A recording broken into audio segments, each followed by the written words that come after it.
Hey everybody. Hi Jeannie. Thank you for being here. I am definitely having a oops, sorry, hold on guys. I'm definitely having a much better day today than I was yesterday.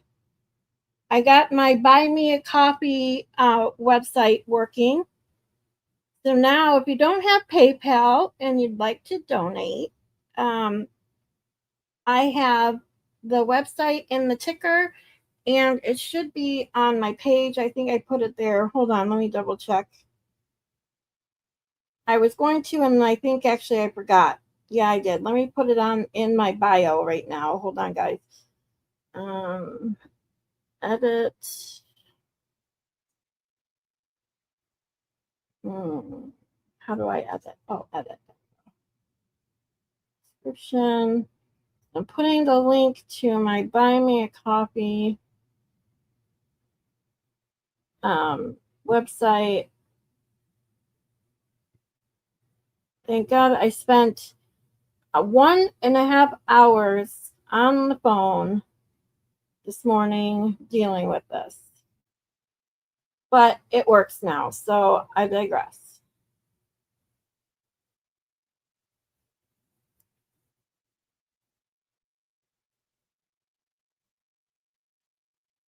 Oops, bear with me. Okay, I just put my Buy Me a Coffee link in my description. And of course, I still have PayPal, a QR code in the corner, link in the bio, in the ticker. Yes, thank goodness, Jeannie. I know, because I can't take no more stress of this crap not working. Like every time I try to do something, I always run into shit. It's ridiculous. I also just was checking out the video from the Hood Boogers that Maylin so graciously sent me the link to. Thank you, Maylin. And if you guys want to go over it, I'm more than willing. There's a just one. I mean, it's just insane. These guys are crazy. They look stupid. I can't.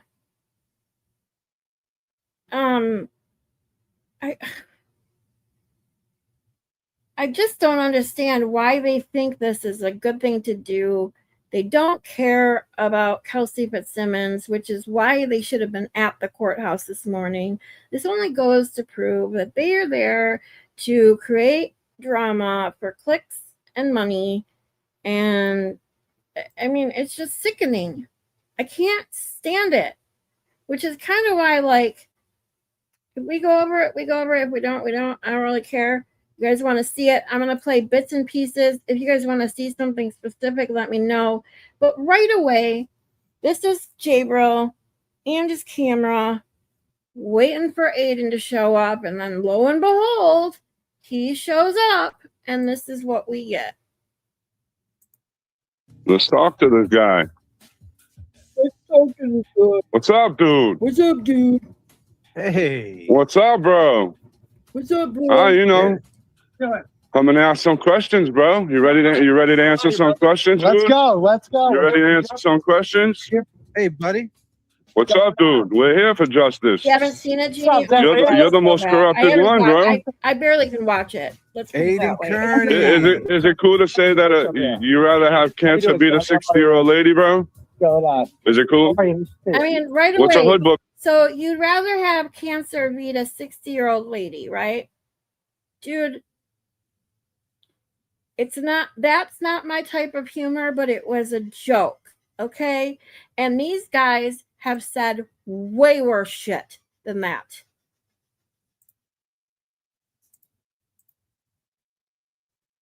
So here we go. Booger, bro. Aiden, what's a hood booger, bro?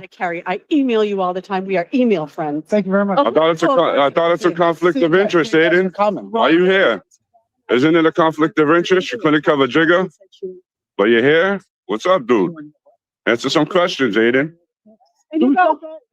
Oh God. No matter why you avoiding the questions, bro? Nobody questions, bro. Okay, he's scared. He's barely audible. He's scared. Aiden Kearney, take some pictures, you loser. And of course, Daddy Dumb's here right in person, bro.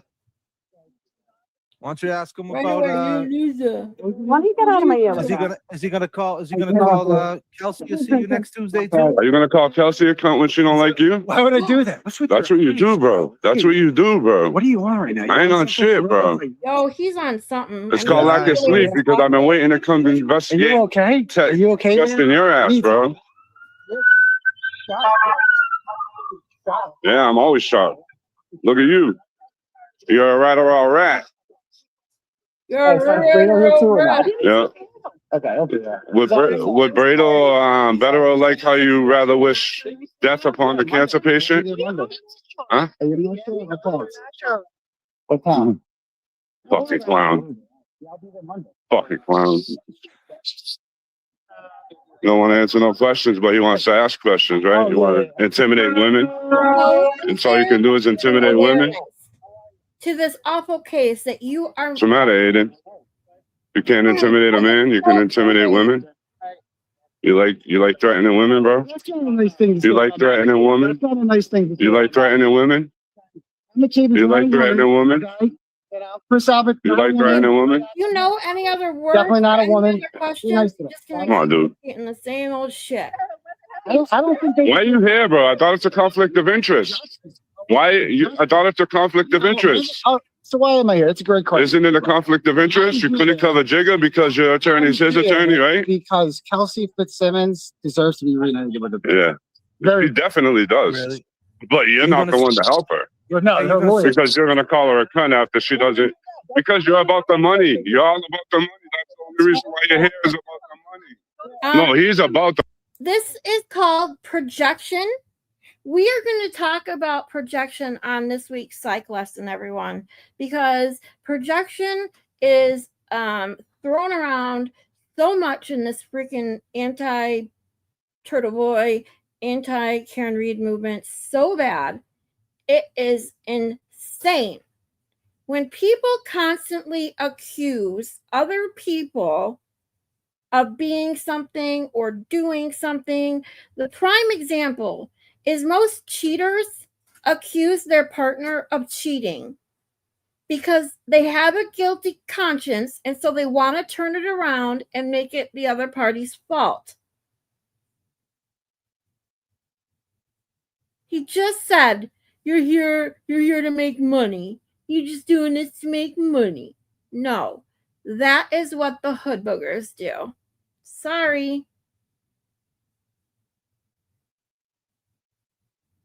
Yeah, I mean, I don't think she's there yet at this point, but the point is, they had just started filming, and within minutes, he's like, oh, look who it is. Like, dude, this is what you wanted. This is the whole reason you went there. You don't give a shit about what Kelsey is fighting for, what she's going through. You're not there to cover the case. And then he didn't even go in the courtroom.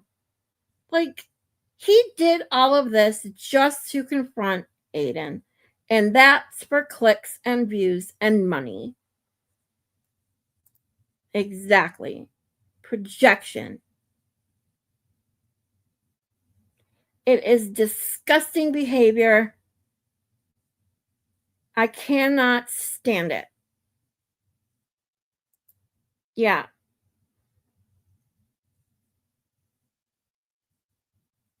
Yep. Aiden didn't stream. He streamed on his way to court, then turned off his stream. But these guys just had to keep on streaming. Why? Oh, yeah, so they could get those $5, super chats they got going on there. It's absolutely ridiculous.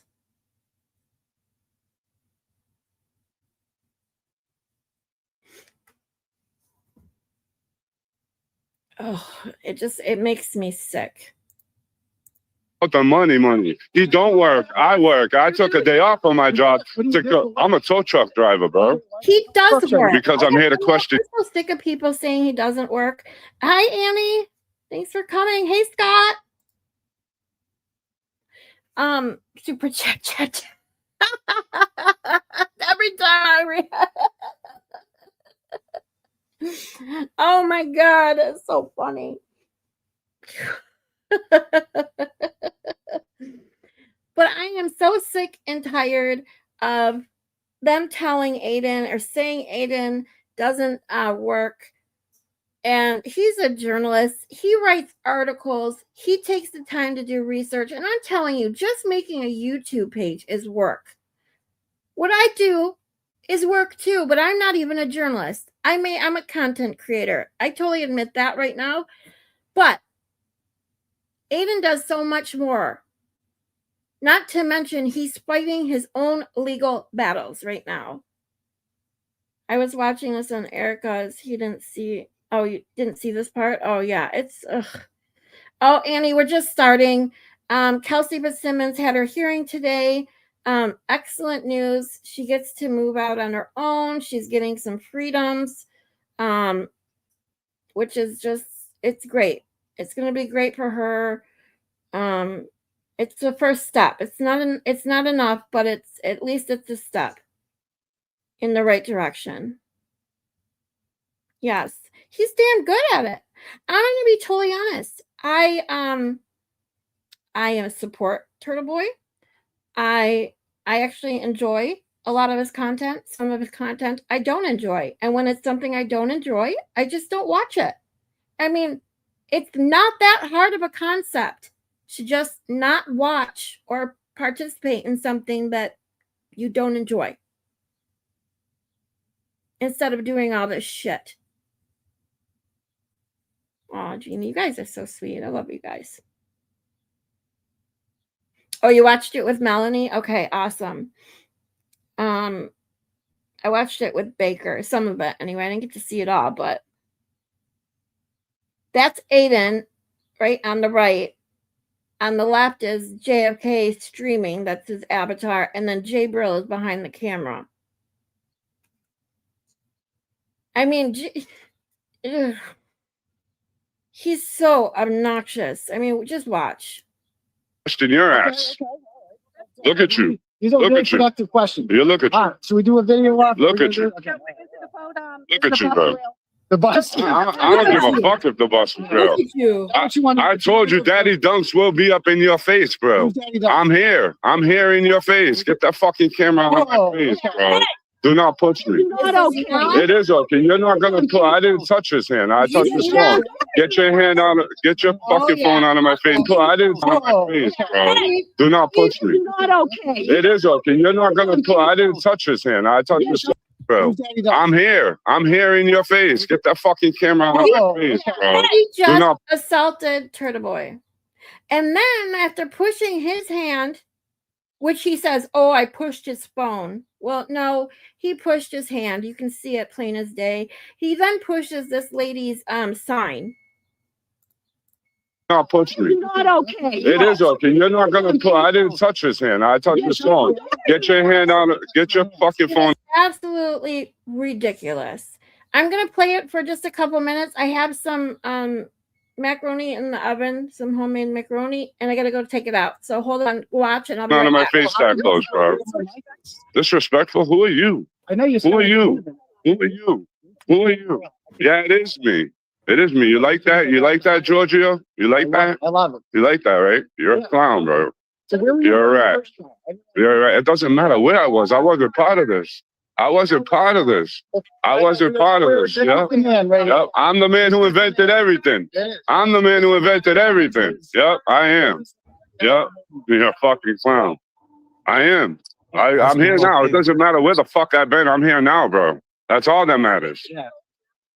Because I don't like him. I don't like him. And he don't belong here because he... All right, so why? It's a conflict of interest, right? But how come he couldn't cover Jigga? The dude who got killed by 7 cops, right? Because his lawyer is Kelsey's lawyer. He can't cover it, right? Dude, you know why? Because he said it was drugs. That's why. That's the difference. I did. It was the difference. It was corruption, and he said it was drugs that killed him. I got it on video, bro. I'm not embarrassing myself at all whatsoever. I'm here. It doesn't matter. It's none of you want to hear it because you don't want to hear the truth about your leader. About your leader. Yeah. No. Clearly. I don't care about your bus stop, Aiden. But do you think it's real? I don't care, bro. I don't care. Like, are you? You know what I think is real? I think you release the recordings so you can get to where you're at right now. Fuck no. I wouldn't want to be him. How do you feel about the person? I ain't spending time in jail. I ain't spending time in jail. Congratulations. So I'm gonna tell you right now, like this, him going on and on about this Jigga case, which I'll be honest, I haven't looked into. I know bits and pieces of it, but they don't cover it. They bring up his name every now and then, and that's about it. They're too busy with this shit, the drama shit, to actually be journalists themselves, which they could be if they wanted to. They just choose not to. They choose to be drama queens.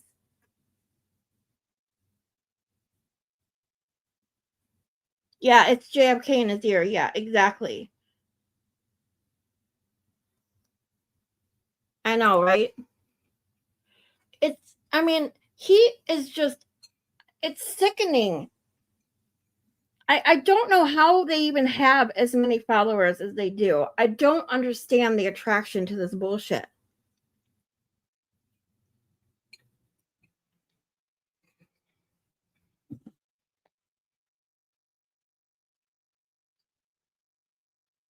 There was a part, he blames Aiden for the corruption. I don't know if that played already, but he's like, it's because of people like you that there's corruption. Like, are you fucking serious right now?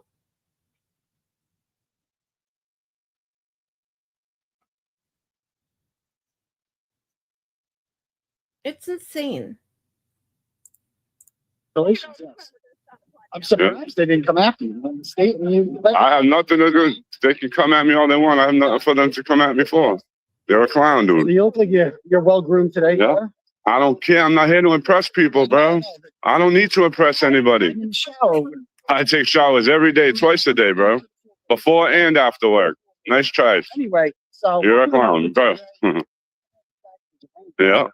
We ain't gonna melt, bro. You're not gonna melt, dude. You're not sugar, bro. You're not gonna melt. Yeah, it is. It's Randy. It's JFK, bro. Get it right. JFK. JFK. No, it's Randy. Randy. It's not JFK. And I still have a problem with the fact that JFK on his show stands for Just for Kids, okay?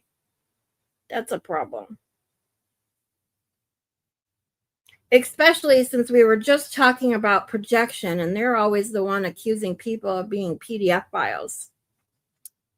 What's that say about them? I wonder.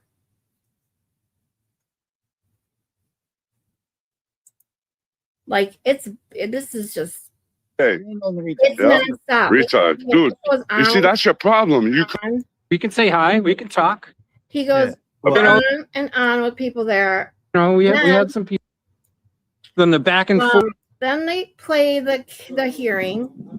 And then, of course, what happens? Jabril doesn't go in the courtroom. But then as soon as the court lets up, what does he do? Goes right back to Aiden. To nobody. Aiden is being interviewed by, I think, Justice Served. And instead of just, being a human being, if you want to ask questions, wait your fucking turn. He's being interviewed, and he's sitting there just heckling and heckling and heckling. People are even standing in front of him. Ask him a question. Hey, buddy, who are you? Who are you, bro? Hey, you. And he starts you in the flat You a hat. journalist? Who are you in the flat hat, man? When's the last time you went to Planet Fitness, bro? It looks like you. Bagel. It's been so long. Big thing is that I was the grand jury. He knows who I am, bro. He knows who I am. He don't want it with me, bro. He don't want it with me.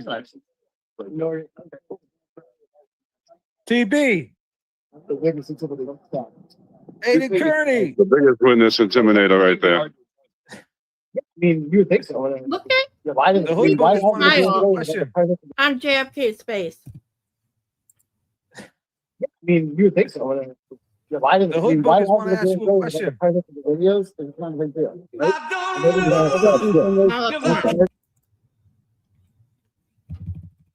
Stupid music. Your boy don't want to be respectful, bro. Like, this is sad. This is what you got here, bro. This is what you. Okay, cool. Yeah, we really think it a lot. Jeff gave You need me another 2 feet, bro. Big thing was she gets to Keep trying. Maybe the stilettos you had at home will help.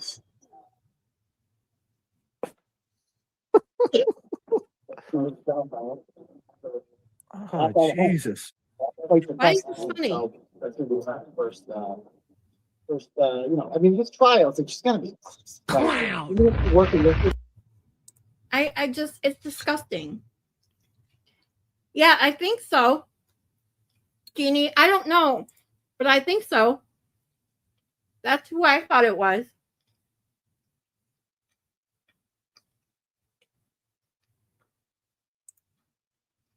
Yep. That's why he's not there. There's another part I want to show. Hold on. Which is just ridiculous.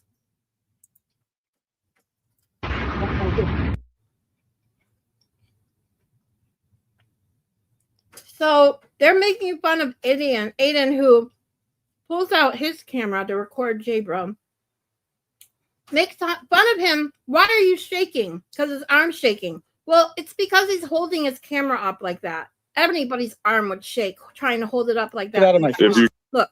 keep putting your camera closer to my face, and there's going to be problems. You're a clown. Are you intimidated by a kid? I'm definitely not. I'm here, right? I ain't intimidated by nothing, and you can't even intimidate me. You can't. Why you sticking up for Ray for Dallas, bro? Why you sticking up for him? For who? Huh? Ray from Dallas. Why you Ray? protecting him? Huh? He's definitely. You could allegedly Where's the charge?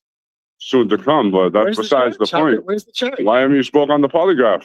What's up? Why haven't you The spoke fake on the polygraph? polygraph? Definitely not fake. It's fake. Dude. I already Definitely spoke not on it. fake. No, you It's didn't. fake. It's run by a witch doctor. Okay. Yeah, Yeah. it's fake. Just someone that wouldn't talk to you, that hung up on you, bro. Because you're a blogger. You're not a journalist. You're not a journalist. You stole that award, bro. You stole that award, bro. Stole that You're a award. fucking. I'm mad. You're shaking, dude. I'm mad. You're Why are shaking. you shaking? Why are you You're a shaking for, pussy, man? dude. Why are you shaking for? Why are you Look at shaking? Look at you. You're a handsome bastard, huh? Bro, go home. James, bro, go home. James, bro, go home.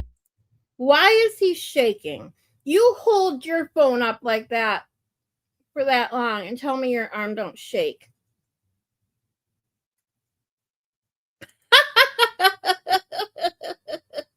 He has an award. What do you have? A lip nipple? He sure does have one of those, doesn't he? Oh my God. I mean, it's disgusting behavior. And all it does is constantly prove what they're out for. They want the drama. They're causing drama for more clicks and more views and more money. They want to make money off other people's misery.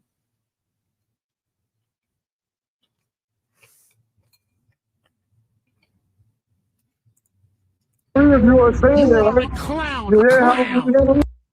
so mad. I'm not mad. It's This ain't real, mad. man. It's This real. ain't mad. This It's ain't so mad at all, bro. You're you, bro. Those are big words. The truth don't hurt Hey. me. The truth hurts. I'm Aiden far from Kearney. white trash.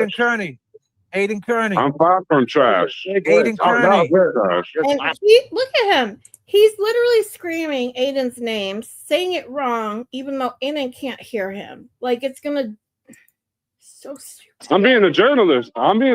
The same thing he does. No, you're not. I'm being a journalist. You're being Free an speech, right? instigator. Free speech, right? Well, you got your little Free force and it says free speech. He can go question people and call them murderers at a fucking sporting event, but I can't be here. No, but no one else could. You couldn't do that. No, I know you're a big. I ain't going nowhere. I know you're a warrior. I'm not claiming to be tough, but I'm not a bitch. That's for damn sure. Come on, Aiden. Be a man, bro. Yeah. Be a man. Hold up. Be a man. You're a clown.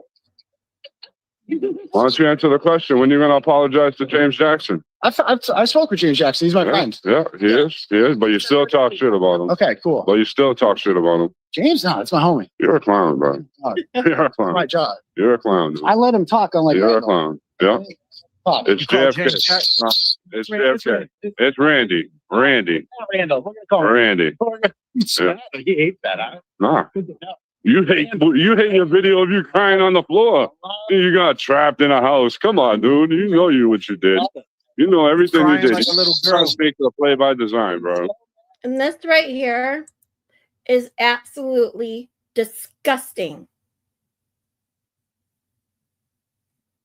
Coming from someone who worked in mental health, studied psychology, for anyone to throw a panic attack or anything of the sort in someone's face like that is beyond disgusting behavior. It makes my blood boil. These assholes, I swear to God, they can't get any lower.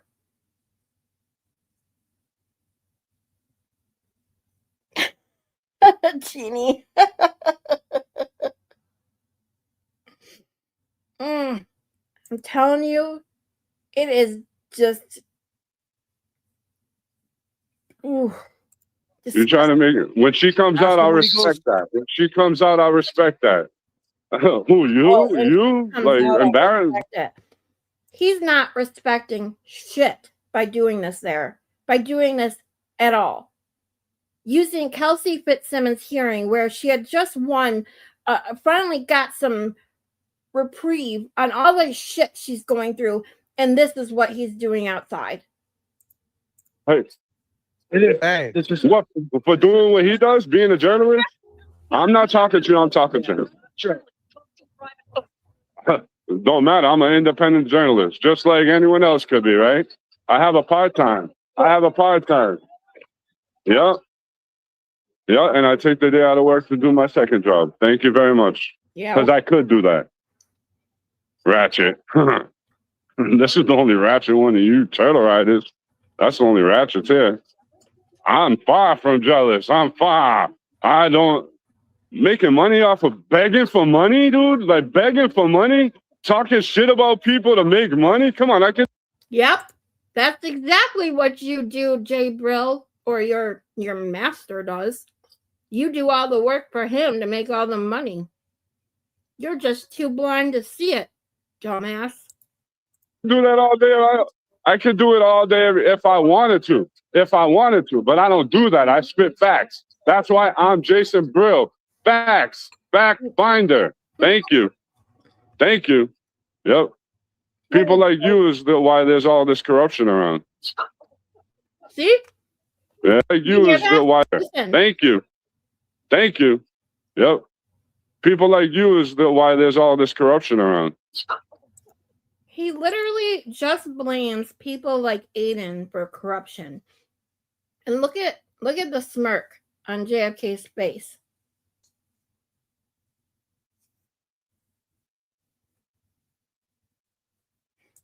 Thank you, Maylin. And yes, he is, Ginny.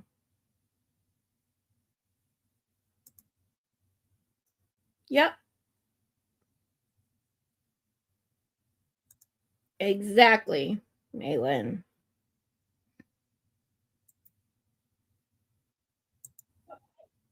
Yeah. That Because you stick up for corrupted ass people like this. Far from filthy. Filthy mouth.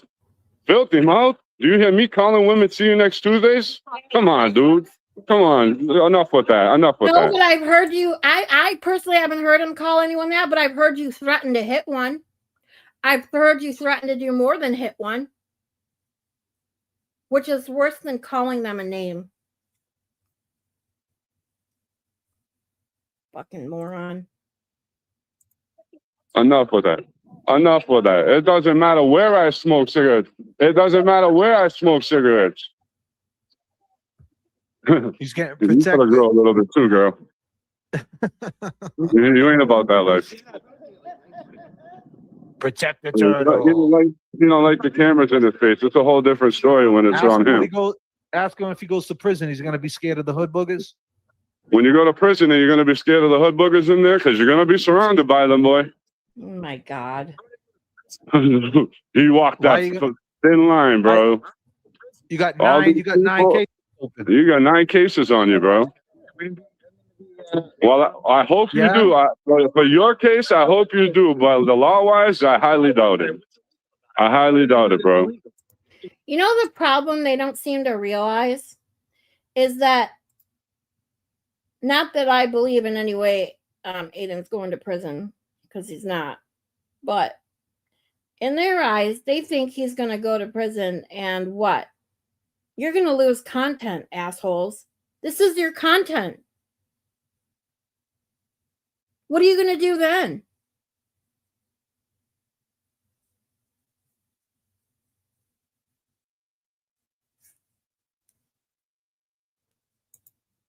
Can you articulate what I did that's illegal, sir? Yeah, can you? He The threatened people, Commonwealth. first of all. A lot of people. It don't matter who. I'm not talking shit. I'm not saying Yeah, nothing. why I'm did he- not sticking hey, up why with them. did he I know forgive- Karen Reed didn't hit them. I Hey, know Karen Reed hey. didn't hit John. I know Karen Reed did not hit John O'Keefe. Yeah, of course they did, but it's not the point. Why can't I ask questions to you with all your little people can. saying I'm harassing you and all this other shit? It's not the right place, right? It's not the right place. But you went to a sporting event. So what makes it different? What makes it different? First Amendment stops existing Okay. while sports are being. Okay, so That's a really the First Amendment stops existing when I'm in front of a courthouse at a hearing, right? It's the wrong place, right? Yeah, of course. If it's only good for Aiden Carney. It's the only time it's good is when Aiden Carney, the cult leader, approves it. Hey, I have to tell you, first and foremost, I can barely understand a word that Jay Brill is saying.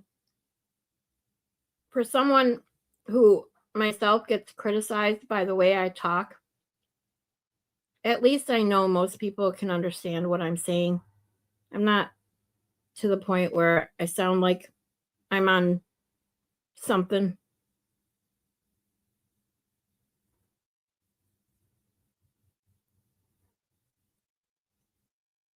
He just keeps repeating himself, and it's just how they have a couple hundred people watching this shit boggles my mind.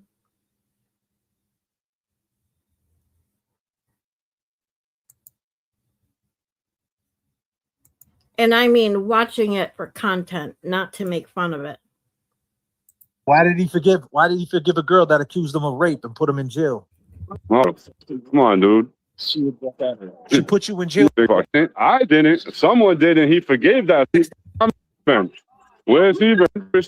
I mean, it's nonstop. Look, it's like, Yeah, oh, mighty. I'm 100. You see, that's what these people are. They're racist.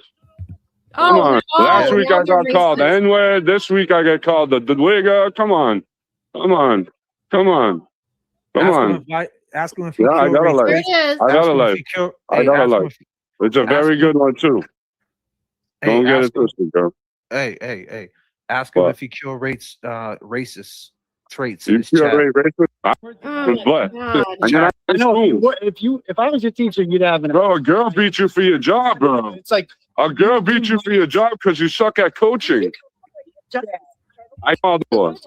I live here. I'm from Lawrence, so nice try. Nice try. Nice try. Race. She dies of cancer, bro. What? Why are you telling a 60-year-old woman you hope they die of cancer? He's definitely not scared. Not say that. I got no respect, yo. No respect. Oh, You got no respect, dog. Look, you he's gonna shaking talk his like that? head. Ask him if he's gonna talk like that. I don't have to define curate, yo. What? I just be asking it about Ask him Shirley. if he's going to talk like that when he goes to Shirley Max. Whatever my dog Randall tell me to say. You're gonna talk like that when you go to Shirley Max? Say words. I say the words. I You're don't gonna talk like that in Shirley? what the words are. Talk like I that in don't Shirley? really know what them words Why are was saying. he And You're gonna talk like that in Shirley? because you ain't my teacher, You're dog. gonna talk like that in Shirley? Talking about That's you on, bro. You're gonna be a PC. So, PC. God, Yeah, Respect. no, you Randall likes you. That's the problem. You try to put fear You into just people to turn everybody but you. I'm right here. Tell him I'm right Yeah. here. I'm right Call here me. listening. I'm right here. Call Tell me. him. Don't worry about what I Is he do. giving you anything? Don't worry about what I do. You ain't giving me Randall. You're cracking in that shit. Is Galera or anyone of them making money off you giving you money? That's why the super chats. Listen, He comes on every day. I don't need them, bro. Let's do the work No. for free. Randall, give him his super chats. Listen. He comes on every. Give you any? They have two different channels. Glare and Aiden don't share the screen like JFK does with his little cronies. Okay, and I bet you they haven't seen a penny of all those super chats. Hey, Katie. Sorry, I was too busy watching this shit. Yeah, Katie, I'm going to be done in a second. I'm just showing how ridiculous the hood boogers are and how much they are in this for money and clicks and views. They don't care about Kelsey. They went there to confront Aiden and cause more drama. It's ridiculous.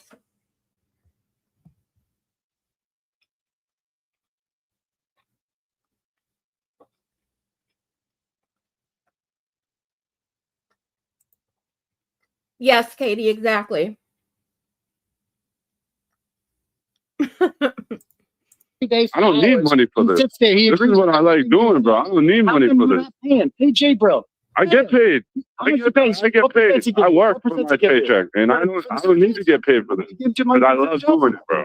I love doing it. You're a free labor. I love doing it. I make my money. You That's don't what. get man money. You Why get are you worried about what's in my pocket, bro? When Nan Why are you gets worried $500, about what's how much in you other get? people's pockets? Why are you worried about what's in Man, other people's give pockets? this man some money. Why are you worried about Randall's what's in other taking all of it. He's pockets? stealing it, man. He's stealing all the money, man. Randall's stealing all the money. KJ Bro Look and at Kevin you, Carroll. man. Kevin Carroll's got He's a clown, bro. He's a clown. Little does he know. Little does he know. Little does he know. Do they You know don't know their nothing, buddy. words You don't besides, know nothing, you're a buddy. clone. You're a clone. Nothing. Why'd you forgive You know nothing. Lindsay? Why'd you forgive Lindsay, man? Why'd you forgive Why'd you Lindsay, forgive bro? Lindsay? But I Why'd you carried forgive her. Lindsay? Oh, Why'd You you forgave why'd her, you bro. forgive her? He said he raped her. She put you in jail, dude. She put you in jail and you forgave her, bro. Why? Why? Why'd you put her on a live stream with James Jackson and she called him a Yeah, murderer? why You did never- you? Why'd you do that? That's some clown shit, bro. It is definitely clown shit. Why would you Clown do that, shit. Aiden? Clone. Why would you do that? Why would you put Why would Lindsay you on? put- Why would you Why put would you Lindsay put on with James Lindsay Jackson? on James? To try to have him shit on it. Shit on him. Huh? We're here for Kelsey. We're here for Kelsey. Why, How do you think nah, the hearing?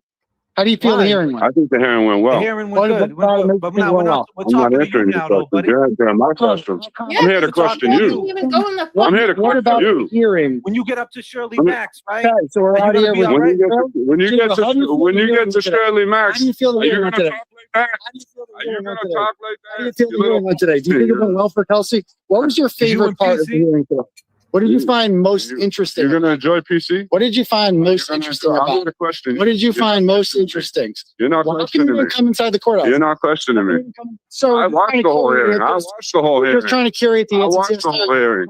What was your favorite part? What was your You're like favorite a part? little kid, bro. What was your favorite part? This is a Why are little. you This is getting what nervous? little Why are kids you do. getting nervous? This is sir? what little Why are you kids do, shaking, sir? dude. Why are you Jason, shaking? You're shaking. You're getting visibly- Jason, You're getting nervous. Jason, Moving Jason. around. You're Dude, I don't fear nobody, bro. I ain't afraid of nobody. I'm here by you're myself, and you got all these people with you, right? Because, Katie, I I ain't wouldn't be able to have afraid of a anybody, patient. You got all these people. I probably Oh, would have snacked him. back. come, my little phone numbers, come down and support me. Okay. Come down and support my grift. Where's Kevin Carroll? I'm a little Where's rat Kevin Carroll? rat. Right? Kevin kills at his job, bro. Nice try. How come you're not there? He doesn't always have the patience with his own chat sometimes. I will say that, though.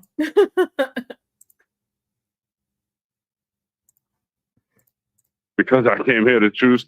I To do chose what? to take the day out of work to question your But act. you're not doing anything. You're I just learning. definitely am. You're asking words. I definitely Yeah, am. we're here for, yeah, I You thought you were here for organize, Kelsey. you You're not here for organize, Bro, you call me you Jason. organize not here for and Kelsey? create, Jay That's what Brillo, you you do, don't bro. know what You present it. Right from Jay that. Brillo had and your Jay presentation Brillo. puts our first to shit, brother. Buddy. Bro, that's third Jay, grade oh, he's shit. so mad. He's so That's mad. third grade He's shit. so mad. You gotta come up with something better than that, bro. You gotta come up with something better than that. Oh, Yeah. Maybe I've been out here Making like for maybe I've been out here for 3 hours. It's like a, Maybe I've been out here for 3 hours waiting it's for you. like a cobweb is Yeah. forming. You're a fuck. What is with that saliva? Is that There ain't no saliva in my mouth. There's a lot. Yeah, Okay, Yeah, it's like he little was. things every time you Yeah. open your mouth. What's up Yeah. with that? yeah. You're supposed to send you to the dentist, sir. I Yeah, called I don't need cry? it. You don't need it. Why don't you go to the cry? brain doctor? No, That's the brain doctor. But you're a clown. I know. If I only had a brain. I should go see the How Wizard many- of Oz. How many Boy, Adderall you're did you crazy. take today? What? How many Yeah, Adderall did you that's take what he today? tells you. Do what JFK tells you. Yeah. What did he tell you to do? How many Yeah, Adderall you Do what Randall. Oh, Randall gave you the script, huh? Randall gave you the script. Do what your buddy. Do what your boss tells you to do. Do what your boss That's my tells you. boy, Oh, bro. no, that's your boss, bro. That's your boss. You're his bitch. You're his bitch. Come on, J, bro. We know you. Bitch. Free J, bro. Yeah, he had to bring up the Adderall because JFK said so. His stupid rat. He takes a legal prescription, you effing moron. Stop making it out to be something it's not. From a mental health, someone who spent years in the mental health profession, for God's sake, stop it. We freed James Jackson. Now we gotta free you. We gotta free you. You ain't Because nothing. Randall is using you, man. Free. You need a union. You know You need a all about fucking union. using people. You need a You know union. all about using Because people, don't you? Randall isn't. You know all about using people, Why are right? you shaking for? Why is Why he don't shaking? you get Yeah, bro. Why are you nervous? Yeah, What are yeah. you shaking Shaking for? because he's Look at holding up it. Look, shaking? you got the Come on, little. come on, come on, come on. He's shaking. You Look at him. Look at him. Look at him. Look at him. I can't help Oh, it. bro, you're getting flustered. He's getting Wow. flustered. He's getting mad. He's getting super My mad. blood Stop on that camera. Oh, we better stop. Oh, what make are my you blood gonna boil. do? I'm not gonna do nothing. I know you're not. Want. That's exactly That's what you right. want. I'm not That's gonna give you that exactly right. satisfaction, You bro. are going to You do ain't getting no charges nothing. on me. You're gonna do nothing. Because you're a rat. You're gonna Because you're a rat. nothing. You're a rat. I tried whoop your ass. Bro. Well, you're a rat. Anyway, You're a rat. but You're a straight look, rat. he's getting mad. JFK, tell him what to say, Randall. Tell him what to say, Wow, Randall. He ran out of things to say. Because you know what? Curate something. Internet Curate goes something. to the real world. No, We're say in the something, real Randall. world. Tell him We're what in to the say. real He doesn't world. know We're what to not say, on the Randall. internet no Tell him more. what to Hayden. say. We're not in the internet no more. We're on the real life So mad. ground, dude. This ain't internet no more, bro. This ain't no internet. You're a clown. Randall, give You're him, a clown. give him the script. You're a Randall. clown. You are like 15 years old. You better get out of my face. You are 15 years old. Get out of my face. I moved that camera. I moved that Look at camera. this. You shouldn't be all up in my face, sir. You shouldn't be all up in my face. You should not have your 15-year-old here. Lena said, I put my hand up so she didn't. Whoa, did he just say you should not have your 15-year-old here? Oh, okay, because now the courtroom isn't allowed for children to learn, like teenagers to learn the law. No, you're saying that because you're being an asshole. And yeah, teenagers shouldn't be witness to the shit that you're doing, Jay Brillo Pad. My brain, I know, mine, I get it. Mine too. Can only take so much.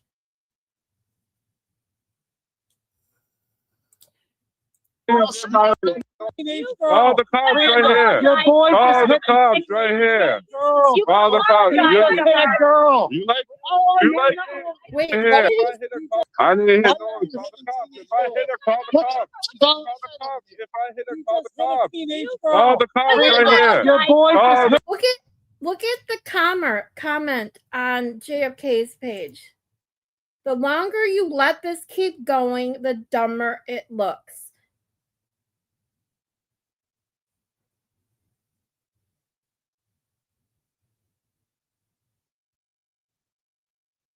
Jabril, you look dumb the minute you started doing this shit, and you just keep getting dumber. If it's even possible. Cops right here. Girl. Call the cops. Look at that girl. You like Oh, you no, like no. it? You like it? He's so mad. He's so mad. I'm not You worried send about the nothing you caveman guys down can here. do. Why'd you send the caveman down? Nothing you could do. Randall, you gotta get Nothing the you wait, nothing no, you down guys this here. one. Becky G says, give Aiden an Adderall and put him down for a nap. He's getting cranky. Hate to tell ya, the only one getting cranky here is JFK. Well, and Jabril, but on screen here. Aiden is laughing.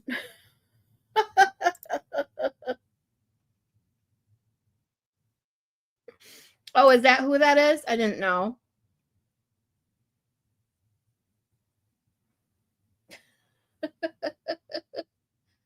Yep. Even his own people say it. It's ridiculous. Send the caveman down. Nothing you could Randall, you gotta get Nothing you some can do. this. Nothing Randall, you it's not guys. going well for you, man. If I It's touch her, not call going the well. cops. If I touch you, why ain't the cops called yet? If I touched her, call the cops. Why are you touching little girls? I What's didn't wrong touch with you? no little girl. I blocked her phone. I blocked her phone. Call it. Call it. Call it. Well, that's Yep. 3 people that Jabril has technically assaulted. He pushed Aiden's arm, he pushed that one lady's sign, and now he's pushed a 15-year-old's phone. Way to go, Jabril. Up. Oh, yep. Go ahead. Cry. Cry. Cry. Yep.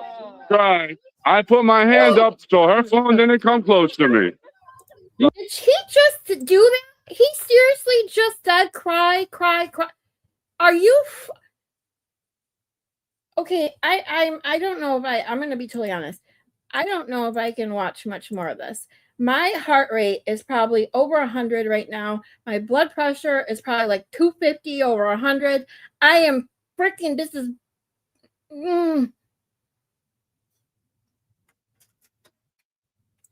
I don't know any of these people. I don't know for sure which one is on screen right now and which is in person. Like, I'm not. Yeah, I don't know who's who either besides Aiden.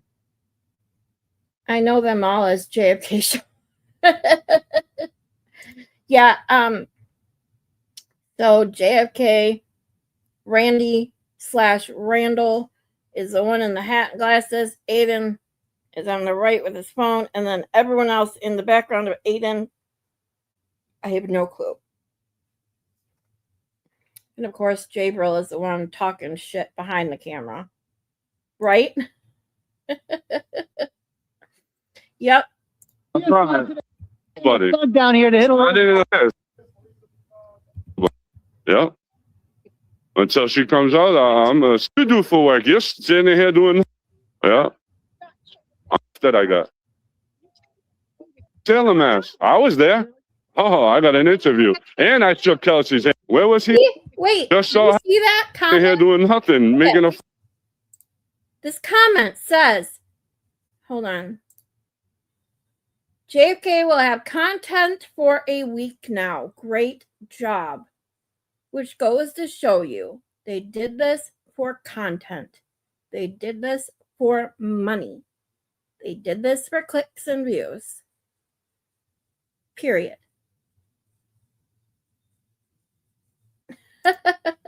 Stack it.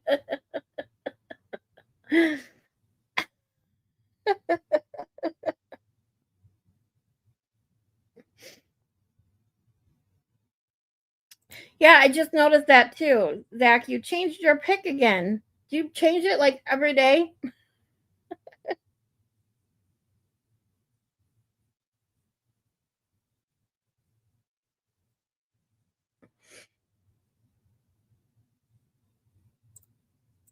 Ooh. I got. He in Sailor mask. Where was he in Sailor mask? I was there.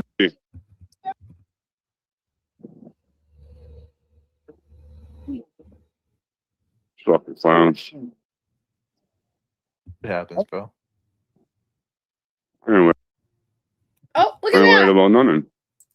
You should have just handled this yourself, JFK. This is gross. This girl has made every comment that goes to show it's just calling them out. the one with the content for a week, and the more this goes on, the dumber you look. Like,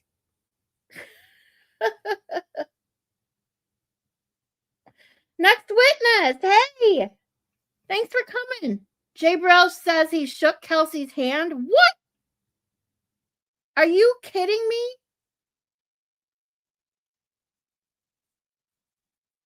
No fucking way.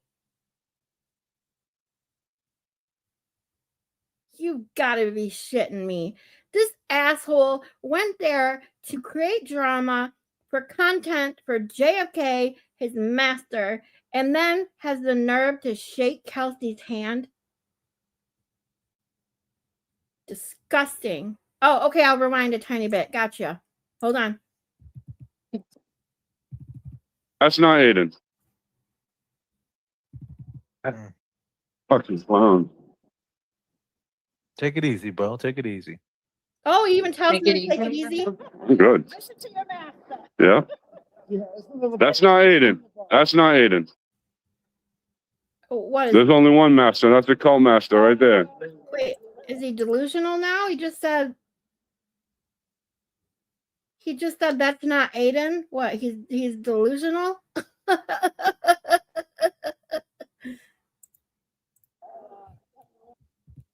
Yeah, it's a little That's bit- not Aiden. That's not Aiden. There's only one master. That's the cult master right there. Yeah. Even look at his chats. Walk away. There's only one master. That's the cult master right Many there. people should be defending Kelsey. Yeah.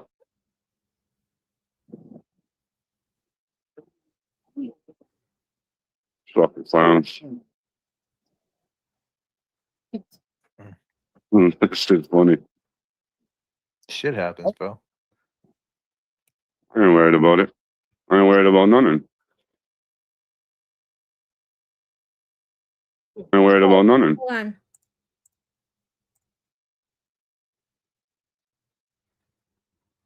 You weren't there for Kelsey, dude. It's been evident in past streams, hence why Kelsey spoke to him inside. I wonder who that was directed at. Whoa, those women on disability and only came there to promote TB. That's what he did with Karen Reed's case. Okay, first and foremost, if people are on disability, does that make them any less of any less of a person that can come and support someone? I mean, what's with that fucking comment? As someone with a disability, you can go F yourself right now.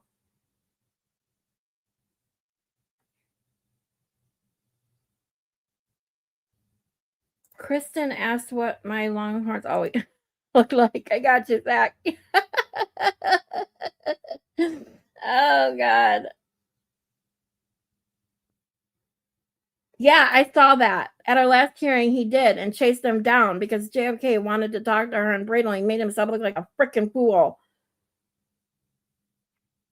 Which comment, Jeannie Lynn?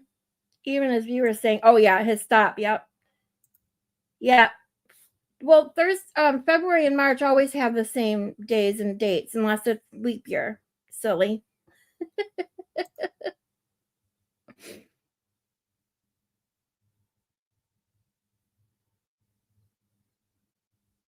Yeah, exactly, Malin. They repeat. February and March have the exact same days because February is exactly 4 weeks long. So then March starts over on the exact same first unless it's leap year because it adds 29 days to February.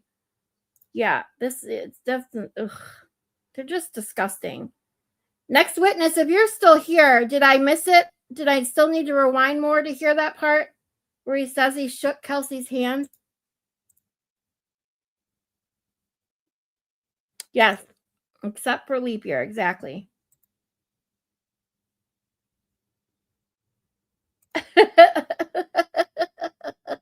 Katie, people on the internet are so fucking smart. Yeah, they make sense, but why did my brain act like holy shit? I need a nap.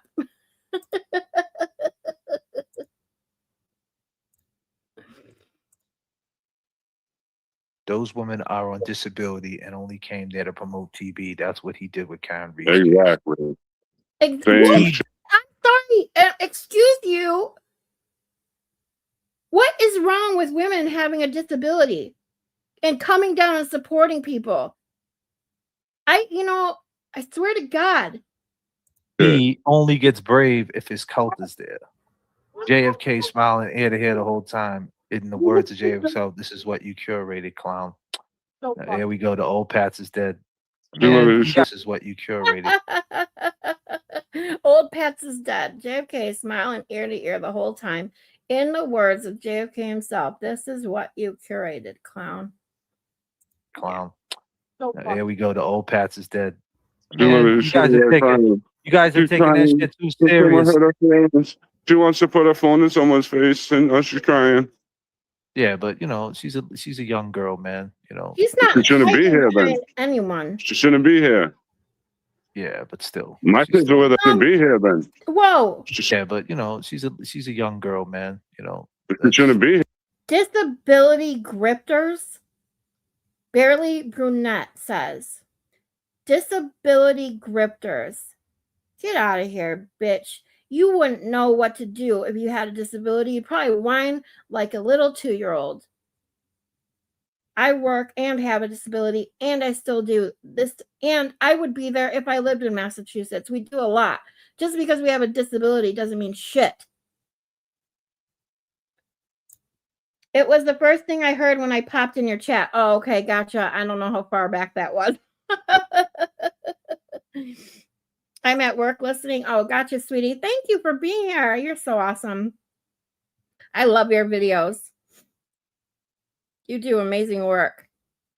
Especially now that I'm doing my own, and I'm telling you, trying to cut videos together is like the hardest thing for me to do. And I bow down to you, honey. It is hard shit.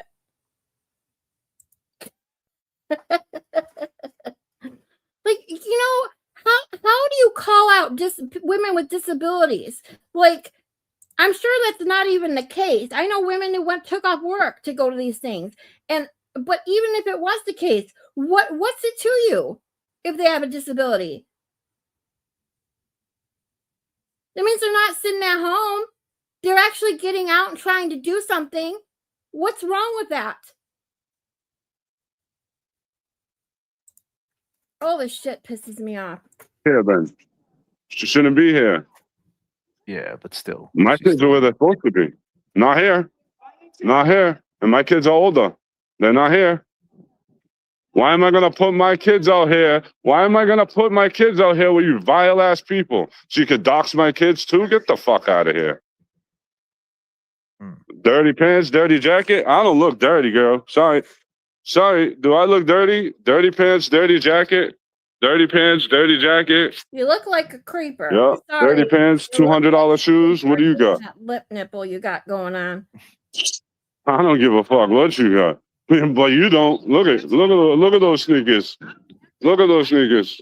Yeah. Right. Did you see Yeah. Claire? Yeah.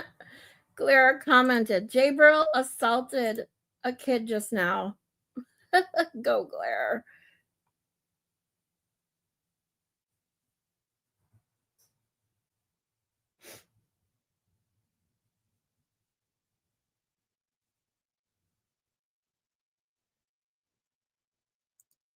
Yeah, well, I don't give him credit for that.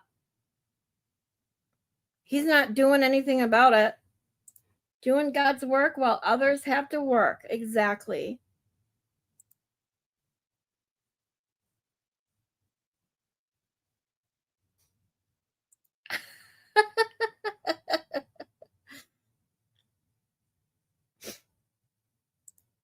Can't see the chats? Oh, sorry.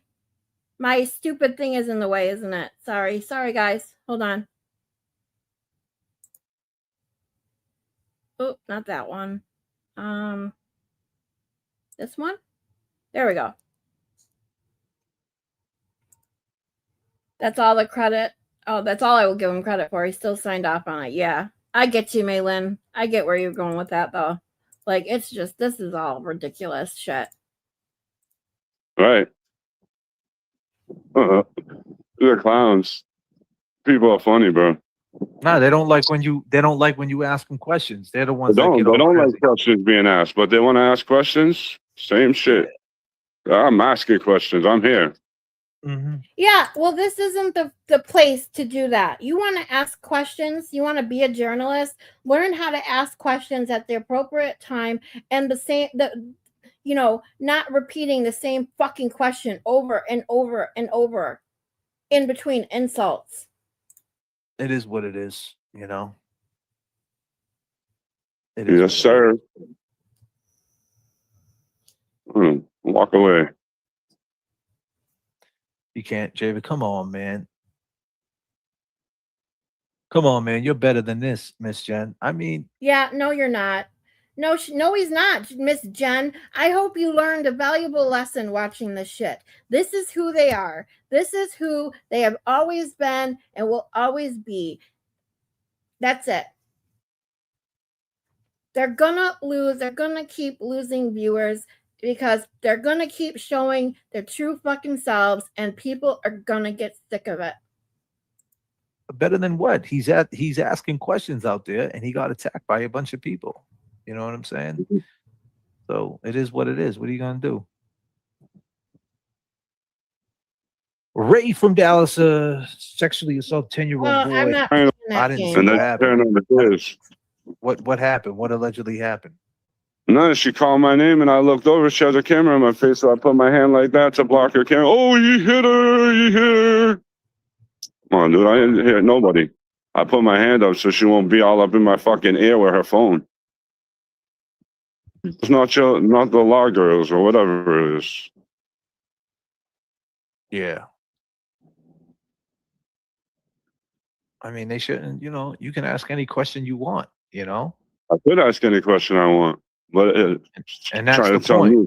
And That's he the point. has That's every right not to answer them. You have the right to ask. He has the right not to answer. He'll glare, yeah. Thank you, Maylin. Sorry about that, guys. Yeah.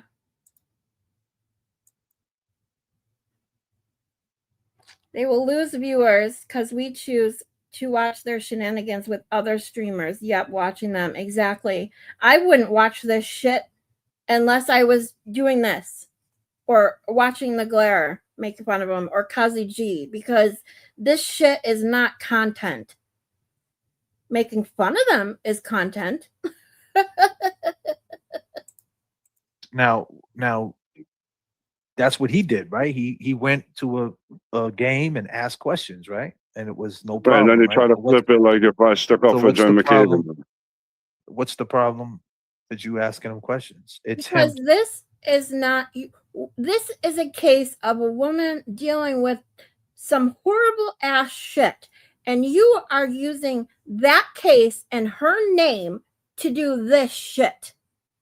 That's what's wrong with it. Just, you know, the way he is.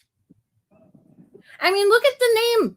Look at the name of his stream. Good morning, Kelsey Fitzsimmons hearing Morning Throwdown. That is the name of the stream. You're using Kelsey Fitzsimmons' name to do this shit. Why didn't it say, oh, we confront Aiden Carney today, or we confront Turtle Boy today? Nope. You didn't do that. You used Kelsey's name. Jumping back. He wants content too, you know. He's That's all riling everybody up. That's why he pulled out his camera, because he wants to record me. That's all right. Give him the content. But I did something no one does. Question him to his face. No one does. Bottom line. Yeah, he doesn't like that. God. You don't like that at all. None of them like it. No, Mike. No. He don't like that. None of them like it.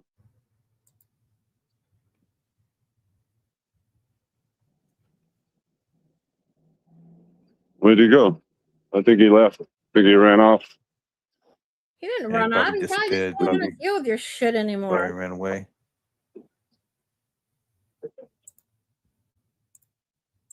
Hmm. Oh, I And we did go over the hearing today, and I think the hearing did actually go, it was off and on. The judge, like, hey, Oh, now the you're judge already about has it the for word. 30 I seconds? think the case is moving forward. I think that You think? he's letting a lot of stuff in as far as with potential jurors, and they're just laying down the groundwork to start the trial, man, next week, right? No, I mean, did it's he even listen to the court hearing? He thinks the judge is letting a lot in.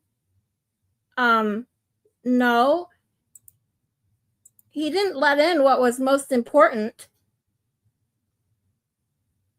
in my opinion. He did give Kelsey Fitzsimmons more freedoms, which is, a step in the right direction, but it's just a step. There's so much more to go. And until Kelsey is reunited with that baby, I do not understand why she can't have supervised visits for that baby. That baby needs to know his mom.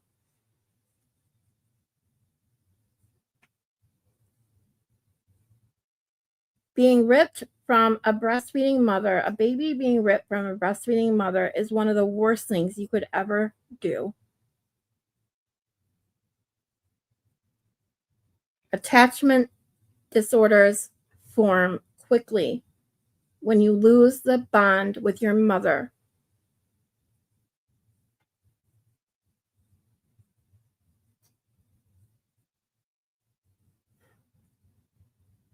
Yeah, they barely talked about Kelsey Fitzsimmons.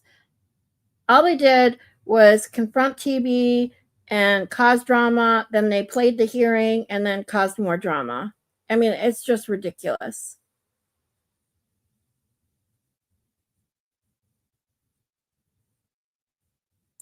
I'm so sorry, Jeannie. My heart goes out to you, babe.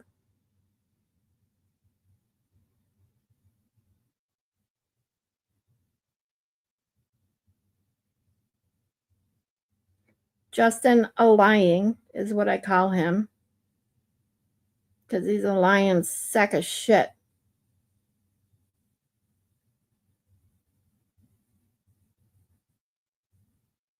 If he cared about that baby, he would not have done what he did. If he cared about Kelsey at all, he would have realized the strength it took for her to seek out help. So many women don't do. So many people don't do when they're struggling mentally, emotionally. They're ashamed, especially mothers suffering from postpartum depression. They don't want to be judged. They're worried that if they admit that they're lacking, emotions towards their baby or too depressed to take care of their baby, they're afraid that their baby will be taken away. And then look what you did. She sought help. She did the right thing. She was getting better. She was about to go back to work. And then this happens to her. It is fucking bullshit.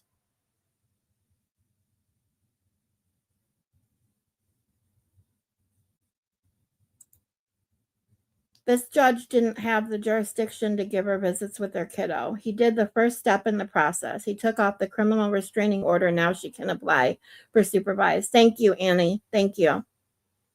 Yeah, it's got to be done in family court. I know.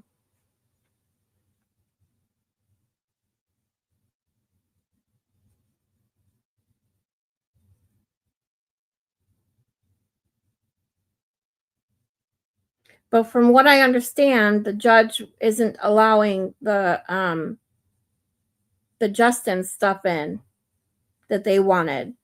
Isn't that the case? Because I didn't get to see the part, but I heard that his sister or somebody was fist pumping when the judge wouldn't allow that shit in, which is bullshit. Because being able to question on bias and things like that is a constitution. I mean, it's a right. I don't want to get too much into the actual case today. But it's,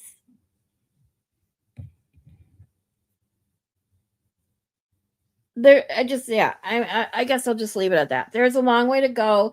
There was some major steps taken today. Some good news for Kelsey. My heart goes out to her. I have my thoughts and prayers are with her and her baby, and hopefully this will lead to a time where she's going to get to see her baby again, get reunited, and start the next chapter of her life.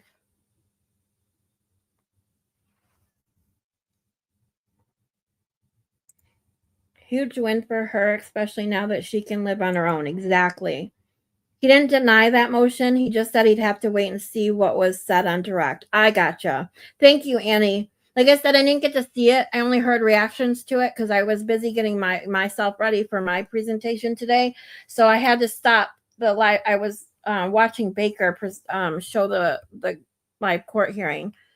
So I tried to see what was said, but I may have missed some of it, by only looking at reactions to what happened.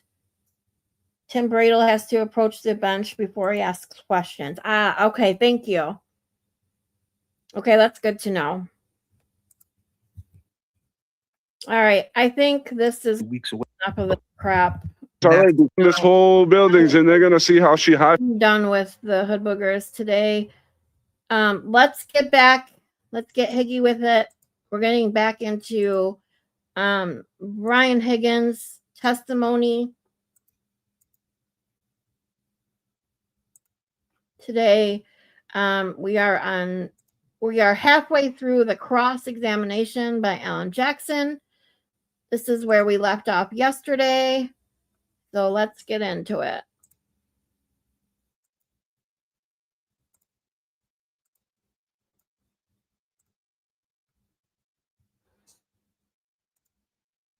To the front end, or is it canted one way or another? So when you're driving straight locally, where you're not going to have to worry about overheating the Jeep, I would just have the Jeep plow straight. If I was on the highway for a long distance, I'd be worried about overheating. So I would canter the plow, tilt it up so that air could get through the front grille. So in other words, you can control it. I can, yes. How was it that night? So How was it canted that night? Was it straight or canted? it was straight and straight on. All right. When you walked into 34 Fairview, you indicated that there were people congregated basically in the kitchen area, correct? There were some people in the kitchen area, yes. How many people were at the high top table that you described?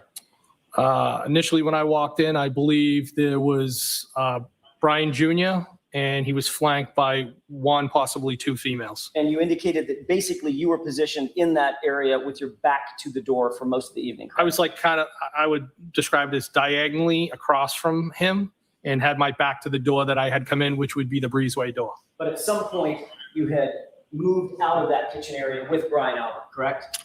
Well, I briefly went and looked at some photos. Right. So you moved out of that area with Brian Albert alone to go to a different room. Yes, and I think his wife, Nicole, might have popped in the room for a second, but it was brief. Did you have anything to drink while you were at 34 Fairview?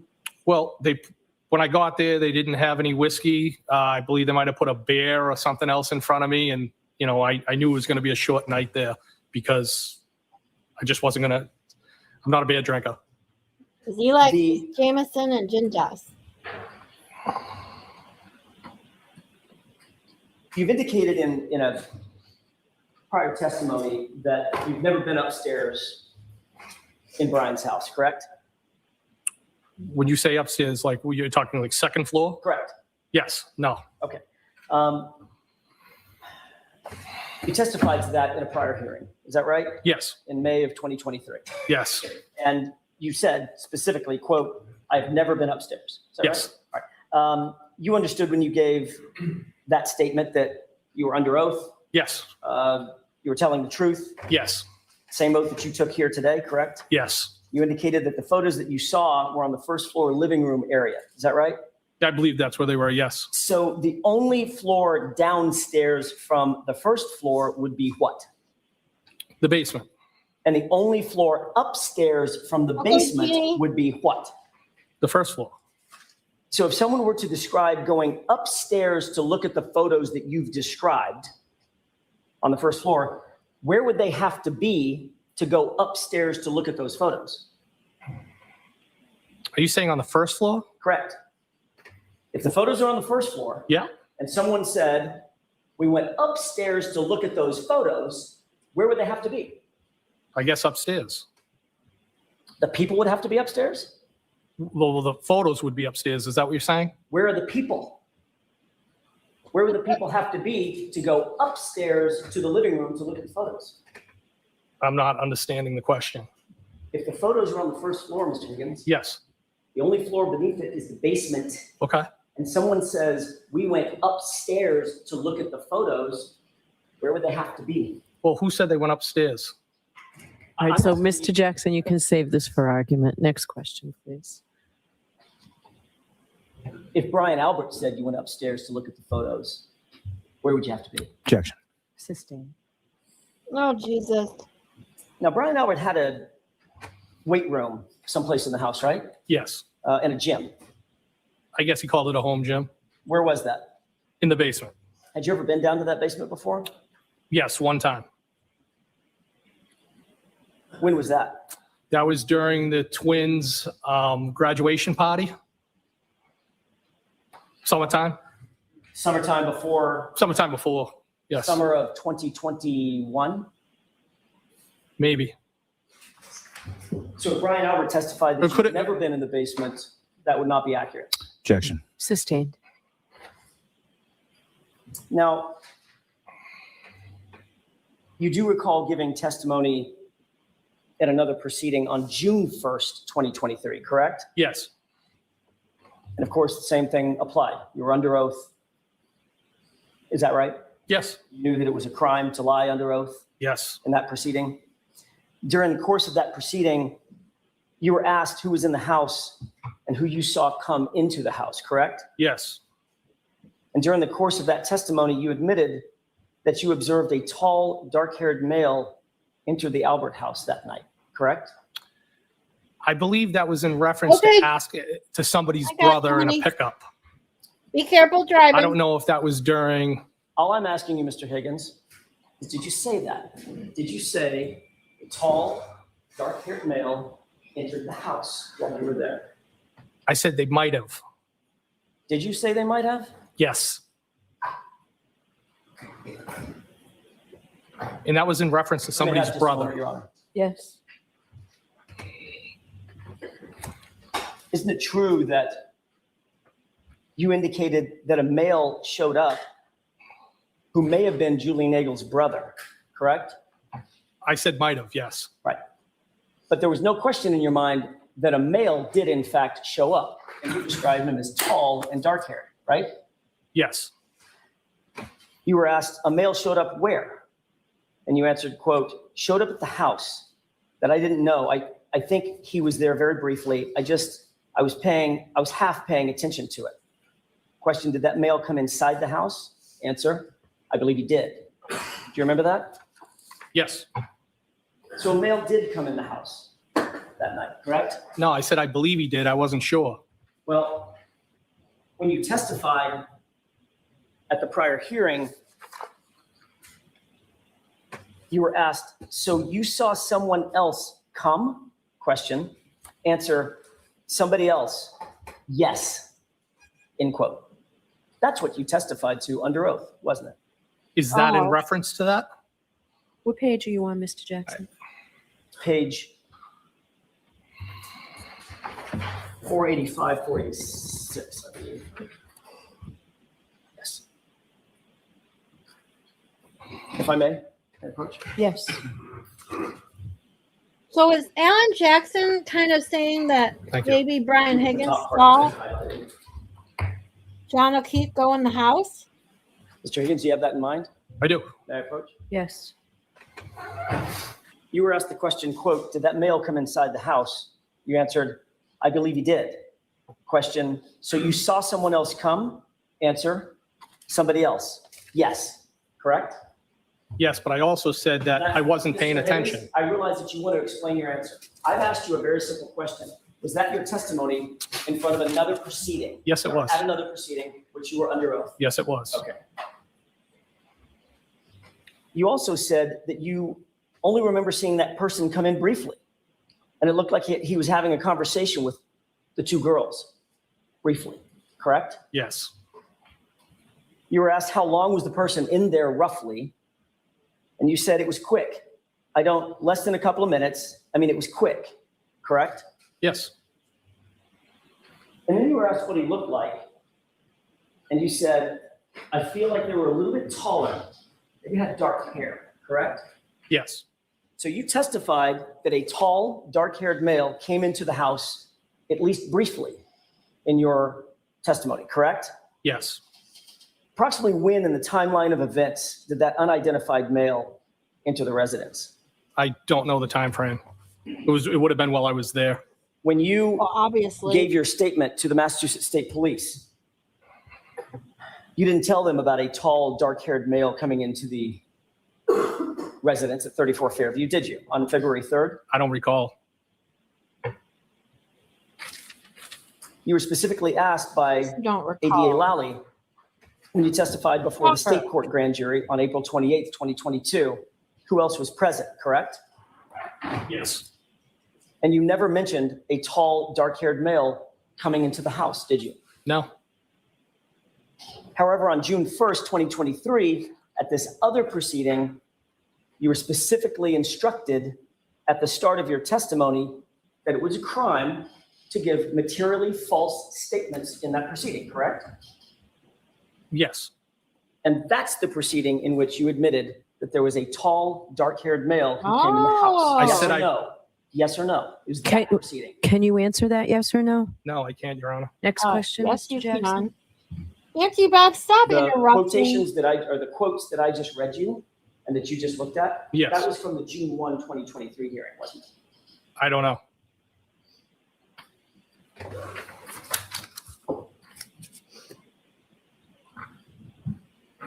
That's what was just read, and that's another page. Just take a look at that page and see if you see a date on it, the first page. I see it. Yes. May I approach? Yes. What's the date, sir? June 1st? 2023? Yes. How long did you stay at the Albert residence in total? From the time you got there till the time you left? Maybe like a half hour, less than an hour. And what time did you leave? Say 12:30, you said? I think I said between 12:30 and 1 Okay. a.m. And you indicated that you pretty much didn't say goodbye to anybody, right? At the house, Correct. I just kind of left. I said, see you later. Turn around, left. As a matter of fact, at that same hearing that we just looked at, What your about statement was, I made a beeline out of there, Yeah. correct? you said Irish goodbye? I don't know if that's the verbiage I used, but I left Why the rush? Why did you leave so quick? because it was a long day and I just wanted to go home. But Except you didn't go home, did you? Oh. No, I went back to Canton PD Right. So it wasn't such a long day that you actually drove home. You went back to the Canton Police Department at 1 or 1:30 in the morning, correct? to move vehicles. Correct. Well, let's talk about you leaving. You walked out the side breezeway door, correct? Yes. You walked down the driveway. Yes. There's nothing obstructing your view at that point of the lawn to your right, correct? I didn't look over there, but I would not think so. Between you and the flagpole, in other words, there wasn't some mound of dirt, something obstructing your view. You could see straight across if you wanted to, correct? If I wanted to, yes. It's just basically a flat grassy lawn with a light dusting of white powder snow on it, Wait, right? whoa, hold on. I don't know how much. Grass, in other words, there wasn't some mound of dirt, something obstructing the lawn to your right, correct? I didn't look over there, but I would not think so. Between you and the flagpole, in other words, there wasn't some mound of dirt, something obstructing your view. You could see straight across if you wanted to, correct? If I wanted to, yes. If I wanted to, I could see straight across if I wanted to. It's a weird way to put that. It's just basically a flat grassy lawn with a light dusting of white powder snow on it, right? I don't know how much snow was, but there was snow there. Yeah, you indicated that it wasn't even enough to stick to the pavement at that point. Well, that's when I got there. Yes, Well, you only stayed less than an hour, right? that's correct. So I'm assuming it didn't dump 3 feet in an hour, correct? I think we can both agree that it's not it wouldn't have been 3 feet now. Right. So it would have been a light dusting of snow. More snow than there was there. What does that mean? How far would you say it was from the edge of the driveway over to your Jeep? From where the back of my Jeep was parked, Correct. maybe a foot or two, or it could have been even with the edge of the driveway. Oh, no, I'm sorry. It's probably a bad question on my part. When you left the house, as you started to walk down the driveway toward your Jeep, how long of a walk is that? Across the yard to down the driveway to get to your Jeep? Short, 30 feet? maybe. Okay. During the course of you walking out the door, heading to your Jeep, you didn't see anything out of the ordinary in the yard, correct? No, You certainly didn't see a body in the yard. of course not. Now, you get in your car and it's facing directly toward the flagpole, correct? It's facing directly up the street. The flagpole would be off to the 1 o'clock. Right. So just a few degrees off to the right, the flagpole is, correct? It's off to the right. Just a few degrees. I don't know how many degrees, but it's off to the right. Well, you just said 1 o'clock. You're a Yes. former military guy, right? I am. Okay. 1 o'clock means 1 o'clock on a watch. 12 o'clock is due north or right in front of you. 1 o'clock is just a few degrees to the right, correct? That's what you meant. At the 1 o'clock, yes. Okay. So you didn't see a body when you got in your Jeep. No, I did not. Then you turned the engine on, correct? And the wipers, yes. And the lights. Yes. And the lights lit up everything in front of you, correct? Yes. Still didn't see a body, did you? No, I did not. Sitting in the driver's seat, you put the car in gear and you begin to roll forward, right? Yes. But there was a plow on the ground that scraped for a foot, right?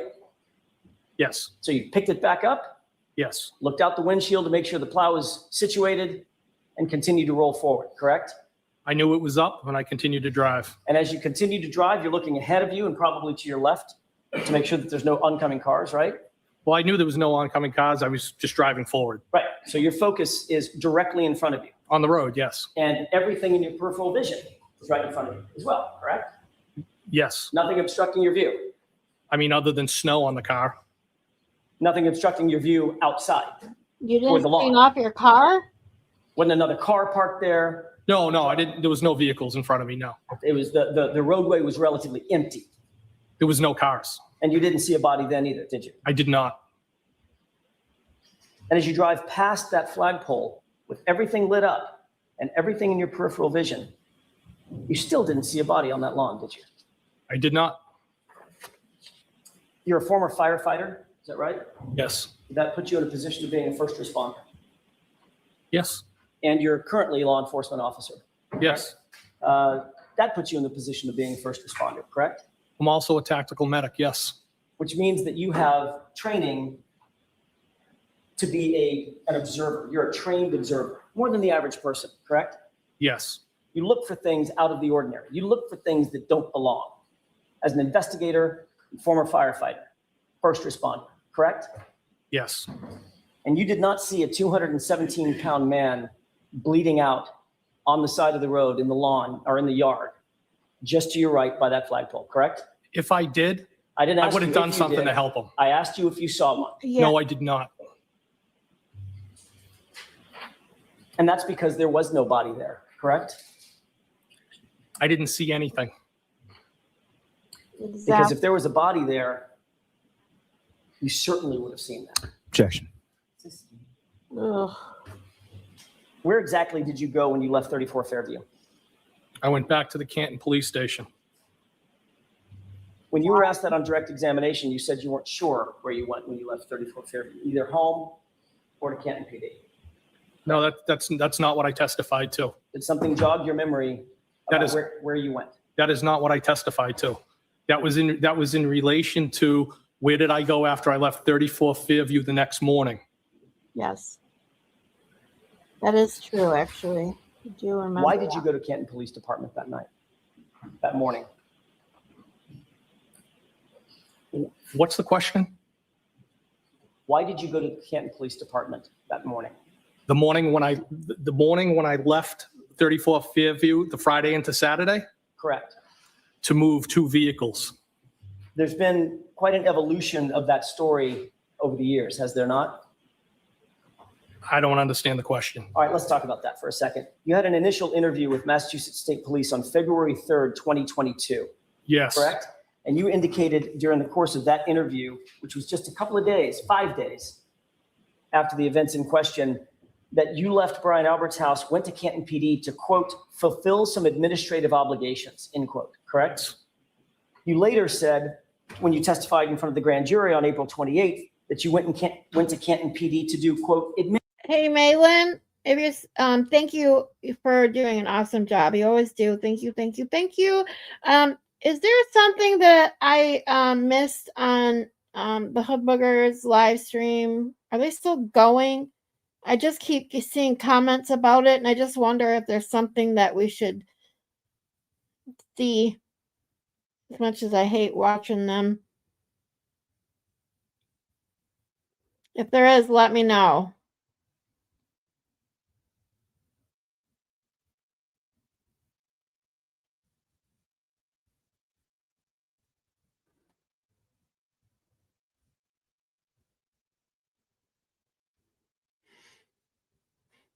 Because all my discords are like going off like crazy, like something else is going on. Did we miss something? Should we cover it?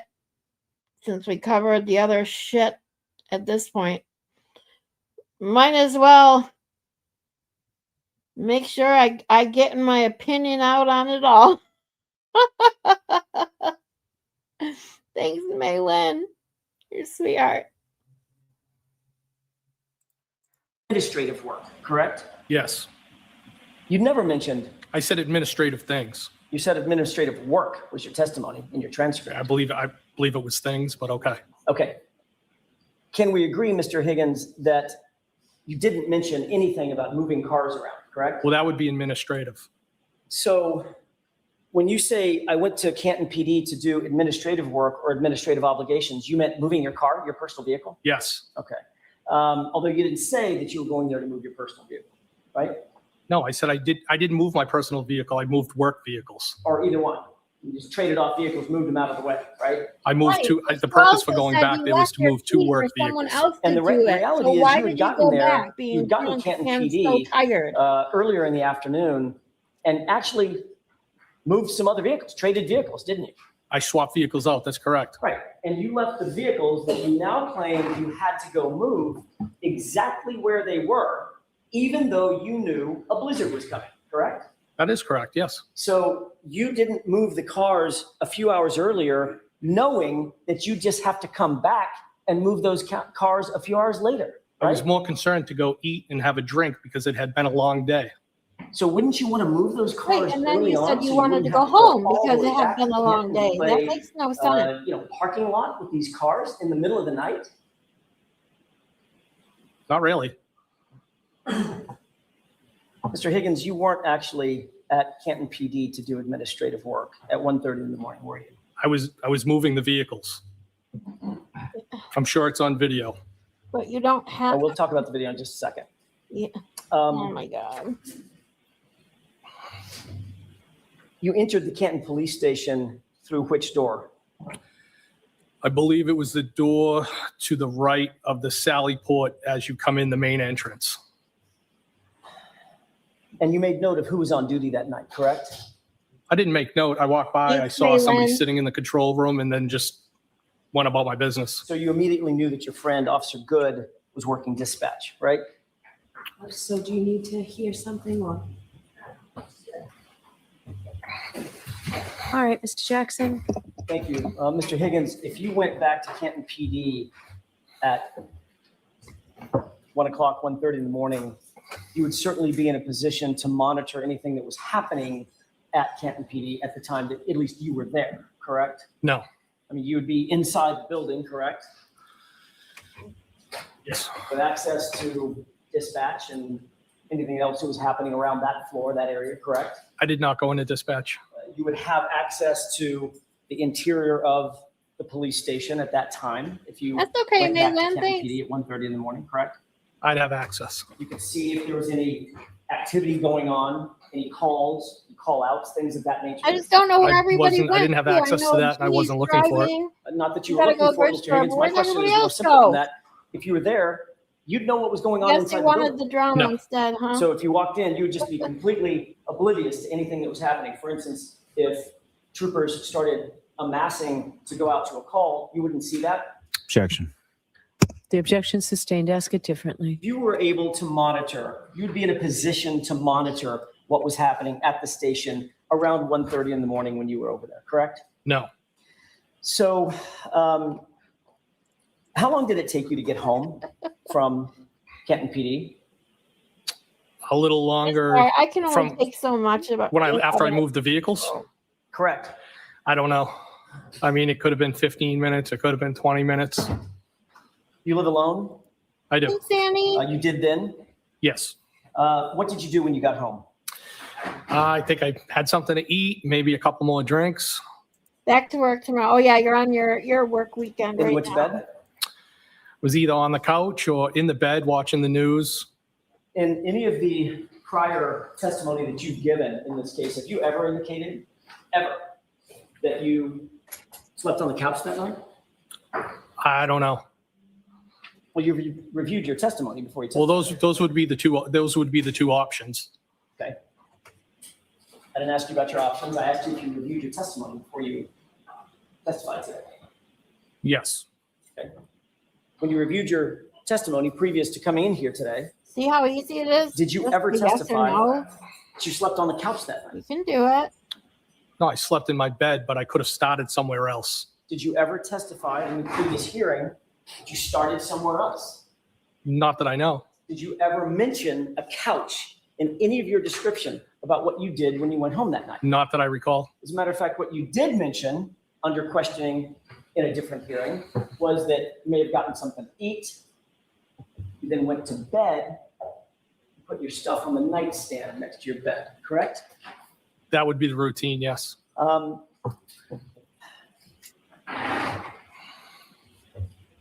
You did not make or receive any calls after returning home that night. No.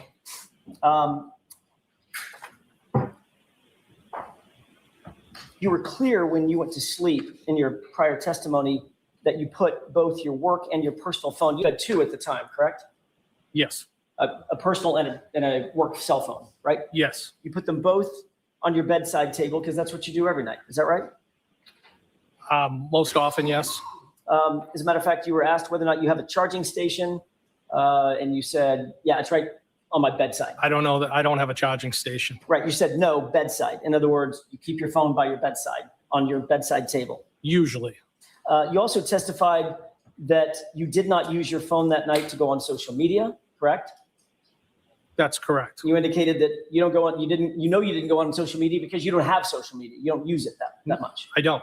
You said, I don't have the gram. I'm guessing that means Instagram, correct? That is correct. And you don't use Snapchat. Right, and Amy. you, quote, don't do those things, correct? That's In correct. 3 hours All and right, so 20 you minutes. testified I that the watched first it on call you super fast received speed. I after totally get it. returning home on the 29th was a call from Chief Berkowitz just before 7 a.m., which woke you up. Is that right? It was around 6:30-ish, I think. Okay. Your testimony previously was at some point before 7 a.m., that call was the one that woke you up. Yes. And it turns out, Mr. Higgins, that was a lie, wasn't it? No, it wasn't a lie. When you were asked that question at a previous hearing, you didn't know that the person questioning you had your phone records, did you? I assume they did. And you were thereafter confronted with those phone records, correct? I was asked about them, yes.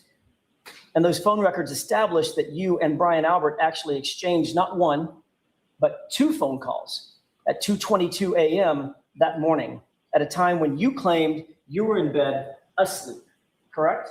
I have no recollection of any phone calls.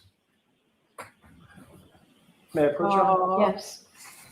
Here we go. Butt dialing. Take a look at those two documents and tell me if you recognize at least the top one. Butt is a magician. But being recognize able those? to freaking make phone Yes. calls with his May I approach? smartphone. Yes. These are, you know what, I'm gonna, if it's okay with the court, maybe witness maintain those documents? Sure. Mr. Higgins, you see the document on the lower right, it has a page number or there's a numeric indicator 01770, in other words, 1770 On the lower right-hand corner? in the right, in the red. Take a look at the one that's marked with the QQ. I see it. You've seen that document before, correct? I think I've seen it maybe on a screen, not in my hand. That was these were the records that were shown to you at a prior hearing. Yes, And you acknowledge that at least the one marked QQ is a record of your calls, correct? it has my name, my telephone number, correct? And it indicates that on January 29th, 2022, at 2:22 and 35 seconds, you received a call from Brian Albert, duration of 1 second, correct? Yes, In other words, Brian Albert called you at 2:22 and 35 seconds, but it looks like you missed the call, correct? I see the 1 second call, yes. There's a second call just below that. On the same date at 2:22 and 52 seconds from you to Brian Albert. Do you see that one? Yes, And the duration of that call is 22 seconds, correct? I see that, yes. So 17 seconds after you missed a call, according to these records, from Brian Albert, you called him back, and there was a call lasting 22 seconds. Is that right? That's what the records say. May I approach? Yes. So the fact is, you were speaking to Brian Albert in the middle of the night, approximately 3 hours before Mr. O'Keefe's body was found in his yard, correct? No, that's not correct. And that was 5 minutes before 2:27 a.m. when there was a Google search for how long to die in the cold, correct? Objection. Sustained. And then, of course, you lied about that under oath in that prior proceeding by saying, I don't remember this phone call. Objection. Sustained. Did you, in fact, Sustained. How close was it to the Google search? and then, of course, you lied about that under Mr. O'Keefe's body was found in 22 seconds. Is that right? And seconds after you missed a call, according to these records, from Brian Albert, you called him back, and there was a call lasting 22 seconds. Is that right? That's what the records say. May I approach? Yes. So the fact is, you were speaking to Brian Albert in the middle of the night, approximately 3 hours before Mr. O'Keefe's body was found in his yard, correct? No, that's not correct. And that was 5 minutes before 2:27 a.m. when there was a Google search for how long to die in the cold, correct? 5 Objection. minutes. Sustained. I didn't realize how close it was to the Google search. And then, of course, you Wow. lied about that under oath in that prior proceeding by saying, I don't remember this phone call. Objection. Sustained. Did you, in fact, tell the truth at the prior proceeding when you said, I don't remember that phone call? I always tell the truth. Did you lie under oath, sir? No, I did not. Would you tell us if you did?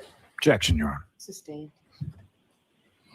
You acknowledge that there's a 22-second phone call in your phone records, correct? That's what's reflected by the record. And 22 seconds is quite an amount of time. Would you agree?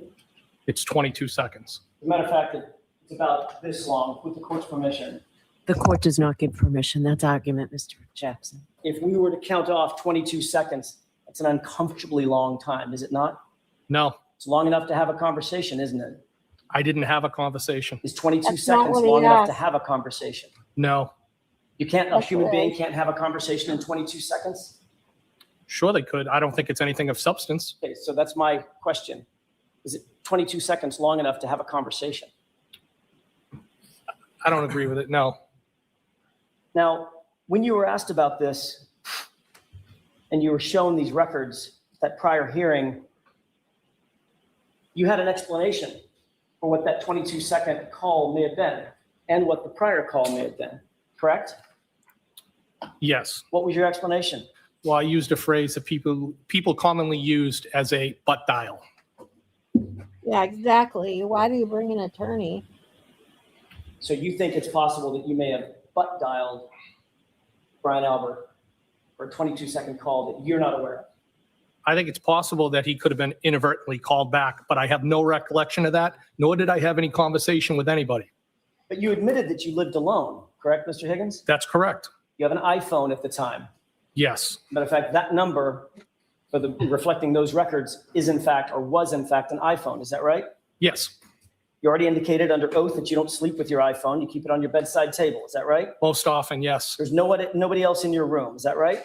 That's correct. And you had your ringer on because you were awakened the next morning by a call from Chief Berkowitz, right? Yes, the ringer was on. When somebody calls you and you miss the call, there's a notification that shows up on that iPhone. Is that right?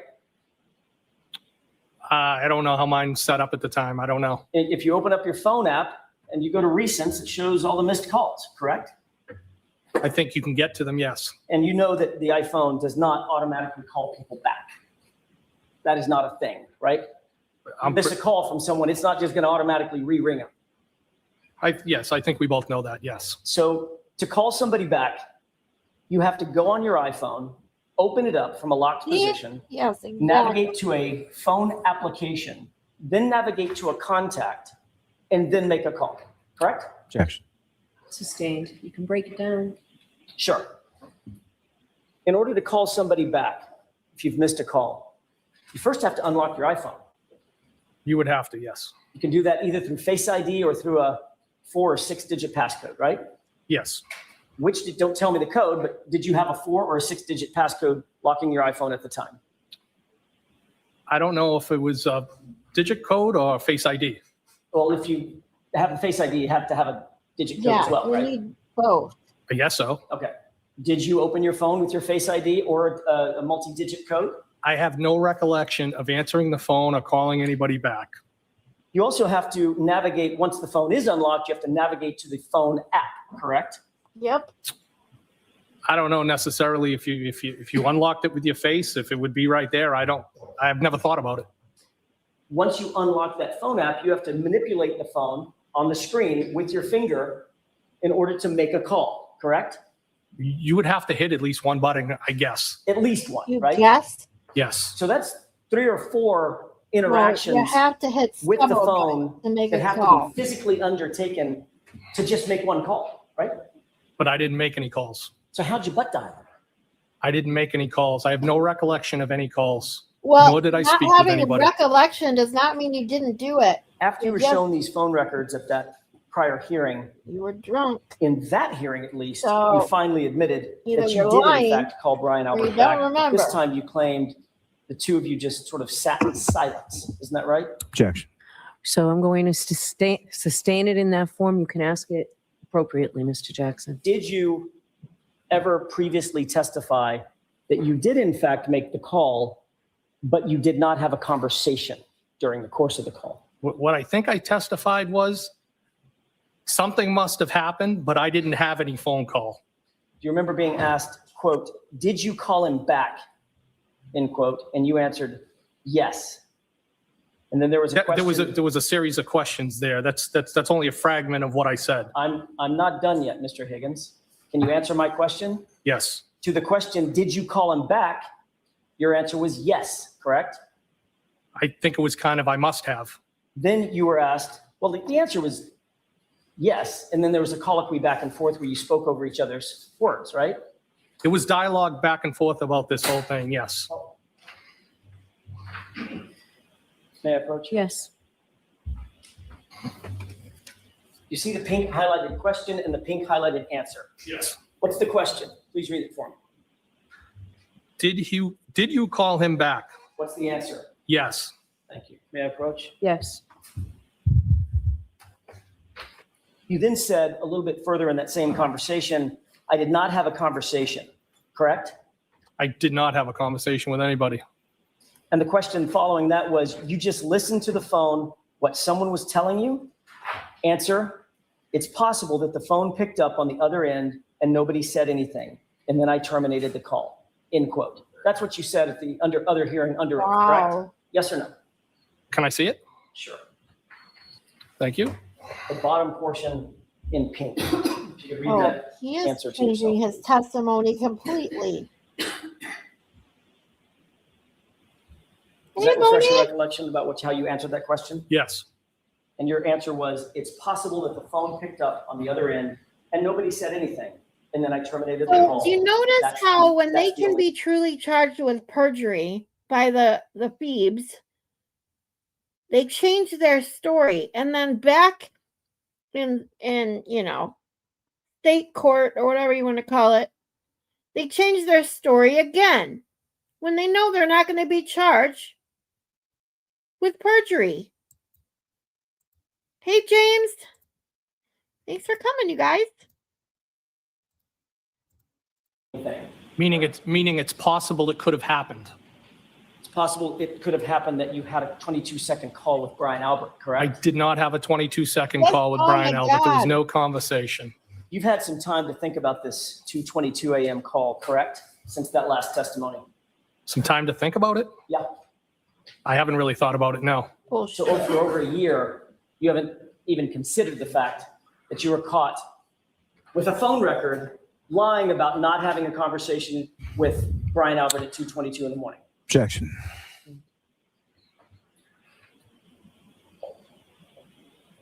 Mr. Higgins, what was so important that you and Brian Albert needed to discuss something at 2:22 in the morning? There was no discussion. I never talked to Brian Albert. Whoa. And why the 22-second phone call, sir? Objection. Sustained. What? I want to talk about what you did after you woke up on January 29th, Oh. 2022. That was obviously a memorable day in your mind, correct? It was a sad day. The very first person you spoke to after waking up was who? Well, I believe I said I got the call from Chief Berkowitz. Berkowitz. That's not my question. Say that again? Who's the first person you spoke to on the phone that morning when you woke up? Brian Albert. Oh. You didn't talk to Berkowitz when they called? Whose idea was Oh. it for you to drive to Brian I Albert's house misunderstood that morning? that. It was my idea.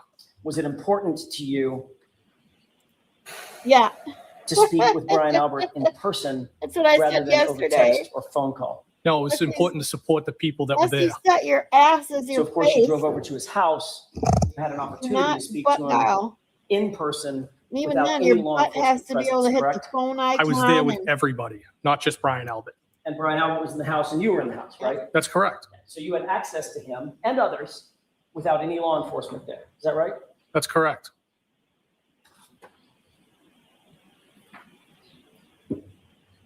As soon as you got off the phone with Brian Albert that morning, who did you call? At 7:22 a.m., if you I recall. think I might have called Chief Berkowitz back. So as soon as you got off the phone with Brian Albert, first thing in the morning, the next call you made was to Chief Berkowitz. Is that Yeah, right? yes, because he had called me first. Yes, I called him back. It was more important to talk to Did you Brian request Albert. from Chief Berkowitz any information that he may have had concerning the investigation surrounding John O'Keefe? Oh yeah, he being gets found red in the at face when he 34 gets Fairview that morning? No, perturbed. He gets really upset. Were you and trying to see frustrated. how much law enforcement knew right away? absolutely. I didn't even know what happened. Were you Yeah. trying to gather information about what happened so You that you would know cannot what happened? butt dial on a smartphone. You can inadvertently press when you're already in the phone app. You can inadvertently call someone you don't mean to by clicking the wrong person in your phone call log, which I have done. But your phone already has to be open. Your phone app has to be open. Your call log or contacts has to be open. That's 3 buttons. You have to push or open with your face or your 4-digit code. It doesn't just happen with your ass. Yeah. Exactly. These butt dial stories are so fucking ridiculous.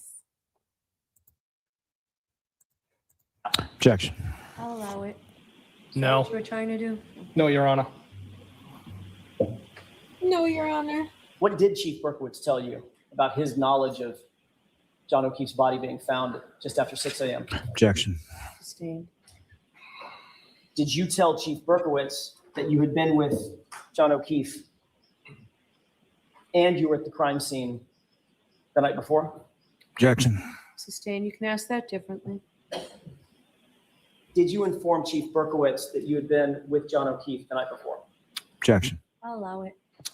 I believe I may have told him at some point that I saw John at the waterfall. Did you tell Chief Berkowitz that you had been at 34 Fairview? I believe I did. You believe? Did you tell him that your vehicle was Yes, parked yeah, I just believe. feet away from where John's body was discovered? No, because I didn't know where he was discovered. Did you tell Wait, Chief Berkowitz whoa, that whoa, you and whoa. Brian Albert had a just feet away from where John's body was discovered? No, because I didn't know where he was discovered.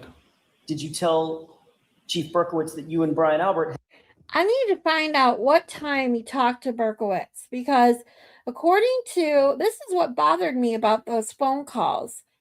Because all I wanted to do was find out when Higgins found out about what happened to John.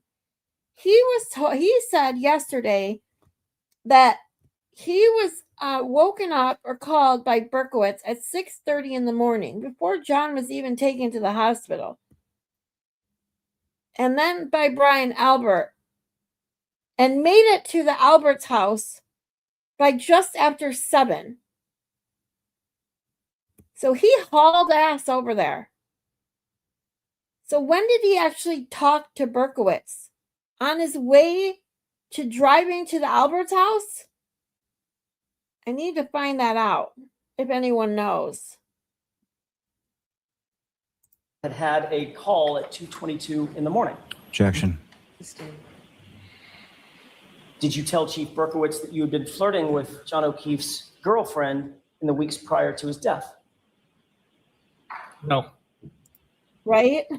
Did you ever tell Chief Berkowitz about the nature of your interest in Although this I reading? do have to say that I fall asleep with my phone in my hand, so my phone ends up in my bed all the time. However, I've never butt dialed anybody from it being in my bed with me.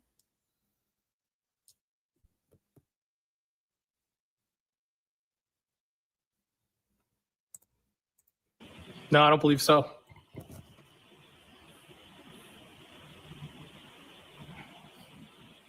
Did you tell Chief Berkowitz that you had seen Mr. O'Keefe and Miss Reed the night before, and that Miss Reed had ignored you?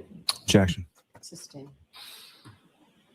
You indicated just a second ago that when I asked, did you tell Chief Berkowitz that your Jeep was parked just feet away from where John O'Keefe's body was found, you said, I have no idea where John O'Keefe's body was found, correct? That's correct. You had just spoken with Brian Albert, right? Right. He said in front of the house. AJ gets All he it. said was John O'Keefe was found in front of the house. He didn't say right outside on my front lawn. I believe he said he was found out in front of his house unresponsive. Okay. If he was out in front of his house, then you would know, because your Jeep was also parked out in front of his house, that your Jeep would just be feet away from him, correct? Objection. Sustained. Ugh. Did you tell Chief Berkowitz that you had texted John O'Keefe to have him come over to 34 Fairview just hours before he was discovered dead in the yard? No, Did you think any of that was important when talking to the chief of police of the Canton Police Department? I'll let him have it. I'll let him have it. I hate no, that I didn't. response. There was no reason to tell him. Like, I'll let him have that You've been an one. investigator for some 15 years, and you were a firefighter for years before that, correct? Yes, You're very familiar with some of the tools that are used in conducting modern investigations, correct? yes, You'd agree that searching electronic devices and phones is an incredibly important investigative tool that modern investigators use, correct? Objection. In that form, I'll sustain it. Are you aware that searching electronic devices is an important part of investigations? Objection. Are you aware of that, sir?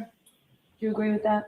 I've utilized phone data during the course of my investigations at times. Yes, Okay, so another way to put that is obviously phone data, Is important to electronic data is an investigations. important part of Yes. investigation.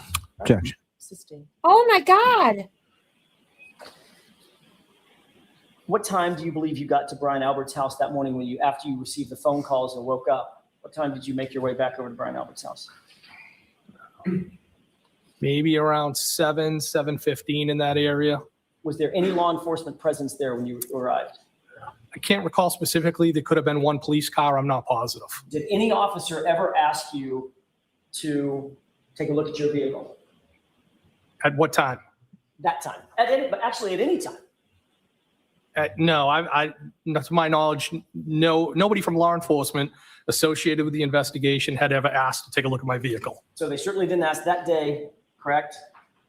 On the 20. What I'm saying is, to my knowledge, nobody has ever asked me that. Right. So that's my point. I'm just trying to break it down. You want to tell me every instance when somebody could have asked me? Correct. Okay. On the 29th, when you Wow. asked whether or not your vehicle could be searched. Getting a little defensive there now. Higgy. Searched or inspected? What do you mean? Either one. Well, I would consider a search the inside of the vehicle more so than the outside. I would consider the outside more of an inspection. I would have been happy to show them it. I'm sure you would have. I'm asking, did they ask? No, They didn't ask to search it, they didn't ask to inspect it. No. When you met with course troopers, who was it that you met with on the 3rd of February? Trooper Proctor and Trooper Buchanan. Did either Trooper Proctor or Trooper Buchanan ask to inspect your vehicle, otherwise search it? Not to my recollection. And to this day, nobody's from Massachusetts State Police has ever indicated that they want to inspect your vehicle. No.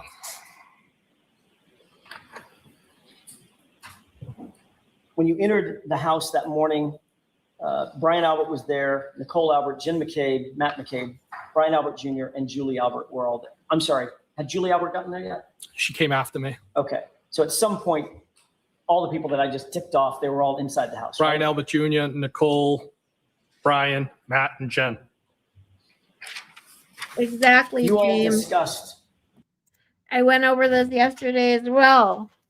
Because, like I said, not only do you have to open the smartphone with your face or code, you have to click the phone app, then you have to dial the number, and then you have to hang up to not leave a voicemail.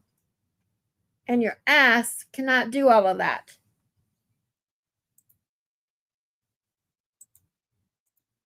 The incident together, correct? I wouldn't describe it that way. No. Did each of you discuss your own perspectives about what had happened the night before in the early morning hours? Objection. I'll allow it. People were in shock at the table trying to figure out what happened. The math didn't make sense. John and the defendant never showed up. People were in shock. Trying to The figure out what to math say. didn't make right? sense. Is that No. what you just said? What And you were all math? talking within earshot. In shock. And figure out what happened. The math didn't make sense. John and the defendant never showed up. People were in shock. The math didn't make sense. What math?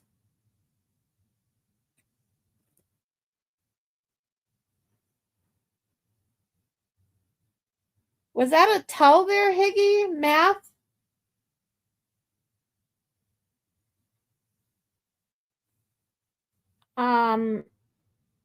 Yeah. Shock.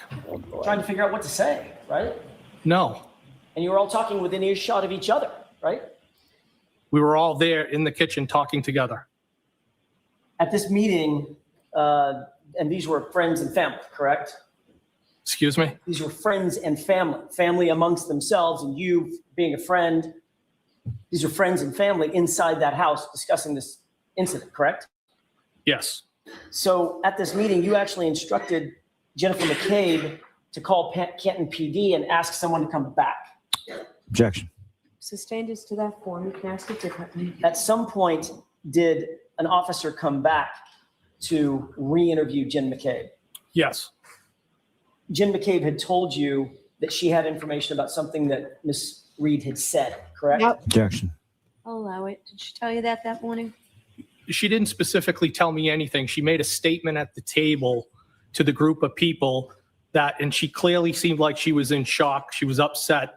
And she made a statement, something to the effect that Karen had opined that she had hit John. What she actually said was, I hope I didn't hit him, correct? Objection. It's not what I heard. No. That'll stand. Yeah, Who it's did not what you who heard. did You ever weren't tell this there. to? I've reported that.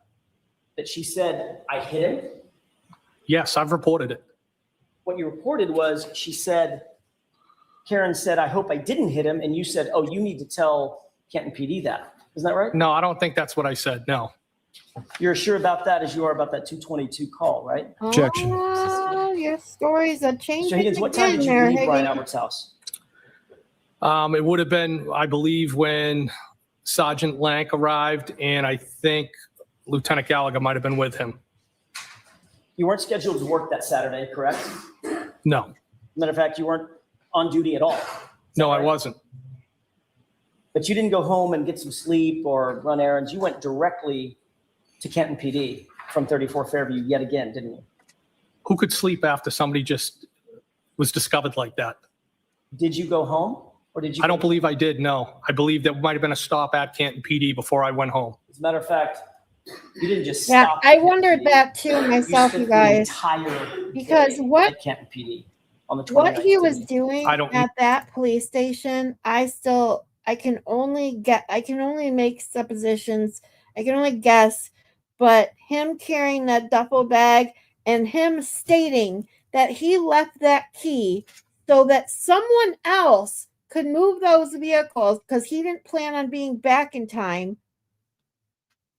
And then specifically stating that he was tired, had a long day, and then was drinking, goes back to the police station to take the key back off his desk when he left there for someone else to move those cars. Instead of just leaving it there, going home, and because he was so tired, right? He had such a long day. It makes no sense.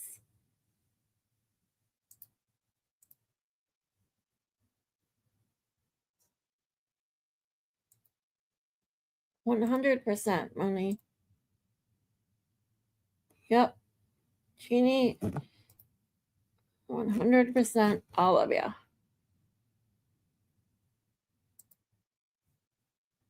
He probably got rid of more than just the clothes, because where did that blood go? I mean, them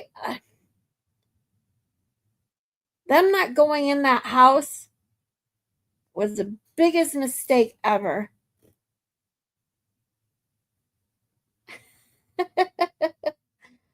Bust into his dream like the Kool-Aid man.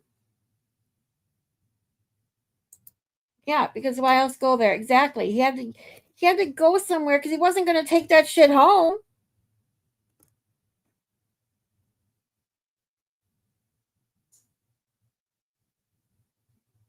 But he doesn't realize how stupid that excuse sounds to say that he went to move cars while wasted.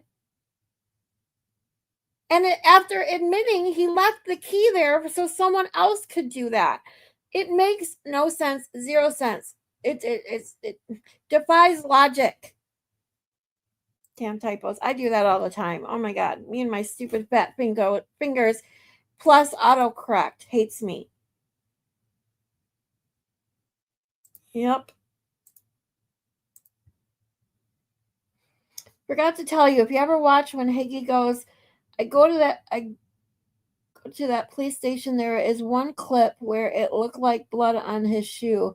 I can't remember. I'll try and find it when I get home. Oh, okay. I've never seen that. Yeah. Oh, boy.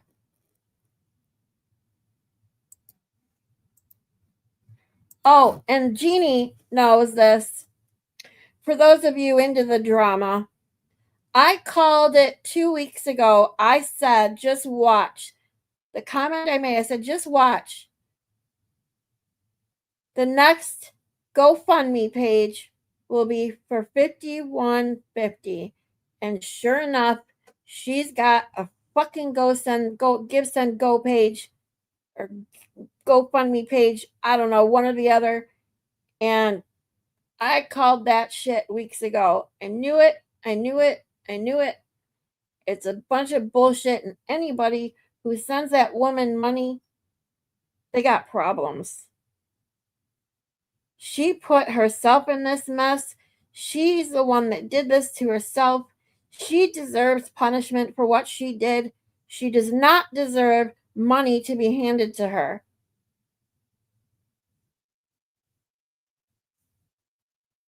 And I'm sorry I go off about this, but it pisses me off. I am broker than broke. You guys listened to me whine and cry yesterday about the shit I'm dealing with, and I don't even have a GoFundMe page. That's not my style. I am, I would love to put a GoFundMe page up right now and to help with the shit I'm going through. But I just won't. It's insane that this woman and whoever associates with that woman thinks that it's okay to ask other hardworking people for their money for the shit. Pisses me off.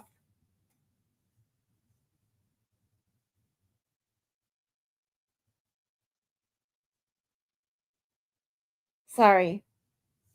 That's my rant for today.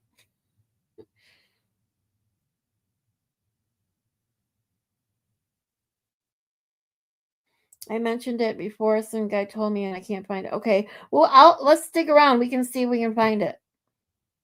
I believe he was at the cop shop to see what they were going to say over the radio. He wanted to know what they knew. Yeah, I mean, thank you for coming today, guys. Thank you. Yes, thank you, Mayland. You're perfect. Perfect, perfect. I totally did. Jeannie knows it. I called it. Oh, Mayland remembered too. Yes, I did. But just she doesn't get the money for it. Well, apparently she's got $2,200. Or at least that's what it was last night, which makes me sicker than sick. Because if I could make $2,200 by Give Send Go right now, I could really use it. Really, like seriously. I'm behind on rent. I have my phone bills due. I have shit. I'm trying to get my YouTube started, which costs a fortune. And it's like that's it sickens me that she put herself in this mess and she has the nerve to think that other people should be giving her money. And whoever, I guess at this point, whoever sent her money that adds up to $2,200 right now, I guess I don't know. It's just disgusting to me. Yeah. Oh, gross. All those people. Yeah. Okay, Malin. Have a good time at the grocery store. Yeah, but I bet they get in and beg for people to buy them a coffee too. They're vile. They're disgusting.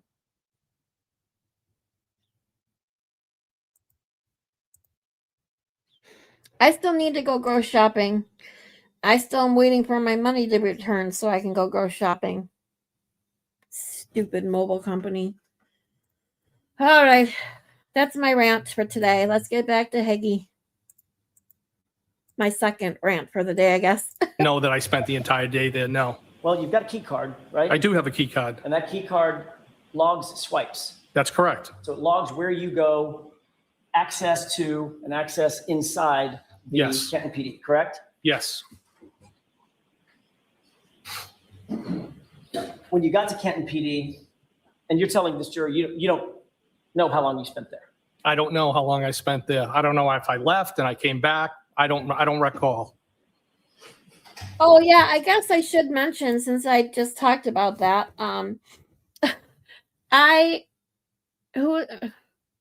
James, you're joking, right? Who's Meredith? Oh, who Meredith? Okay, I thought it said who's Meredith. I'm like, oh my god. Yes, 5150 has a Give Send Go. She doesn't deserve your money. Please, no one give her money. You want to send anybody money? Please send it to me. I could truly use groceries right now. Here's my grifting. I have PayPal. There's a QR code and a link in my bio and in the ticker. And I finally got my Buy Me a Coffee. Woohoo! I got it all set up this morning. My Buy Me a Coffee link is also in my description and my bio. And it's in the ticker at the bottom as well. Thank you. So if the records indicate that you were there from 9 a.m.-ish, after 5. I don't know how the records would indicate that. I'll show you in a second. Okay. While you were at Canton PD, did you speak again to Brian Albert? I don't remember. Oh, While you were at Canton PD, did you speak again to Chief Maybe. Berkowitz? Most likely. While you were at Canton PD, did you speak with Brian Albert's brother, Kevin Albert? I don't believe so. We'll see. Moni. Yeah. Yes. Thank you. It's a 167-page document. Just take a glance. Obviously, don't read the whole thing. Just glance through it and tell me if you recognize what that is. So it says Canton Police, all events logged by day. So don't read it out loud, please. I'm sorry, Your Just, Honor. do you recognize Yes, I do. it? Okay. May I approach? Yes. This appears to be a log of key swipes in and around Canton PD, correct? Yes. And it's in reverse chronological order, in other words. I didn't note that, but okay. Okay. You acknowledge that that is a record of the key swipes that everybody uses moving in and around Canton PD, going through doors, every place that needs a key swipe is logged. I would assume that's what that is. Yes. All right. It shows that you entered Canton PD for the first time on the 29th at 1:27 a.m. Does that sound about right? When you got there, you say to move your cars. It's possible. It shows that you were granted access to floor corridor 227. Does that mean anything to you? No. What about floor corridor 226 on the second floor? Second floor would make sense because I went in the building and then to the second floor. Oh, by the way, guys, By the way, did Brian? now that my Buy Me a Coffee website is up and running, I'm going to be setting memberships on there as well until I get monetized on YouTube. I'm going to, my daily wellness digital journal is almost done. I'm going to hook it up on the site as well. If you guys don't know, this Buy Me a Coffee, I always thought it was like literally a Buy Me a Coffee. Like, here's $5, buy a like I didn't know what it was until I actually made one. And so you can like sell products on there, you can have memberships. So I'm going to do some fun stuff on here, so stay tuned. I will let you know when I have that digital wellness journal going. I'm looking into some merchandise and things like that to add on here that will be kind of linked into my YouTube as soon as I get monetized on here as well. So just wanted to let you guys know. So, and if you guys don't, and haven't ever used Buy Me a Coffee, you can send any amount of money. It's just like donating through PayPal or Venmo or Cash App, same kind of thing.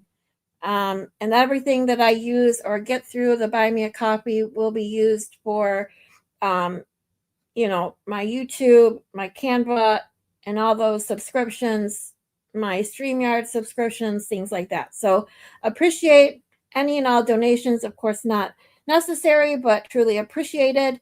I truly, truly thank you guys for even just being here every day. I love you all. Okay. Oh, hold on. Moni, what's that? I'm so sorry. I'm sorry, Miss Scarlett. I'm broke as a joke too. Oh, don't be sorry. No. You, yes, don't be, trust me, I of all people understand what it's like to be broke. So that's what I say. When you guys are here and helping me just enjoy the day and get through this and have some fun and some laughs, I appreciate that more than you will ever know. And I want you guys all to know that. So don't ever be sorry that you can't donate anything. Please. You're here. If you just hang out with me, and hit that like button, it means everything to me. I know, we should. Oh, you don't even have to buy me a coffee. We have to get together. We're so close. I can't believe it. We'll have to talk soon. Oh, cool, Jeannie. Let me know if you have any issues. Like I said, I finally got it working and accepting stuff. So I'm I'll be working on it later to kind of add more stuff to it, but it at least is taking donations and things like that right now. So at least it's working, which is better than it has been. I love you guys. You're amazing. Ever mentioned what time the officers cleared the scene? No, Without telling me the substance of the conversation, did he tell you when he talked to you at 7:20 or? not that I recall. No. But you remember by the time you got there, the scene had basically been cleared. There wasn't a bunch of emergency vehicles, crime scene tape, nothing like that. I didn't see fire trucks. I might have saw a cruiser. I can't be sure. I don't recall. You're not sure about that either. Sorry, I'm You're not not sure about even seeing a cruiser, correct? not 100%. No. Certainly were not contacted by a law enforcement officer who took your name and ID or anything like that. No. Parked and walked in the house. Yes. Your Honor, may I approach one more time? Yes. Same thing. Mr. Higgins, if you will, I'm sorry, are we ready? Thank you. May I proceed? Yes. Mr. Higgins, if you'll look at Bates page 3015, which actually is in order, that's not reverse chronological. It's the second to the last page.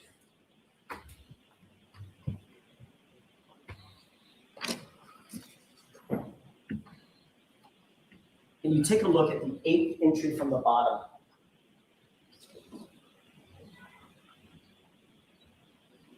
I see it. Does that indicate that this all occurred on 1/29/22? This entry at least? Well, I mean, I only on that 8th entry, I see that's associated with my name. I don't know what the other ones are associated with. Right. It would be other individuals in Canton PD. I mean, this is the entire log for 129, right? Okay, but what all I'm saying is that just my name is next to that. I don't see any other names. So Right. okay. So on 1/29/2022, I'm just trying to orient you. At 127 and 52 seconds, I see it. access granted, Brian Higgins, rear entry to secure corridor, rear entry to secure corridor, correct? Yes. All right, so that appears to be what the log entry or the key swipe entry looks like when it's logged, correct? Yes. If you look at page 2967, I'm sorry, I said it backwards, 2976. Okay. Take a look at. So you said time- 2976? That's Bates page 2976. That's the bottom right-hand. I see it. Yes. Look at the time entry for 9:23 and 39 seconds. 923 and what? 39. And that's on 2976? Should be.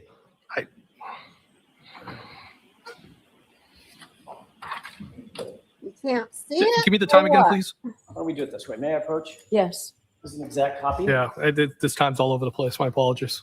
That's Okay. fine. All right. Thank you.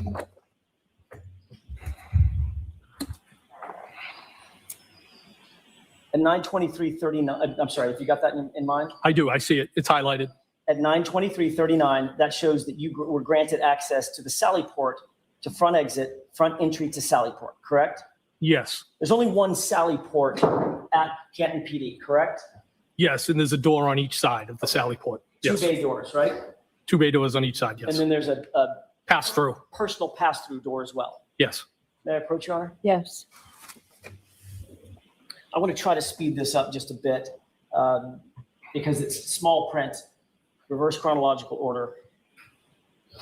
On page 2976, there's also an entry, same page, should be right above that, Jeannie, hold on, let me get 92350, it to it right showing now. Hold that on. you were granted access from booking to Sally No, Port as well, I got correct?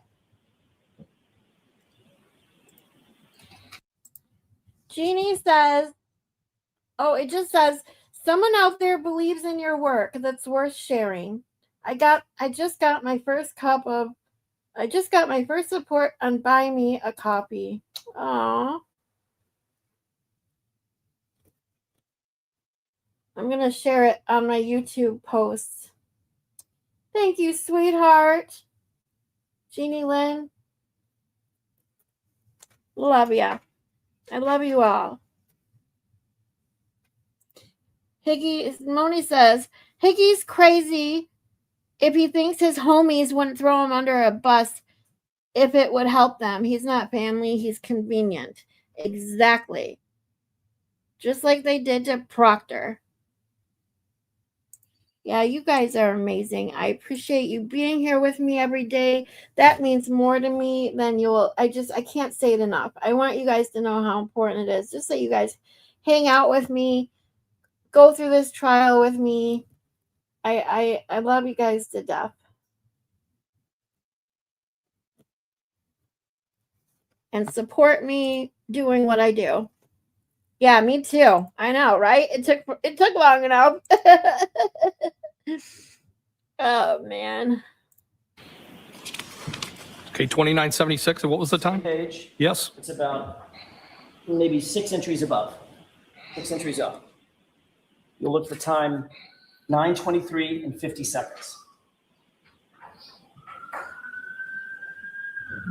I see. Yes. All right.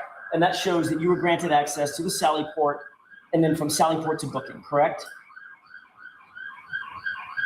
Says booking to Sally Port to booking. Okay, so that's a key swipe. You're either entering into the Sally Port from booking or from booking into the Sally. Yes. Could you repeat the question? Of course, of course. May I inquire, Your Honor? Yes. That indicate, I have no idea what the last question was. I'll see if I can make a new one up. At 9:23 and 50 seconds in the morning, you were granted access booking to Sally Port and Sally Port to booking, meaning swiped the key card in the door going from booking to Sally Port.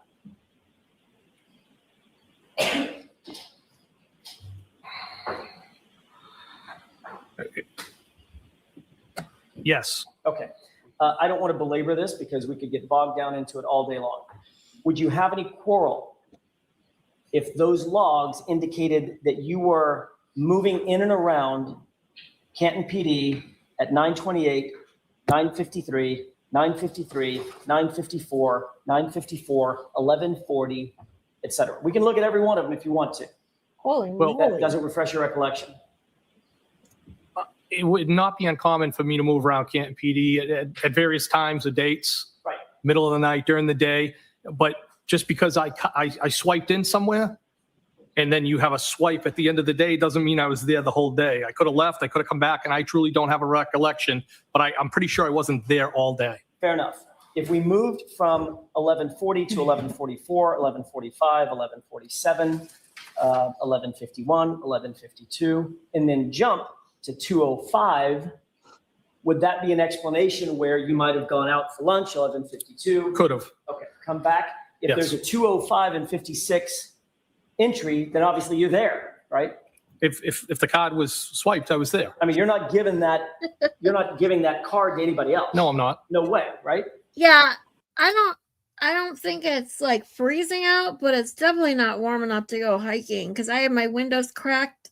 But it's definitely chilly in here compared to what it was the last few days when I had my windows wide open. It's not confusing if you just tell the truth. No truer statement. No truer statement, Moni. Just because you had a desk there doesn't mean you actually sat at it and did work there. You guys got it. Let's just look at 2905 because I want you to be comfortable. Page 2905, and let's look at that 2:05 and 56 entry. I'm at 2905. Where would you like me to look? About right there. Basically middle of the page. May I approach? Yes. This might be a little easier. Highlight it for you.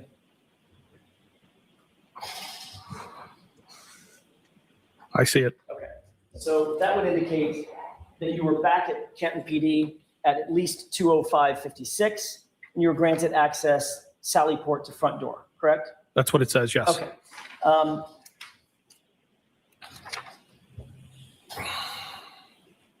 At 3:10 p.m., you called Brian Albert's brother, Kevin Albert, correct? I don't know. It's possible. Okay. If, I mean, I don't remember every phone call I made that day. Understood. Do you remember talking to Kevin Albert? I don't. So you don't remember what you discussed with him? No. Do you remember that it was a 12-minute phone call? No, I don't remember having any phone call, but I'm sure it's possible that we spoke. Do you remember Kevin Albert providing you any information about the ongoing investigation into John O'Keefe's death? No.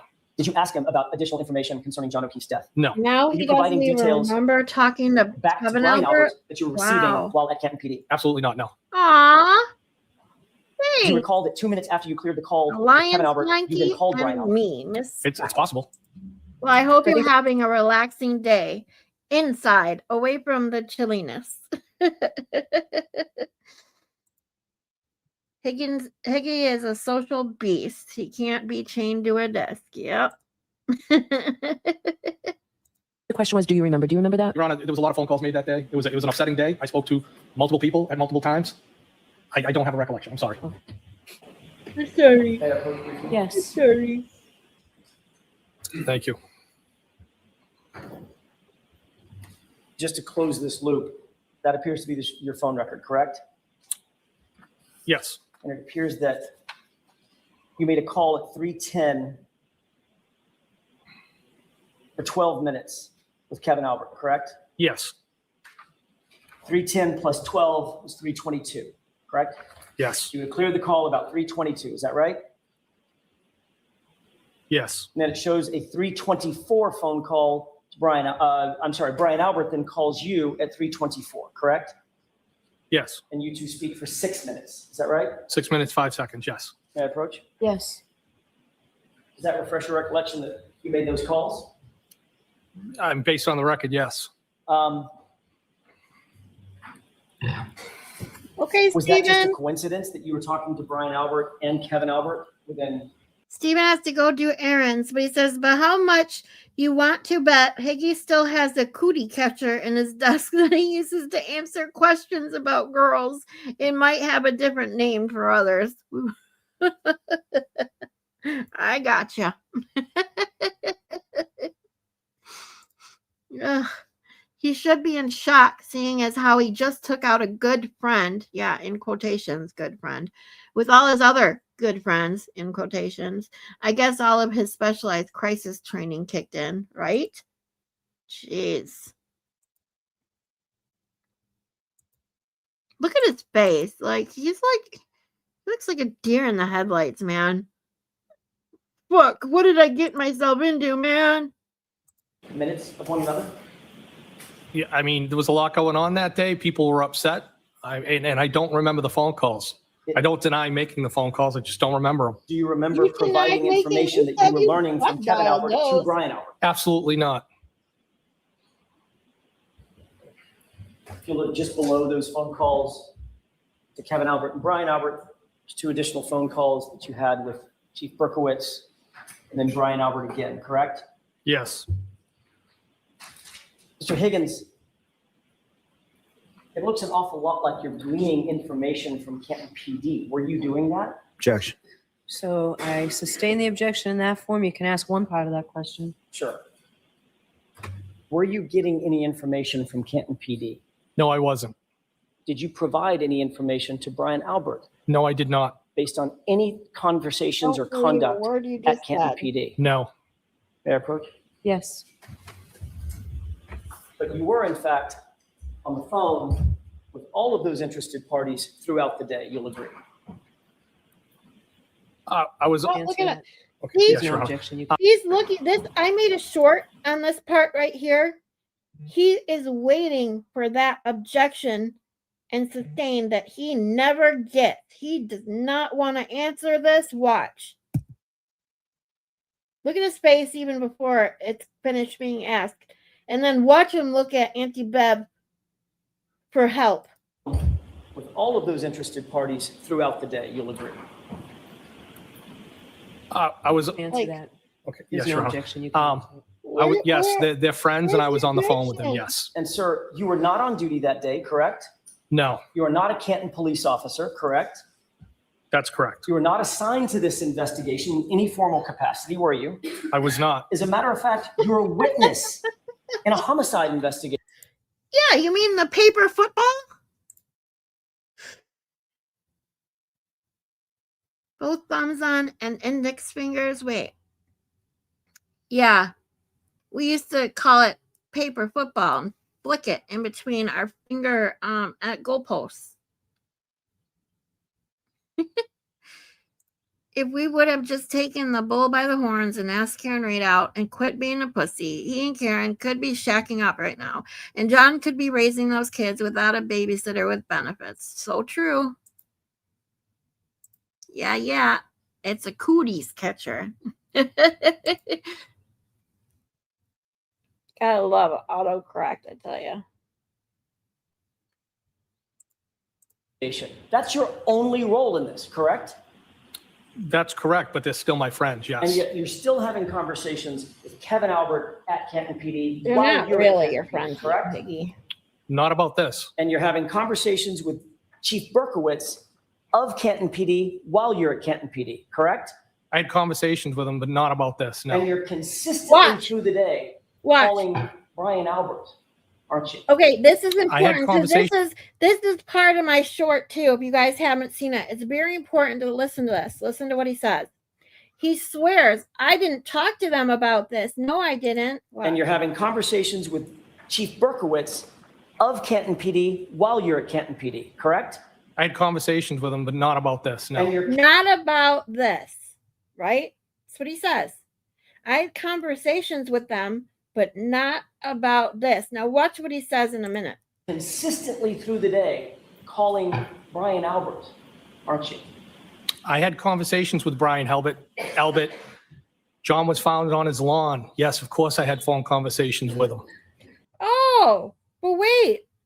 I just contradicted myself and said John O'Keefe was found on his lawn. Of course I had conversations with him.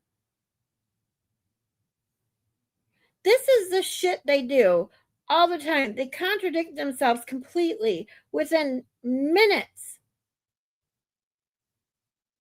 And then wonder why they look like, and everyone knows they're liars.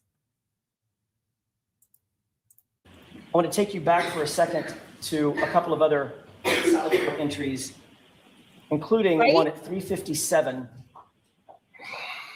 one at 358, and one at 407. I'm going to draw your attention to 2885 and 2886. 2885? 2885 and 2886. We'll start with 2886 and then work backward. Okay. First entry is at 357 and 54 seconds. 357 and 54 seconds, I see it. Brian Higgins booking to Sallyport, correct? It says Brian Higgins, communication to pedestrian Sallyport, communication to pedestrian Sallyport. Look at the one just above it. That's 358.24. Look at 357.54. Or the one I- it probably is going to be just below it because it's reversed. You said 357.54, correct? Correct. That's what I just read. Got it. Look at 6 entries below at 357.36. 357.36. I see it. Access granted, Brian Higgins. Booking to Sallyport, Sallyport to booking.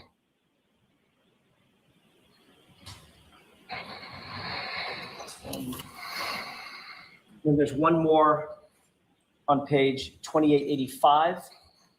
Look for 407.47. 407.47. Correct. I have it. Access granted, Brian Higgins. Booking to Sallyport, booking to Sallyport. And there's no record in that document of you exiting, correct? That's just booking to Sallyport. Yes. Man, Mary B's live. I didn't know that. I don't, yeah, there's no record. I don't know if it That's all- records you that's all going up. that- you That's answered my fine. question. There's no record of it, correct? Not that I can see here, no. I'm sorry. And you're aware that that's about 90 minutes before Karen Reed's SUV was delivered to that Sallyport, correct? No, I'm not aware of that. Are you aware that her car ended up in that Sallyport where you were at 5:36? I'm aware her car ended up there, yes.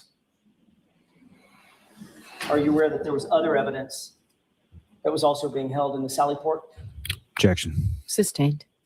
Did you see any other evidence in the Sally Port related to Wonder this what case? it's parked No. in the. Did you see a bag, a grocery bag with 6 solo cups there? Yeah, Objection. I allow it. Well, Did you see ridiculous, anything that seemed especially out of the when ordinary she there? says, All- "I'll allow that one." Like, I better, you better understand that I get to decide what gets allowed in my courtroom or not.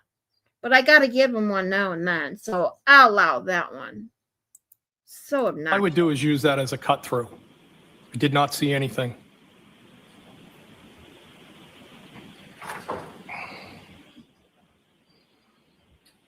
Are you aware that at 5, well, let me ask you this. You and Chief Berkowitz were moving in and through, at least in some parts of the day, in and through Canton PD together, correct? At some points, we Lapel might have been pins, I together. got I'm not, you. I mean, we weren't together all day. Matter of fact, I kind of figured he that's was what also you in meant, Sally but Port around the same time you were, correct? I just didn't know. I thought maybe don't I recall wasn't that, hip no. into what it was called. But I also understand with me and The my records stupid would fat reflect that, fingers Right? and The records that are in front of autocorrect, you? my Objection. enemy, Sustained. that, things like this happen all the time. You were in the Sally Port the last time. Good, you Moni. I logged into the appreciate Sally you. Port, it's 4:07. I You remember didn't know seeing Mary B was going live. I just found out she's live. So I'm sure that most everybody that is normally here is probably in there, giving her support, which is totally cool. I would have been in there myself had I known that she was going live, but I don't know what she's chatting about today. I think it's her first live, as a matter of fact, but I will check her replay. I just posted in her chat to let her know. I was like, I would have been here had I known. I'm like, I didn't know you were streaming. I was like, but I'll be on replay when I'm done. Because she normally stops in and says hi to us too. Now I know why. She hasn't today. All right. Getting back to Higgy. Sorry, I got distracted. Chief Berkowitz at Sally Port at 4:14. No, and if that says that I'm logged, that could be me cutting Mr. through. Higgins, all I'm asking you through, I'm not asking you what you did. I'm asking you where you were. I don't know where I was at that specific time. Well, you walked into the Sally Port, we know that, If I walked in, I was correct? cutting through, yes. Right. Was Chief Berkowitz in the Sally Port at 4:14? Not that I recall, no. Was he there at 4:30? I don't remember ever seeing him in the Sally Port, no. Was he there at 4:33? I don't remember ever seeing Chief Berkowitz in the Sally Port. At 4:50?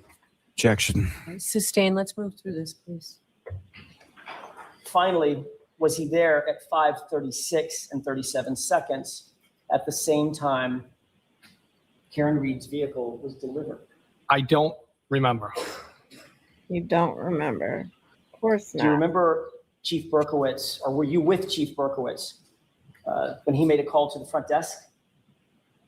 No, I don't remember anything like that, no. Do you remember Chief Berkowitz calling the front desk at 5:42 and saying, shut the doors? Objection. Sustained. Do you remember any kind of call shutting the barracks, meaning shutting the Sally Port? Objection. Do you remember that? I don't remember anything like that, Your Honor. Okay, next question. Yeah. You didn't leave Canton See, there she PD goes again. until She close to asks the 6 question. p.m. Isn't that right? I don't know what time I left. It's Could not have right been that she 5:50, asks. 6 o'clock. She re-asks the question to get an answer when it's AJ's job to ask the question he wants to ask so that he can get the response he wants to get to ask the next question. It's absolutely ridiculous how she runs her courtroom. No excuses, Higgy. Oh, he's got plenty of them. Funny because another cop commented to the feds at how odd it was that you two were in there for a long time. Yep. It was weird because, or they were in the Sally Port for a wildly long time. Yeah, Deborah, I remember because I hadn't seen the first trial, watching Deborah testify in the second trial, I was like, it was very strange. I didn't understand why they went with her until I really got into like the entire case. Because I was like, wow, she just seems like a bitch, but that didn't do much. But then once you have the entire case and you understand the entire case, you realize how significant that testimony was.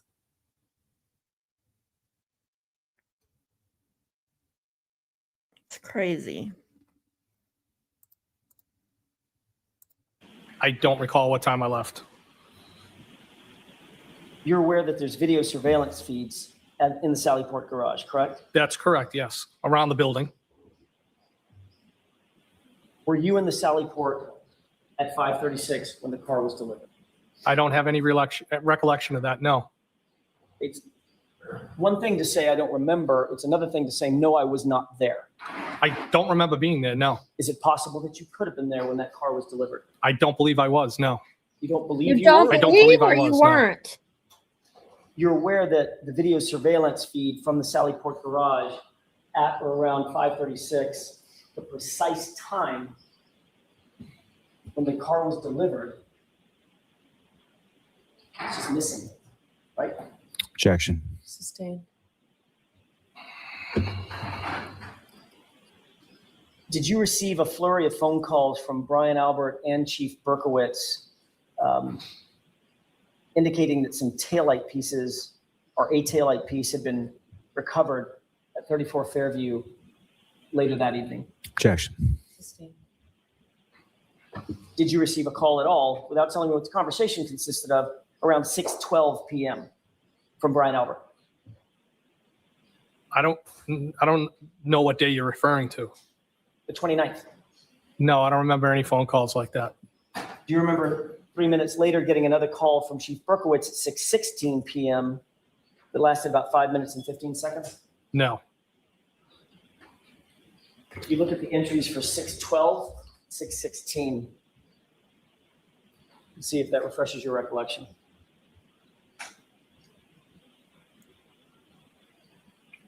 Are you referring to the, Another one with false 6:12 memories. and 6:16. Yeah. okay, I see those, yes. There was a call at 6:12 that Brian Albert made to you for a duration of 1 minute and 7 seconds, correct? Yes, And right after that, there was a call from Chief Berkowitz to you at 6:16 that lasted 5 minutes and 15 seconds, correct? yes. That approach? Yes. They telling you that taillight pieces had been found at the location. Objection. Sustained. Your Honor, may we approach briefly? Okay.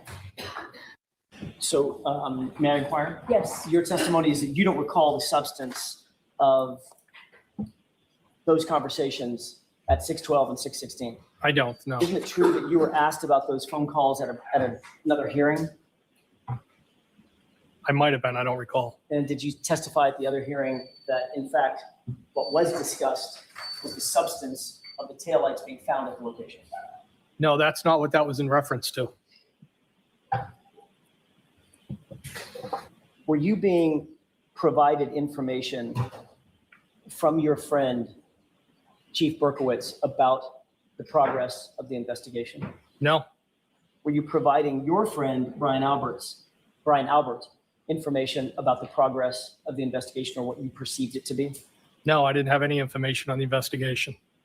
I don't believe that. You were not interviewed about this case in any formal capacity until 5 days later, correct? That sounds about right. February 1st, Trooper Proctor?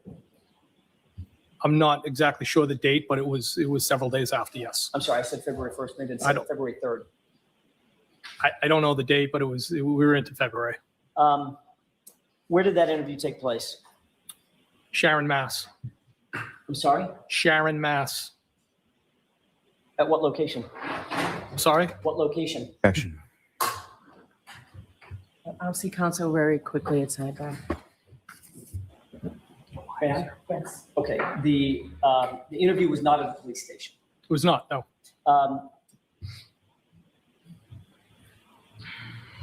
By the time you interviewed with Trooper Proctor, you had already had numerous conversations with Brian Albert. Is that safe to say? Well, the interview was with both Trooper Proctor, Sergeant Buchanan, and of course, I've talked to Brian Albert because of what took Mr. place. Higgins, that was a yes or no question. Yeah, of course I've talked to him, yes. Okay, and the answer is yes, right? Can we agree? The answer is yes. Thank you. By the time you spoke with Trooper Proctor and Trooper Buchanan, you had already had numerous conversations with Chief Berkowitz, correct? Yes, You had already had numerous conversations with Kevin Albert. yes, You had already had this meeting with the Alberts and the McCabe's over at 34 Fairview. Is that right? I went to the house. Yep. And discussed this case, You as you earlier described in your testimony. I You discussed hauled what ass we were over trying to to figure that out what house happened. to make it Discussed there after this 7. case, Mr. That Higgins. Well, was at that point, it before wasn't a John case. was even Okay, I'm not pronounced parsing deceased. words about what a case is versus a matter versus an Me issue. too. You understood my question, didn't you? We all do. We're all Yes. in. Is there a reason you We're don't all want to in answer that agreement question? here. I don't We have a all problem. know. Objection, Your Honor. Is there a reason, or why don't you go ahead and explain? Well, I feel he's trying to make it sound like something it wasn't. It I'm was, not it, trying to it- make it sound like anything, sir. I'm asking a question. Had you discussed this case or the issues surrounding this case with those folks? I did discuss things when I went back to the house, yes. And that was before you met with Trooper Proctor and Trooper Buchanan, Yes, correct? that's correct. You had already spent an enormous amount of time at Canton PD. We've just gone through those records. Is that right? I have been at Canton PD, yes. And you had been able to talk to, you had access at least to all the officers, correct? What do you mean by, can you Anybody that was coming and going at Canton PD, access for what purpose? just to walk by them, Doesn't hear what they were matter. saying, see what they were doing. Yeah, it's not what I was doing, no. I'm not accusing you of doing anything. I'm saying you had access to the individuals within the Canton PD, correct? To interact if needed, yes. And very obviously, you had access to the Sally Port Had access, yes, and that's a cut through I used all the time. and anything that was in it, correct? I wouldn't need anything in it. That's not It was the only point. after all that Michael Proctor Trying to thought that point out that you guys should have never were worthy taken of a custody of that car. Objection. Should have never done any of it was it. only after all of that that you were interviewed by Michael Bullshit. Proctor and Trooper Buchanan, correct? I wasn't interviewed to the following days, that's correct.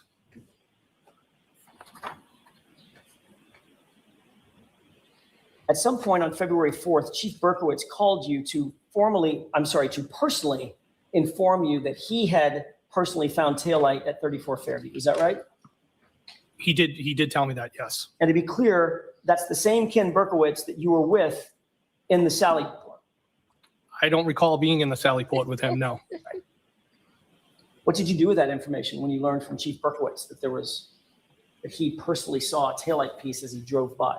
I didn't do anything with the information. Did you call Brian Albert? No, Brian Albert called me. You were asked a specific question in the other proceeding in course June he did. 2023, correct? Even though you guys were. I don't know if it convicted was off a the specific case, question. I you was guys asked a shouldn't have series been of questions touching or on how dealing the with phone any of calls this came shit. in. That's what I was asked. And your answer was, it's 100% probable that I told him about that, meaning I told Brian Albert about my conversation with Ken Berkowitz, correct? It's possible. Was that your statement or not? It was my statement then, but I've thought about it, yes. And you've changed your statement somehow? I don't know if I changed my statement, but I think the way the phone calls came in is Brian Albert told me, you're not going to believe what was found on the front lawn. And then I believe Ken Berkowitz told me he found the taillight, and I'm referring to the taillight from the both of them. I didn't provide any information to anybody. Well, Information was provided to me. what you actually said was, it's 100% probable that I told him about that. Yes, 100%. I'm not hiding that fact, but you're asking me if I recollect specifically. I know I called him after that Objection, Your Honor. call. All right, so Too many facts, go slowly. Sure. You said, yes, 100%, correct? In that testimony, I did, yes. And then in that testimony, you went on to say, I'm not hiding that fact, but you're asking me if I recollect specifically, correct? I don't have it in front of me. That's what you're telling me. You went on to say, I know I called him after that phone call, correct? I don't know. And you went on to say, if that's when Chief Berkowitz told me, listen, I didn't do anything wrong in this, end quote. That was your statement Objection. prior hearing, correct? so I'm going to strike the end. Your Honor, may I? Yes. You said you don't recall that entire testimony, right? Not that point. not that portion, but I know I was asked about how the phone calls came in and what was said. Do you think it would refresh your recollection to see a transcript of your answer? Is this it right here? That's it. I'm going to read it. May I? Yes. Thank you. Does that refresh your recollection to what your testimony was under oath in June of 2023? I do. And you said, if that's what Chief Berkowitz told me, if I listen, I didn't do anything wrong in this, correct? That Oh was the statement I my. made. Yes. Every time I see those words, I think of Baker and how he says it. Oh my. I can't do it justice. Why did you like he say, does. listen, I didn't do anything wrong in this? Objection. Why'd you say that? Because I felt they were being accusatory and I was trying to explain what was going on. And what I had said over that was, I believe what I said, something to the effect, I can't be 100% positive.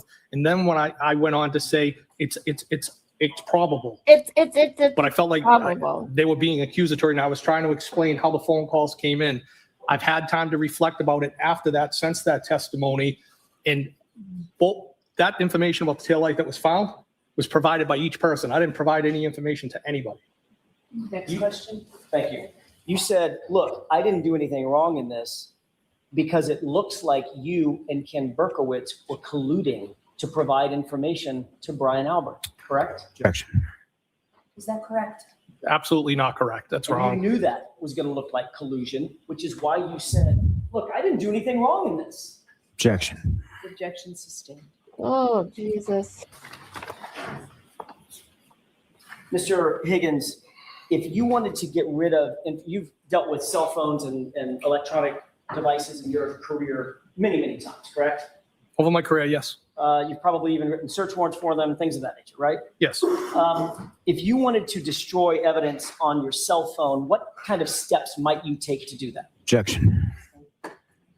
If you wanted to just get rid of information on your cell phone that would be unrecoverable, what steps might you take? Objection. Do you know how to get rid of information on your cell phone? Objection. Oh, come on now. You can answer that. Do I know how to get rid of information? I mean, I think there's different ways. You could wipe your phone. Anything else?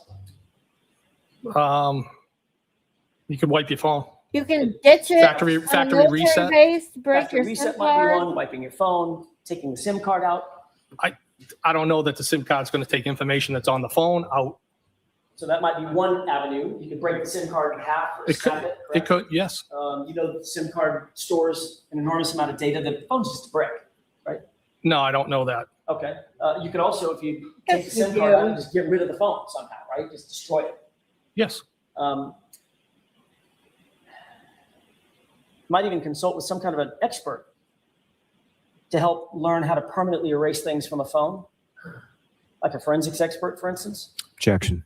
Sustained. On Saturday, January 29th, you spent much of the morning rather, at Brian Albert's house, and then the rest of the day variously at Canton PD. You would agree with that, correct? No, you said I spent much of the morning at Brian Albert's house? Correct. In other words, you went over there at whatever it was, 7:50, 8 o'clock, something like that, and then until about 9 o'clock. No, I got over there around 7 o'clock and I was there less than an hour. I wasn't there most of the day. Okay, I never fair went back there. So you Yeah, spent but time you at Brian got there Albert's house, awfully then fast. much of the rest of didn't the you? day. Why at was Canton he PD, there correct? before John Yes. was And then the even very announced? next day, that Sunday, you That's called a what friend I'd of like to yours, know. a guy named Matt Kelch, didn't you? Yeah, he's my best friend. And Yes. he's a special agent with the FBI, isn't he? He didn't No, he's go not. to the hospital. Was he then? He's Is never been it in. just me, or is it not weird to anybody else who he went to the house? He went to Brian Albert's house, got there by 7 o'clock. In 30 minutes, which he's 30 minutes away, which means he got out of bed at 6:30. He said he woke up at 6:30 by the call, jumped out, hurried his ass to Brian Albert's house, and got there by 7, but didn't go to the hospital. So he went to Brian Albert's house after John was taken to the hospital, but before he was pronounced deceased. And yet he never goes to the hospital. He goes to Brian Albert's house.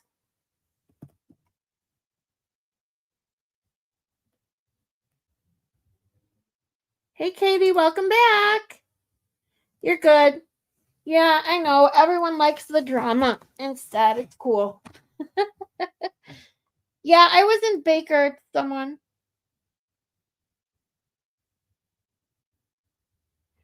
Miss Scarlett, were you in Baker? Someone said Expert was doing a show tonight with someone, but I can't remember who. Oh, it's with Emily C. Yeah, it's at 9 o'clock. She's been schooling him on everything Turtle Boy. So I think he's learning more stuff about Turtle Boy tonight. I'm pretty sure.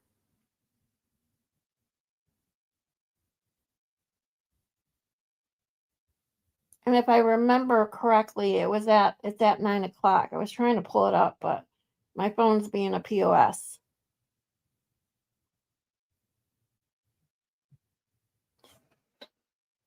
Yeah, I think it's on her page. Yep, Katie. Yep. Special agent with FBI. He's a special agent with ATF. My mistake. My mistake. I thought he was with the FBI. He's a federal special agent, He's a coworker of mine, yes. which makes him a federal special agent, right? An ATF agent, yes. And does he work for or have access to the Regional Computer Forensics Lab? Yes, he works over there. Okay, that's the FBI Regional Computer Forensics Lab, correct? Yes. That's how I got my mistake. I apologize. Well, I just want to make sure the record's reflected correctly. You and me both. So you reflected it correctly. So Matt Kelch Exactly. is an ATF agent who works at the FBI Oh, Regional. sorry, Katie. I also hate the drama, but she wasn't talking about the court drama. She was going over something that happened this morning in chat. Oh, okay. I'm sorry. I don't really watch Jess. I'm nothing against her. She's not really my cup of tea. Plus, I already watch so many other streamers. I don't really have the time.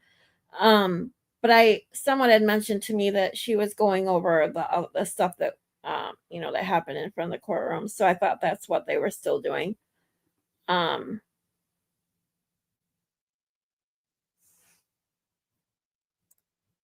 LOL, still drama though. Yeah, I guess it is, isn't it? But I happened to be in chat this morning when it all went down, so I needed to follow up. Gotcha. Of course, I'm nosy, and I'm going to ask what happened.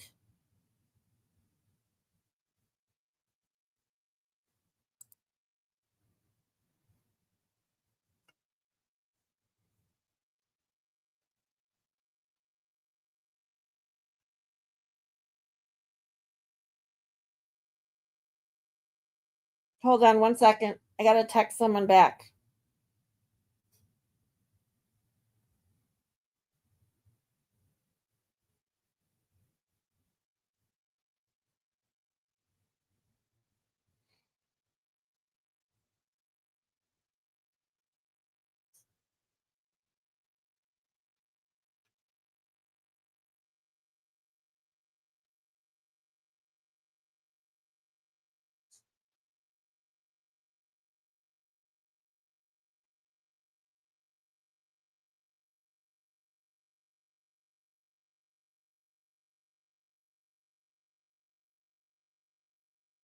Okay, sorry. Oh, who's chat? Oh, in Turtle Boy's chat? No, I've in Jess's chat, right? Oh, in her chat. Okay, yeah. It's all good now though, it seems, which is nice. Oh, okay, good. It's always nice. See, drama can be fixed up very quickly. It's all up to the person, right?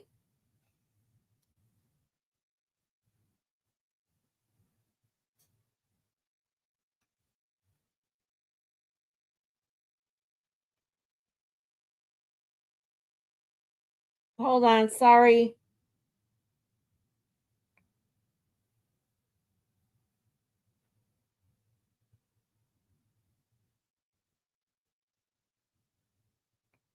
Damn it. I can't type. I hate my stupid fingers.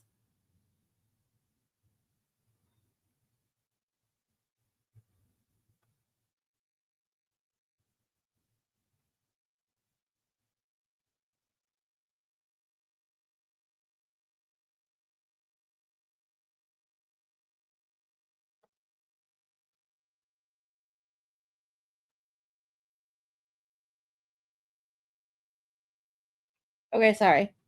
Let's see. One of her mods caused a bit of an issue over politics, but it sounds like okay, yeah. See, that's why I don't discuss politics. That is a fire button topic. Exactly. Hey, I'm clueless too, Moni. Don't worry. Moni usually in the clueless one. I happen to randomly just be there when shit hit the fan. Gotcha. No, you're good. You're good. I told you guys, I love interruptions. It makes it go by, it makes it more fun to have you guys to chat with and have some laughs. It is all good. I think I'm going to cook up my bratwurst that I'm making for dinner and head out to the park. I might just take a drive rather than hike. There you go. Get some sun. It'll do you some good. I'm sure we'll be here for a while. I have my shades open or my blinds, and I got my windows cracked. So I'm at least enjoying the sun in the chilly weather. Although I run warm, so I always like it cool in my apartment. So.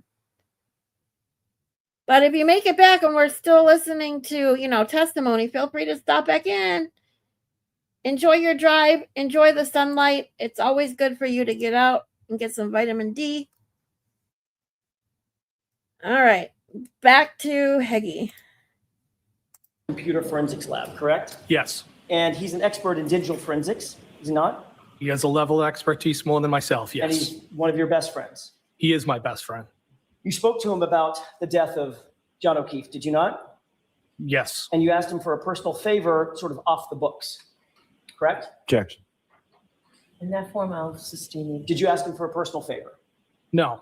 Did you ask him to show you or consult with you how to pull things off of your phone that you decide to get off your phone?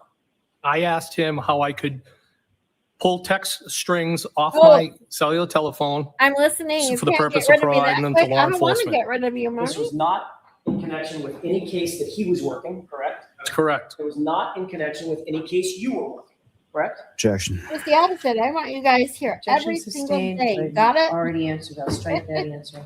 Second question you can answer. Is this in connection to any case you? No, Your Honor. Next question.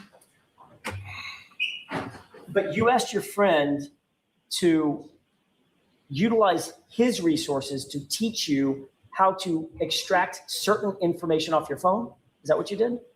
I asked him if it was possible to get this off, if there was a method to get this off my phone so I could provide it to law enforcement. And that information was selected by you, correct?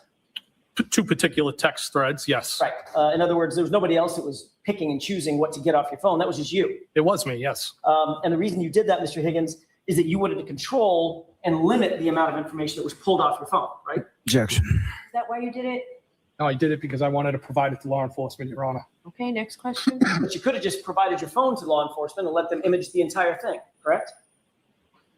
Yeah. I guess that was an option, yes. And you knew that was an option at the time. And you're a trained ATF agent. What's the question? You knew it was an option to just hand your phone over. Just pick it up and give it to them. And there was also an option to provide it to them as well. Right. But you chose the one that you got to select the information, not the one where they would get everything, correct? Exactly. Stand us to that form. Did you actually go to the FBI computer forensics lab? Yes. Let me correct that.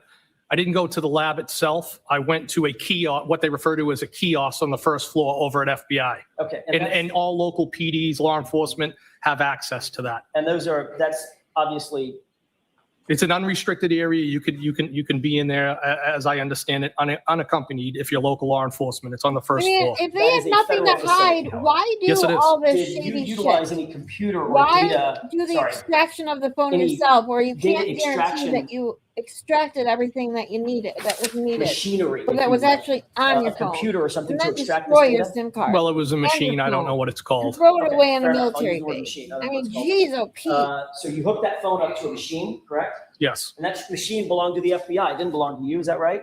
If that's this correct. happened So in that a was a different federal case, resource, but these not police for anything officers having to do with any official case that were you were trying working. Is that to right? Objection. solve, So I need you to bet see your you ass in- they'd be doing the same So kind I of need thing, to see questioning why the hell they do something like this.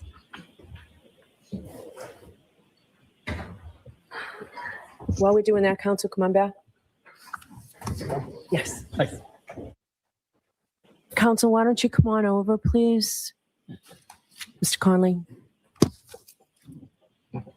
If you just go and just stand next to your client, Mr. Jackson's going to make an offer of proof of a question he's about to ask your client, or a couple of questions he's about to ask your client. Doesn't make any sense to me that somebody has counsel and the counsel is not aware of a potential issue. So you'll hear the offer of proof. I'll let you speak to Mr. Higgins before this actually happens before the jury. Could I just have him identify? Yes, Yeah. I was Why just is- going to ask you to Why is identify Higgins not yourself. a lawyer? He didn't do anything wrong. That right there. I mean, what kind of cop needs a lawyer for investigating a case unless they did something wrong? All right. May I, Your Honor? Yes. The witness has indicated that he utilized federal resources for personal gain. The specifics of that testimony have been as follows. He indicated that he contacted Matt Kelch, a federal agent. He indicated that he utilized a federal facility. He called it an unsecure facility, but it's a federal facility notwithstanding. And that the two of them, he and Agent Kelch, utilized federal resources in the form of some kind of a machine, as the witness indicated, for his own personal gain, so that he could, as a witness, in no official capacity, working any official case, and in Matt Kelch's capacity as an individual, That rather than proper, I was agent. shocked as hell that he had they that. both work together Like, what to download kind certain of cop information. needs a proper to testify? Only one that did something wrong. Getting a proper to say, being allowed to say that he knew he had an order to preserve that phone and destroyed it anyway.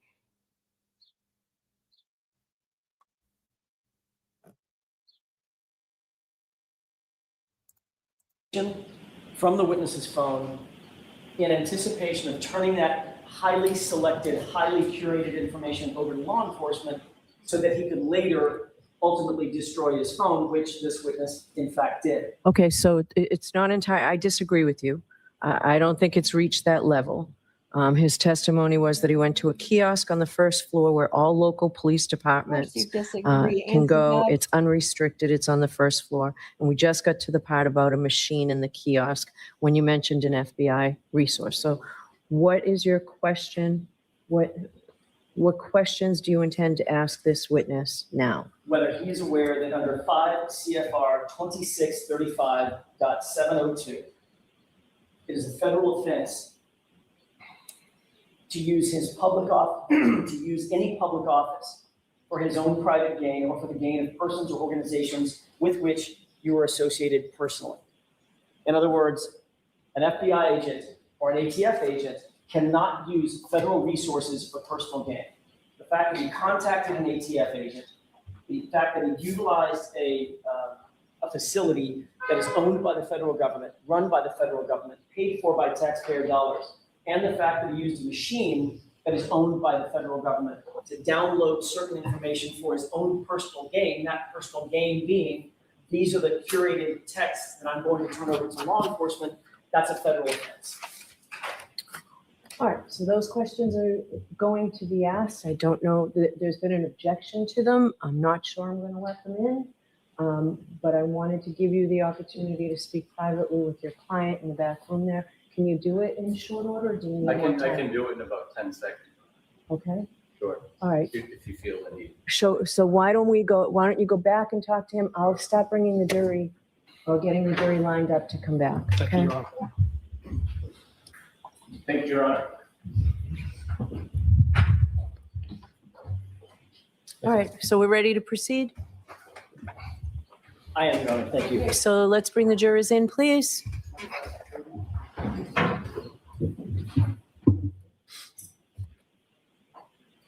Be seated for the session. All right. We have a very few minutes left, Mr. Jackson. Understood. Mr. Higgins, you Having indicated that that flashback trauma, getting phone the was hooked up shakes to some sort of for a machine White Claw. at the FBI kiosk, correct? Yes. You're aware, sir, that under 5 CFR 2635.702, You may not use your public office for your own personal or private gain or for the gain of persons or organizations with which you are associated personally under pain of a federal offense, correct? Objection. No, Your Honor. Are you aware that under 5 CFR 2634.704, it's a felony to quote? Objection, Your Honor, as to Oh reading. my God, Lally. Go ahead and finish the question. Sit For an down, shut employee- up. I'm sorry, an employee has a duty to preserve and conserve government property and shall not use such property or allow its use for other than authorized purposes. Were you aware of that federal regulation? That objection sustained. Sir, notwithstanding those regulations, you utilized the services of Matt Kelch as a friend and a colleague, but utilizing federal resources to pull information off your phone, correct? Objection. Sustained as to that form. In fact, you were successful in getting information off your phone, which is the text that you turn over to the Commonwealth, correct? Objection. In that form, you're almost there, Mr. Jackson. Well, you're almost That there. form was improper. The information that was ultimately pulled off your phone was the information that you selected and you and Matt. I don't drink Matt White Kelch Claws worked either. I together don't to get drink. off your phone, And she correct? makes me want to Objection. drink. Is that correct? No, Your Honor, if I could explain. Sure. He walked me through on how I could pull the text string with John O'Keefe and the defendant. He walked me through the process, how to use the machine. And then you did that. I did do that. That's And that's correct. what you turned over to the police. That's correct. And any other information would still be on your phone ending in 5421, correct? Well, that information stayed on my phone. I just took those strings off and provided them to the Mass State Right. Police. So where's your phone? I do not have that phone anymore. You've destroyed that phone, haven't you? No, I threw the phone away. Well, that's destroying the phone, isn't it? Yeah. I had every right to do that. I didn't ask you about your rights. I asked you what you did. Objection. Sustained. You destroyed the phone by removing the SIM card. Correct? Objection. Sustained. Did you do that? Did you pull the SIM card out? Objection. Did you pull the SIM card Oh out of my your phone? God. Your Honor, to the best of my recollection, if I did take the SIM card out, I would have when I threw it away, if I was going to take it out, I would break it or cut it. But I did not wipe the phone. I did not take anything else off it. But if I was going to That's throw the because phone you away, knew the SIM card. that's Oh what I my would have done. God. Okay. Seriously? So as an ATF agent with electronic data experience, when you pull the SIM card out and break it, and then throw the phone away and the SIM card away, you don't need to wipe the phone. Objection. Exactly. Sustained. Jackson, that's it. Your Honor, One more question. No, see, Auntie Bob, you can't we'll do control this in 30 seconds. his defense. This is I think. insane.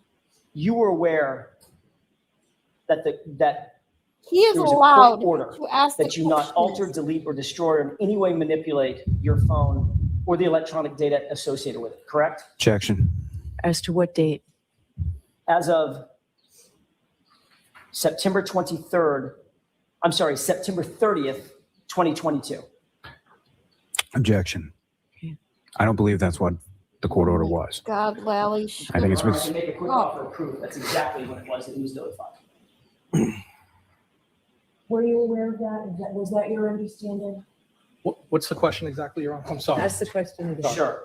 Were you served with a copy of a notice on September 30th, 2022, that you not alter or destroy or manipulate anything on your phone on September 30th?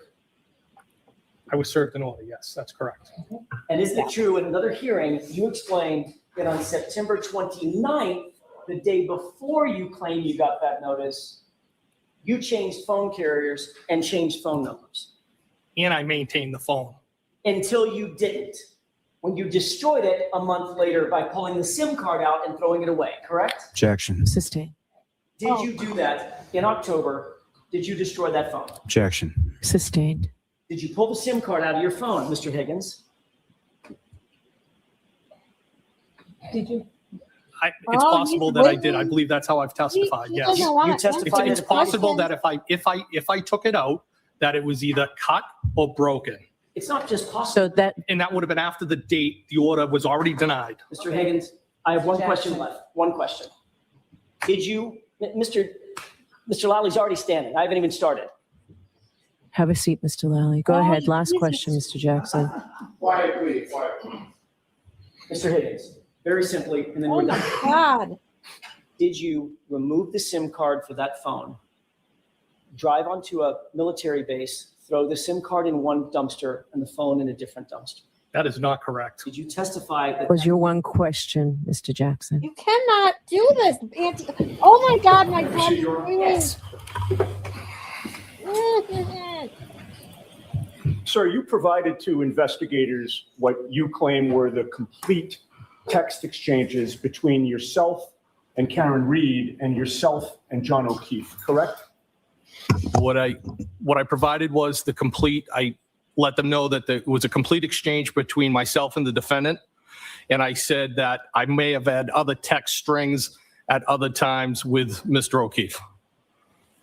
I'm going to proceed to ask you a series of questions which call for a yes or no answer. Can we agree that you'll answer yes or no to those questions? If I can answer yes or no to the best of my ability, I will. All right, I'm going to keep the questioning very simple, sir, okay? You did not provide to investigators any other text messages between you and anyone else. That's correct. In September of 2022, you were served with a preservation order for your phone, were you not? Yes. After September of 2022, you never received anything in writing that canceled or lifted that preservation order, correct? That's correct. After September of 2022, you made the decision to dispose of your phone without consulting anybody about the decision to throw out your phone, correct? Yes. Before you threw the phone away, you did a factory reset of it, did you not? No, I did not. Well, you previously testified Yes, you did. That you- Oh, bullshit. testified in another proceeding on June 1st, correct, of 2023? Yes. Prior to that June 1st testimony, you met with some people and gave a statement on May 5th of 2023, did you not? I did meet with them. I don't know if that was the date. Okay. It was prior to June, correct? Yes. All right. May 5th doesn't sound wildly inaccurate, does it? No. And when you met with those people on or about May 5th, we'll say, or whatever date it was prior to June 1st of 2023, you told them that you did a factory reset of your phone ending in 5421. Did you not? I don't recall that. No, I don't recall making that statement. You don't recall what you said about the factory reset during that interview, we'll call it, in May of 2023, correct? Wow. That's correct. May I approach, Your Honor? Yes. Directing your attention to the first highlighted line there, sir. Why don't you give him a second? If you read that silently to yourself and look up at me when you're done. May I approach? Yes. Having read that document, sir, does that refresh your memory about telling those people in May of 2023 that you did do a factory reset of your phone? That's not accurate. I did not tell them that. And I also didn't tell them that I saved texts with my father. All right, so your testimony is that they got it wrong, correct? My testimony is I didn't make those statements. Your testimony is that they got it wrong, yes or no? Objection. Sustained. Well, in any case, you took the SIM card out of your phone, correct? No, what I testified to was that it's, Did you take the SIM card out of your phone, yes or no? I don't know. Did you testify that that's what you do when you get rid of phones, sir?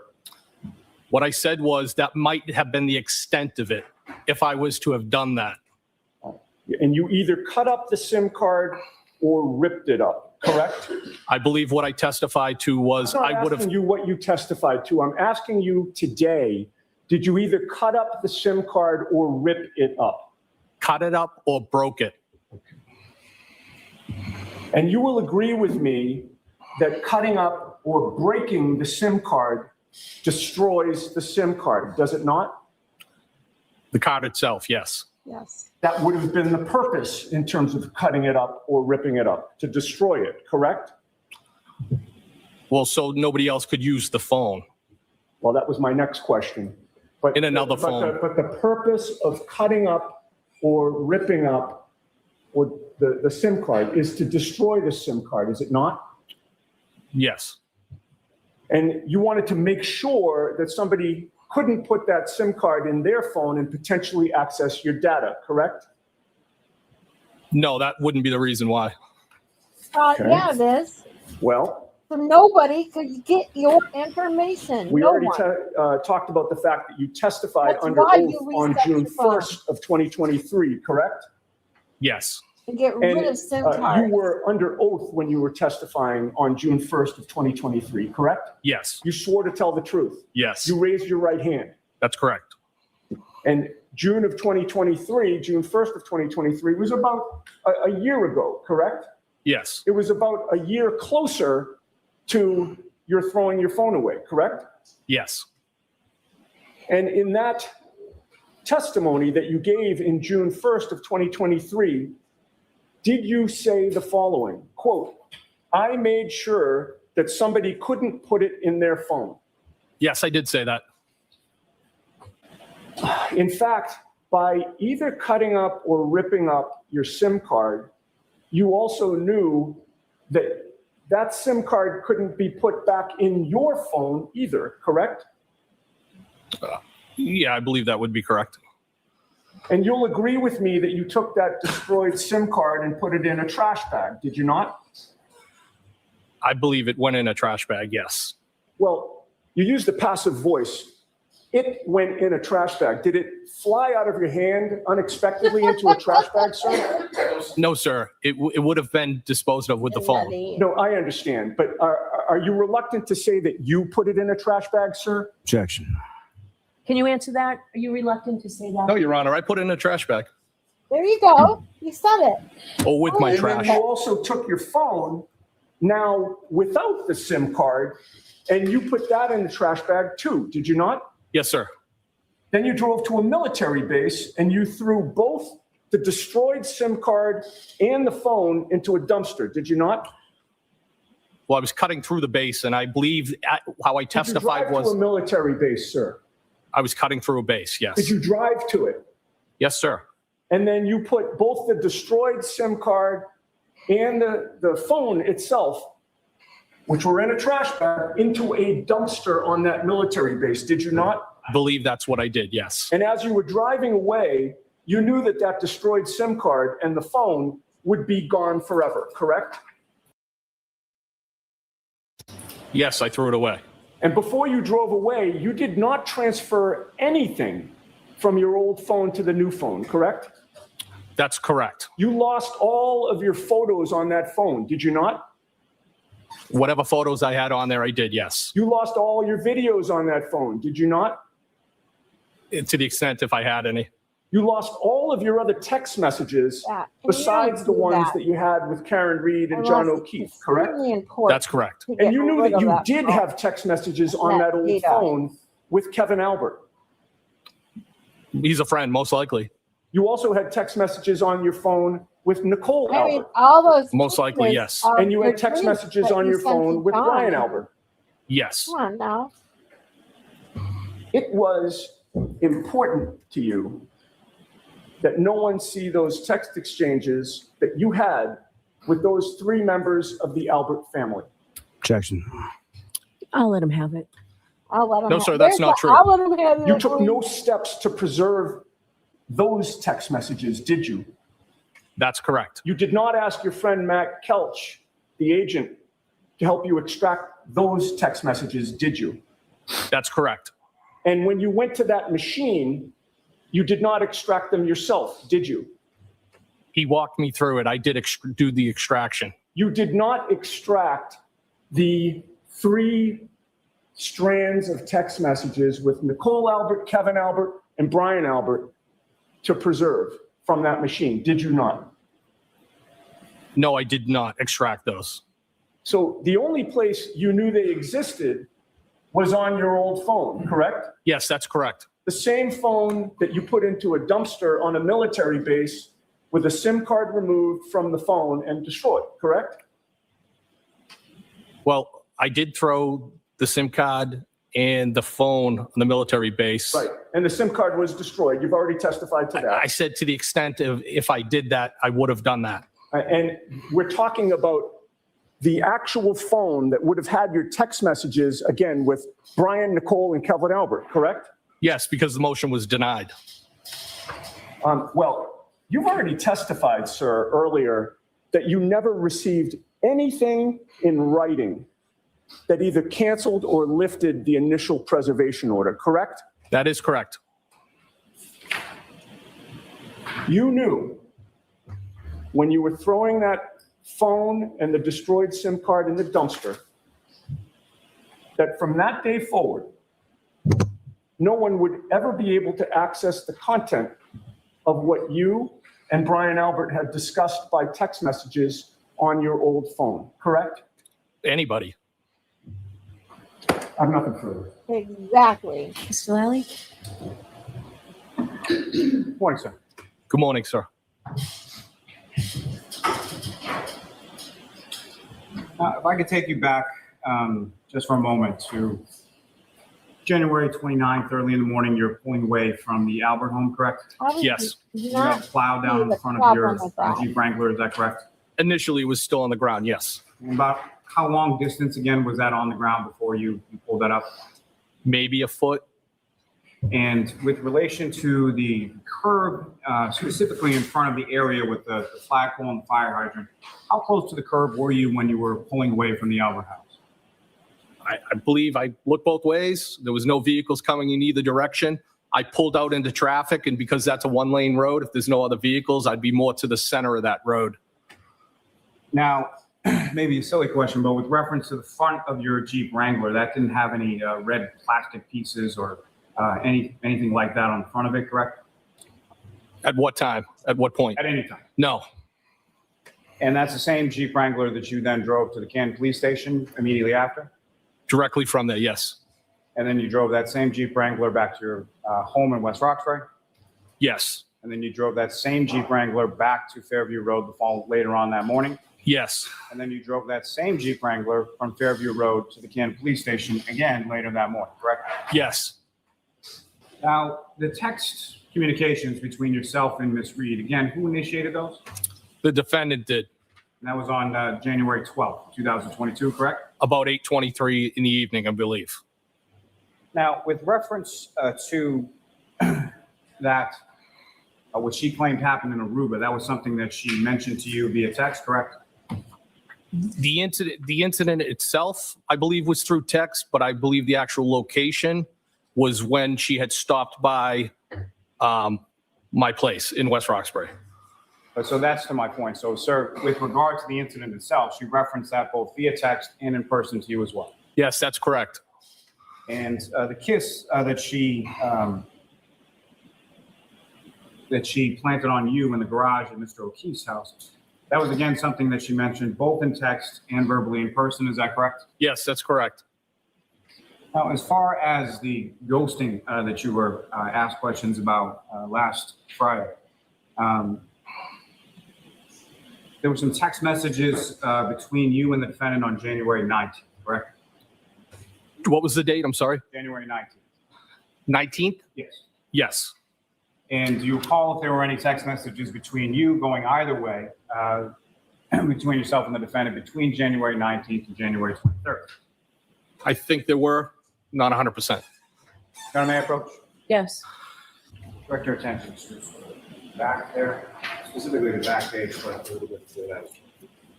If you could just let me know whether or not there were any text messages between yourself and the defendant, Ms. Reed, between January 19th and January 23rd. Yes. Looks like the 19th and the 23rd, both text messages. But in between those dates, and what I'm asking about is January 20th, January 21st, January 22nd. There's no text messages on any of those dates, correct? I don't see any. And then as far as between January 23rd and January 28th, January 28th is when you texted her while you were both within the waterfall, correct? On the 28th, yes. So between the 23rd and the 28th, so on January 24th, January 25th, January 26th, January 27th, you didn't send any text messages to her, you didn't receive any from her, correct? I don't believe so, no. And then beyond that one text message that you testified to on the 28th, the next text message you received from the defendant was in regard to John being dead on the 29th, correct? Yes, that's correct. Now, you're asking questions about these text messages and whether or not you discussed them with various people. Did you discuss those text messages with anyone? Not to my knowledge, no. Why not, sir? To be honest with you, I mean, on a personal level, I kind of keep things to myself. I was a little embarrassed. Wasn't really proud of them. Kind of maybe didn't show me in a good light with respects that I was John's friend. And so with regard to that text on January 28th that you had sent her in the waterfall, she didn't respond as she was in the waterfall with her boyfriend, Mr. O'Keefe, correct? That's correct. Now, if the defendant did not have a boyfriend, wasn't dating Mr. O'Keefe, would you have been interested in pursuing anything further with the defendant? I can't say. I don't know. What, if any, reservations would you have based on the conversations? That Oh, yes, you would have.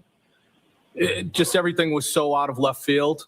I just found it hard to believe. Now, with have reference no to going confidence, you to the wuss. Canton Police Station after Fairview Road and Maybe moving the we vehicles will around, do which is closer to the Canton Police Station? Your home in West Roxbury or the home on Fairview Road? The home on Fairview Road would be. And with the impending weather, why was it that you went to the Canton Police Station to move the vehicles around on that occasion? Because as I stated before, if I didn't do it then, I would have had to come back in the morning. And But you I knew the weather already was going to be stated getting you worse. I want knew to that I had a see long this for day. I had someone been else in to do it. New York. I had been out the night before in New York, and I just thought it was best to get them moved at that point. Now, It doesn't make any sense. you were asked some questions on Friday about a phone call or something in a call log from about 2 o'clock or 2:22 in the morning of January 29th. Do you recall that? I recall the questions, yes. And you have an iPhone, or you had an iPhone, is that correct? Yes. Now, when you make a call on an iPhone,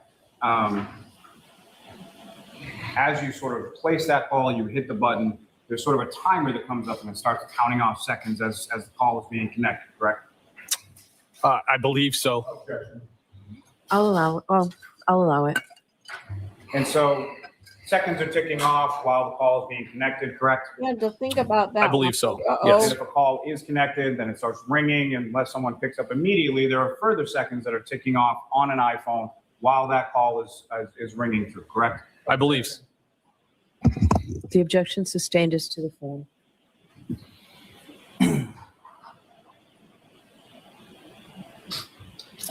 You were asked some questions about a call or a call back between yourself and Brian Albert around that time frame. Do you recall that? Yes.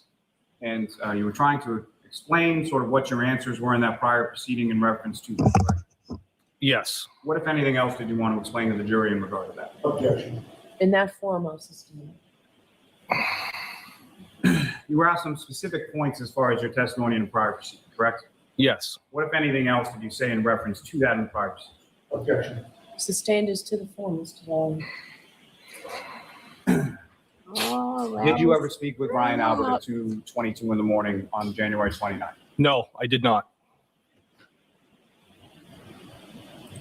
Do you recall making a call or receiving a call from Brian Albert around that time? No, I do not.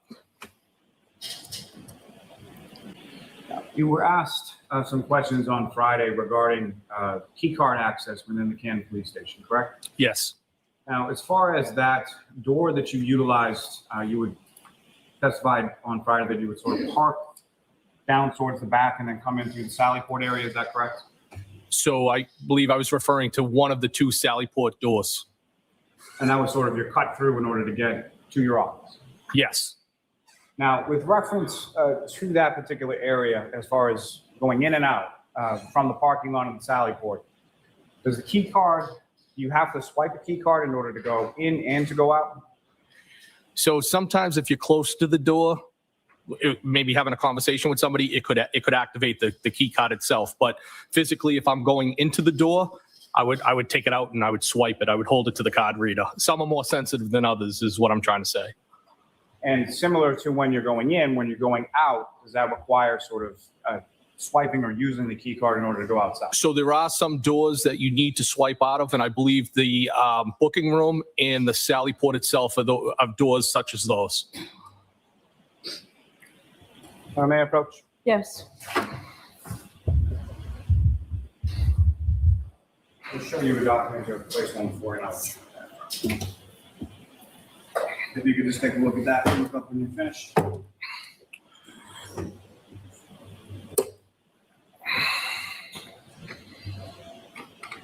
You recognize that, sir? Yes. Is that the same document that was essentially the same document that was placed before you on Friday? Yes. And that's a 167-page document encapsulating different key swipes within the Canton Police Station on January 29, 2022, correct? Yes. And from those 167 pages, at least on that first page, does there appear to be about 27 entries there? Yes. And so from 27 entries over a course of 167 pages, that'd be somewhere north of 4,500 entries within those 167 pages. Does that sound right? Well, I went to public high school, but I'll take your word for it. Would it surprise you that there are 18 entries within those 4,500? So Public high not school what and I would can surprise do him. math. Ask the question I differently. passed Mr. my Miller. AP calculus. You know that there are exam. 18 entries that contain your name within those records? Objection. Only question. No, I'll allow that. Are you asking me if in the 167 pages, there's only 18 entries with me? Yes. I did not know that, no. Would that surprise you as far as your, well, let me rephrase that for a minute. Now, with respect to your travels around Canton Police Station on that particular day, would you quarrel with 18 entries as far as where you went and what you did in Canton PD that day? No, in and out, nope. Now, sir, with respect to your phone, you were provided notification in regard to a preservation order in regard to your phone sometime in September of 2022, correct? I received a subpoena on September 30th, 2022. And that was in regard to a hearing at which counsel for the defendant was seeking your physical phone as evidence, correct? Yes. And is it your understanding, or were you informed after that day, sometime in early October of 2022, that that motion had been denied? So I believe it was October 21st of that year, I was made aware that that was denied on actually October 5th. Are you aware of a 30-day period by which a defendant has to file some sort of notice of appeal of a motion? Objection. I'll allow that. I know typically there's appeal periods. In this particular sense, I wasn't familiar with the preservation order itself. What a preservation order was with respects to, that was kind of all new to me. Usually in an investigation that I'm conducting, it's a search warrant, I take the phone. I don't ask people to preserve it through a court order, if that makes sense. Right. And so when was it You that just said it yourself, Higgy. When they want a phone, they take the phone. You do not destroy it. You do not go and extract your own shit from it. Are you freaking serious right now? Hey, Mary B. I left a comment in your chat. I didn't know if you saw it. I said, hey, Glare Bear, I didn't know you were going live, but I'll be on replay after I'm done streaming. I hope it went good. I'll be watching it later. What'd you talk about, Mary B? I've just been screaming at Higgy Bear. I screamed at J-Bro and JFK for the first, 30 minutes too. I think we all had to get some of our venting out on that bullshit from today. It went well, just me rambling. That's how my show goes too sometimes, It just happens. And it's so nice when you have people that just want to listen to you ramble, isn't it? People that agree with you. I know. They are unbelievable. You want to hear me vent on them? You can rewind to the first 30 minutes or whatever. And I got to the point where I can't watch this shit no more. I can only take so much of them. Even if I'm roasting them or even watching other people roast them. It's like my brain and my body, the blood boiling in my body can only take so much, and I got to turn it off. I know. It is nice. I have the same here. I love you guys. Like, everybody's so interested and interesting because not only do they listen to my stories, then they tell me their stories, which I get to read out loud to everybody. And I love it. I love it, love it, love it. It's so much fun. Mary B, would you care to join me for psych night this Sunday at 10:30 p.m.? Because we're going to be talking about projection. Yep. After watching that shit this morning, I really, really, really want to get into projection. And so I have decided that my second psych lesson is going to be all about projection. And if you want to join me, Barry B, I think you would be the perfect person to join me. Yay, you would love to? All right, let's do it. So Sunday night at 10:30, though that's going to be every week, is my psych lessons. The only reason I didn't do one this past Sunday is because we ended up streaming trials so late because I took my birthday off, which was Saturday, and then you guys went live. So I wanted to watch you guys. And yeah. So I'm putting together some stuff. I'll have to put together some stuff for Sunday, but we'll have some fun. Yeah, guys, everybody, you heard it here first. Mary B and me are going to talk projection on Sunday night psych lesson this week. I'm telling you, these hood boogers, they're getting out of control. I mean, they've been out of control. I literally lost. I have no word to describe them anymore because every time I think they've hit bottom, they just go lower. You know what I mean? It's crazy. I don't know how to explain them anymore. They gone crazy and cuckoo and all that shit long time ago. So now when they just get worse, like you just think they can't go any lower, and somehow they do.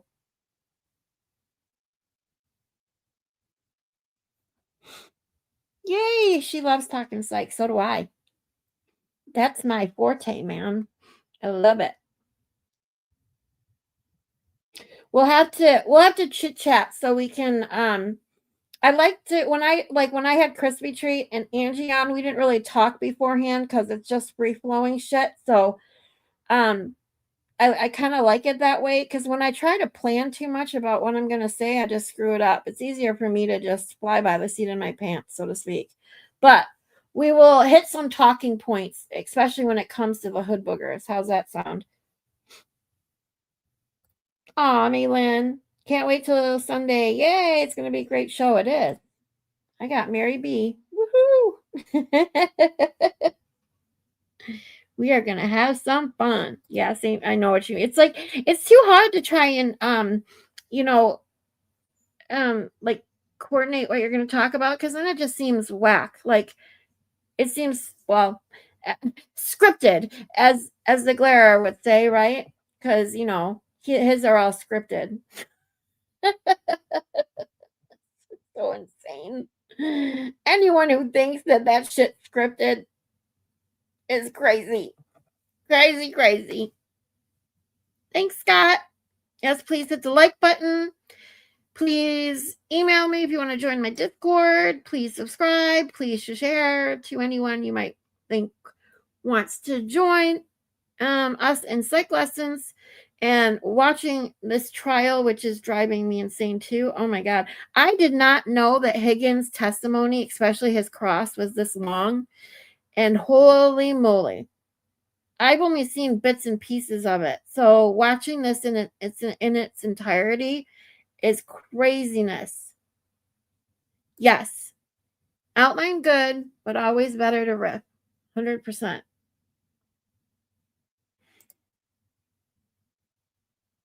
Yep, I know. I missed her first live. I'm so bummed. But I was already streaming Higgy. We were getting Higgy with it. I need Toy to make me a song that's getting Higgy with it. Come on now. I wish I could make one. I am not good at that stuff yet. I don't know if I'll ever really be good at that kind of stuff, but I'm working on it. I do different thumbnails every day now. I'm having fun with Canva a little bit on my thumbnails.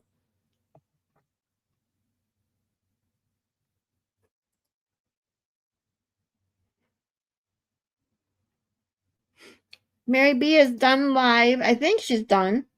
I would assume she's not typing me and going live or and being live. I think it's done, but yeah, me too, Jeannie. I didn't know, and I'll be honest, I did forget. I didn't know what time she was going live, so I didn't know.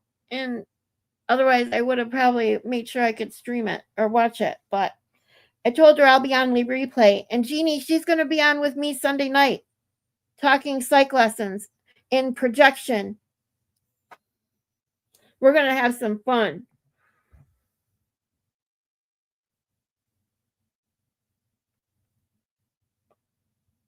Sheet. Every Thursday at 4 o'clock, Mary B. Mary B is going live every Thursday at 4 o'clock p.m. Eastern Standard Time. I will make sure my Thursdays we get done early,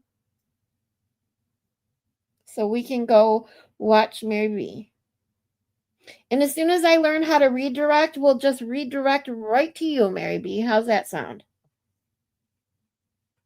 I just Crispy Treat texted me the directions to redirect, and I still can't figure it out. I'm such a boomer when it comes to this stuff.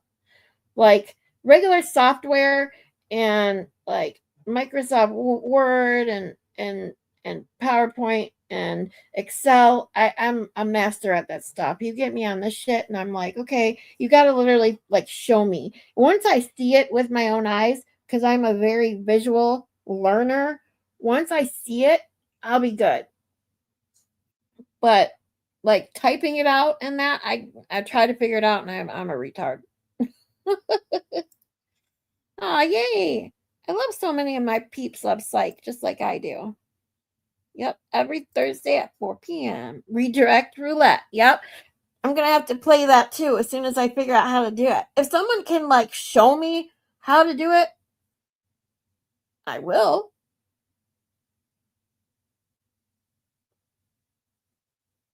Because I don't know like if you can do it through StreamYard or do you have to do it through YouTube? Like that I don't even know yet. Like I can't. Oh, YouTube will show you a video how to do it. Oh, thanks. Thanks, KDB. I guess I could do that.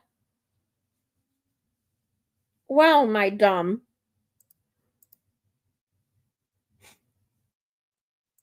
So funny because I Google and YouTube every other thing I want to find out how to do. And yet, I didn't even bother doing that.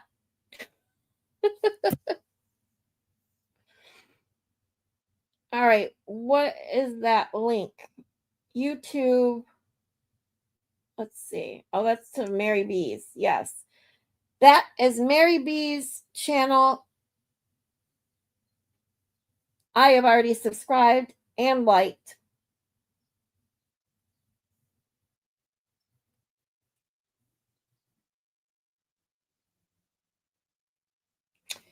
All right, let's see. Where were we? I'm gonna.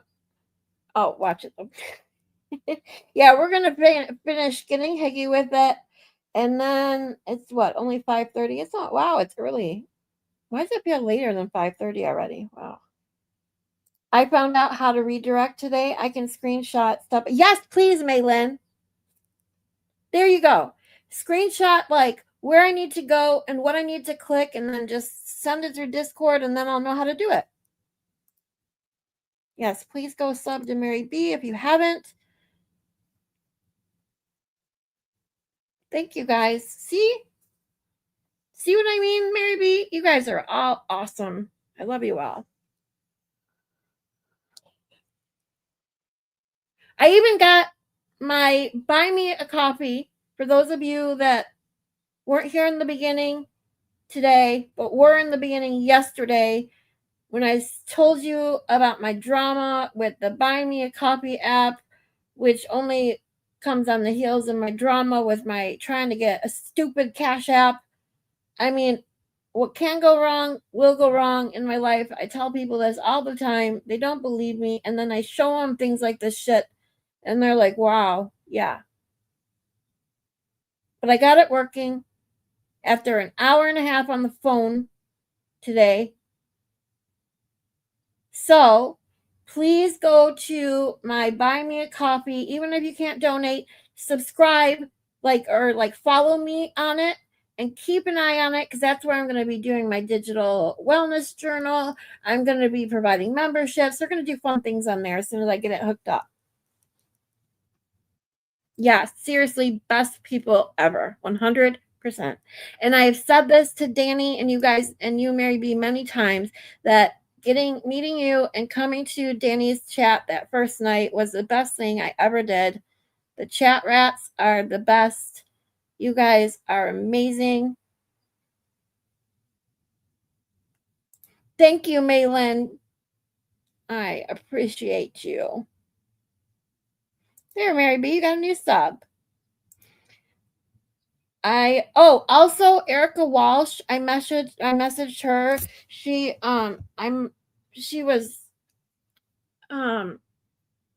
chatted back with me in one of the chats the other night. She was live the other night, and then I sent her a message and asked her, because I don't know how her and Dina put up with the shit that they do from these hood boogers and fucktards. It's really what I call them. I like saying fucktards better than the other word. And Erica Wall said that she'd be able to come on my show too. So I'm going to be arranging something with her. So we're going to have fun stuff coming up, guys. I'm super excited. You did? You got it gifted? Yeah, I got my first month was gifted there too. And now they're literally the only ones that I make sure I watch. I subscribe to the Baker too. But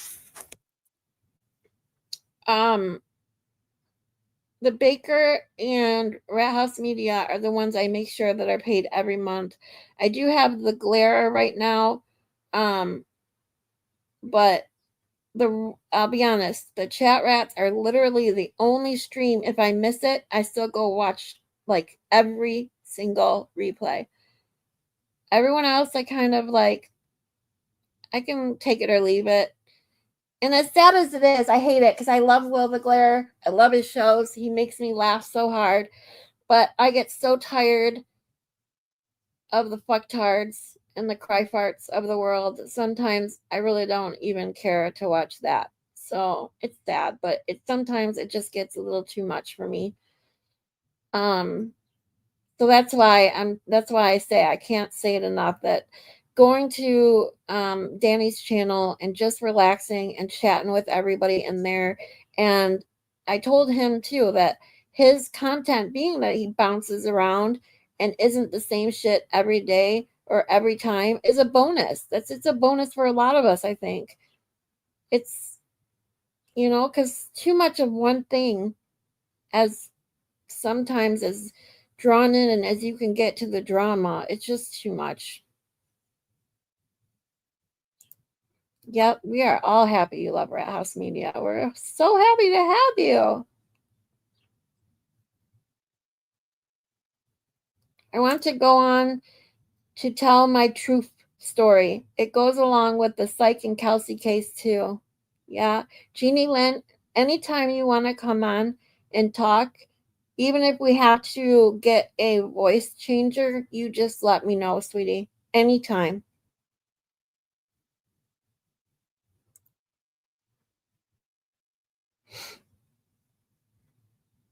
Yep, good music and the vibes are vibing. That's right.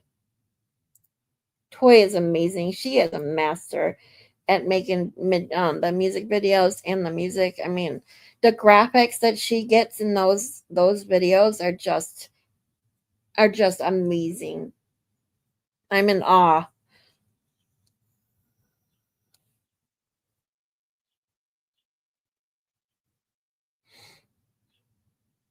I can't handle the drama right now with the world climate right now. I'm a super donkey on that.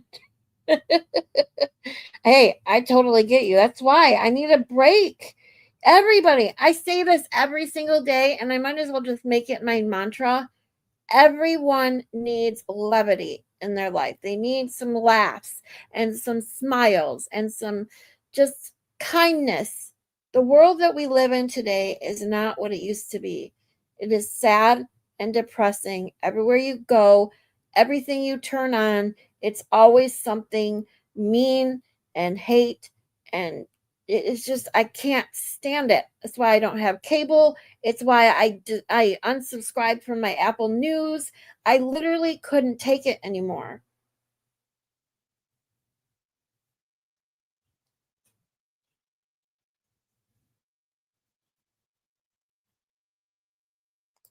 Be Mary. Oh my God, that's perfect. Mary, that is like, Mary B, that is like a great name for your channel. I love it.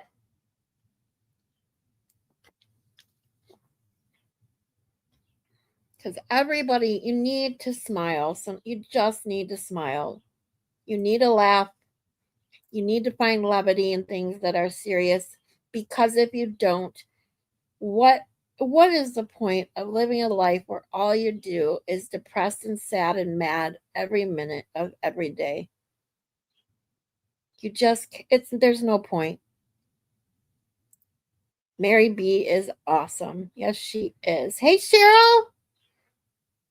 How are ya?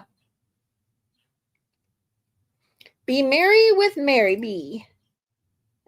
That's perfect. Be merry with Mary B. I love it.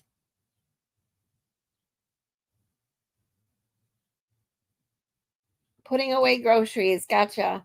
Hopefully it wasn't too hectic at the grocery store. I hate grocery shopping. Although I wish I could go grocery shopping right now. I wish I had my money back so I could go grocery shopping right now. Oh my God.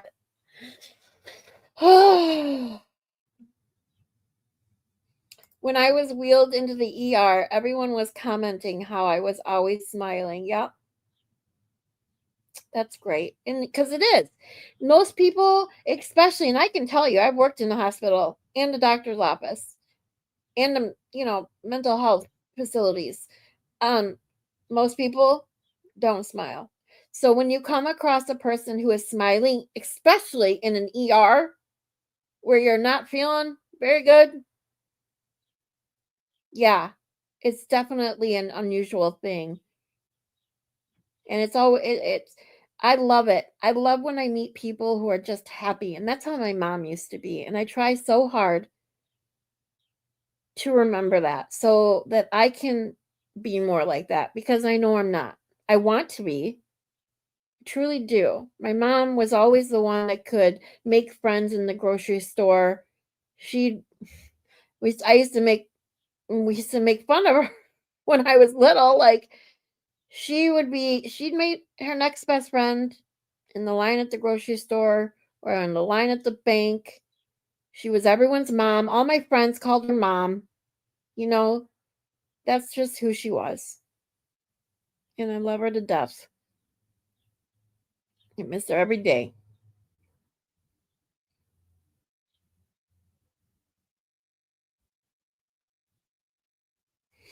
Frolic often, friends. Yes. Dancing is good for the soul. That's me, totally, Scarlett. Aw. I love that. That's why I love you guys so much, because you remind me to smile. You give me something to smile about. You have no idea what you guys have done for me.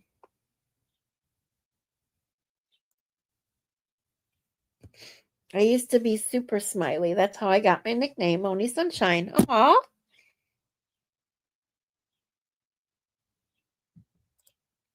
And never meet a stranger. There you go. See? Yep. It's a way to look at it.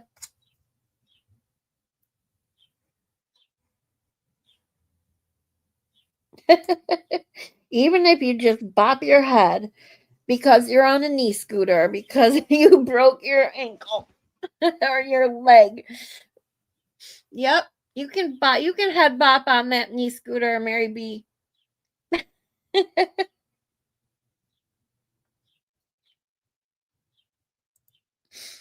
All right. Let's get back. Let's see if we can get through Higgins' testimony today. It's almost done. And then after Higgins, actually, let's see. Who's after Higgins real quick? Give me 1 second. Whoa. Oh.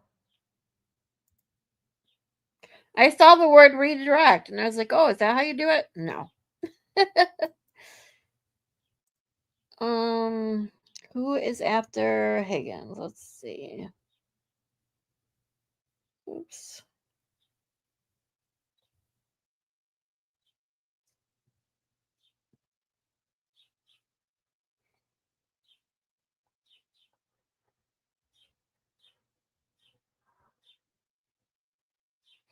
I just can't believe how many freaking witnesses they had when most of them so far have been ridiculous and pointless.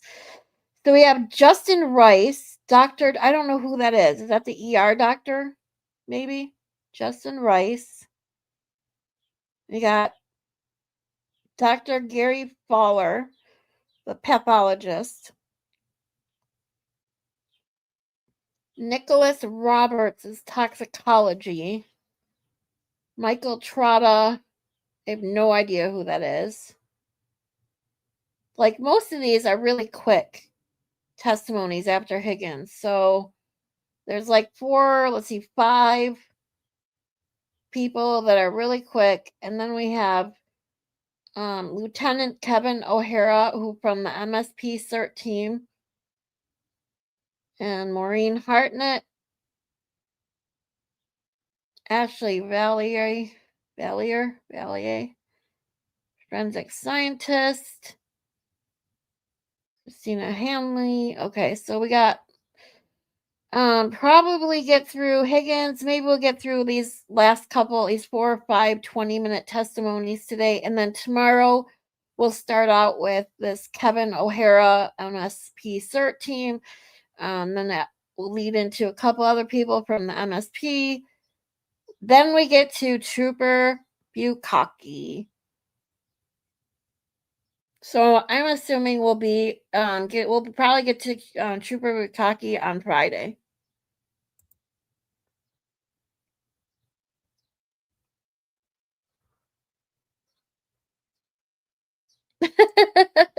I always talk to people in the supermarket. They don't always respond.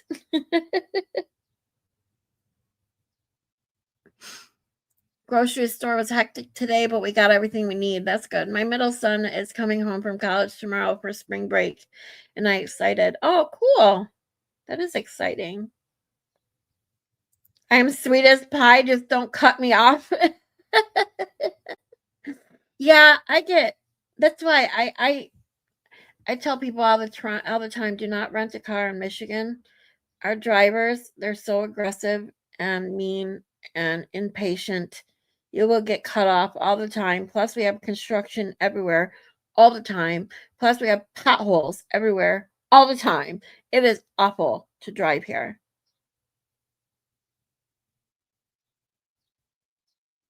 I almost don't want Higgy Pie to be done. He's such an entertaining witness. It is true. He is. He's very entertaining as a witness, especially compared to most of the people that have been up here.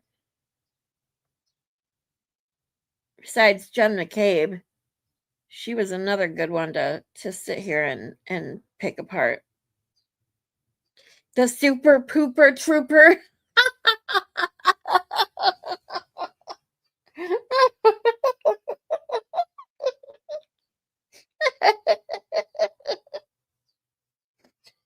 I'm sorry.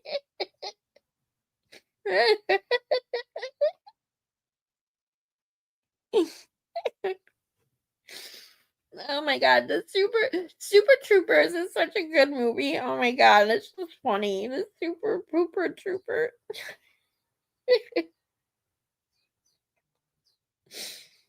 My husband talks to everyone. He answers the door for the damn DoorDash drivers. We were talking about that the other day, Katie. Like, dude, that's what the DoorDashers do. They just want to drop it off and leave. Okay?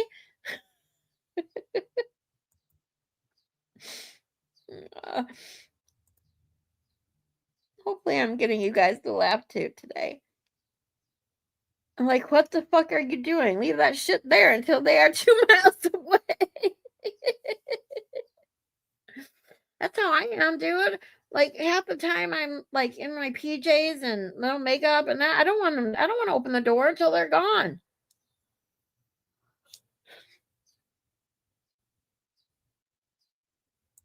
You've never used DoorDash? Oh, you're missing out, man.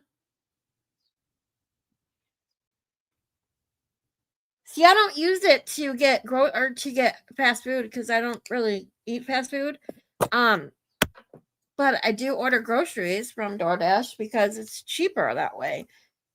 You pay your $10 a month DoorDash whatever, and you just wait because every week they got a 20 to 40% off your $50 grocery purchase, depending. One week it's Kroger, one week it's Meijer, the next week it's Aldi's. So I don't care. I'll just shop wherever they got the best deal. I know, right, Mary B? I don't get it either, but hey, some people do, I guess. Live without DoorDash? I couldn't. I'll be honest. Which reminds me right now, because I'm hungry. I'm yanking you in the kitchen with me while I heat up some of my mac and cheese that I didn't really end up getting to eat earlier, so bear with me. I did make some more homemade mac and cheese. It's really good. Thankfully, it turned out really good. I got too disgusted with the fucktards watching them jabril acting like a freaking asshat.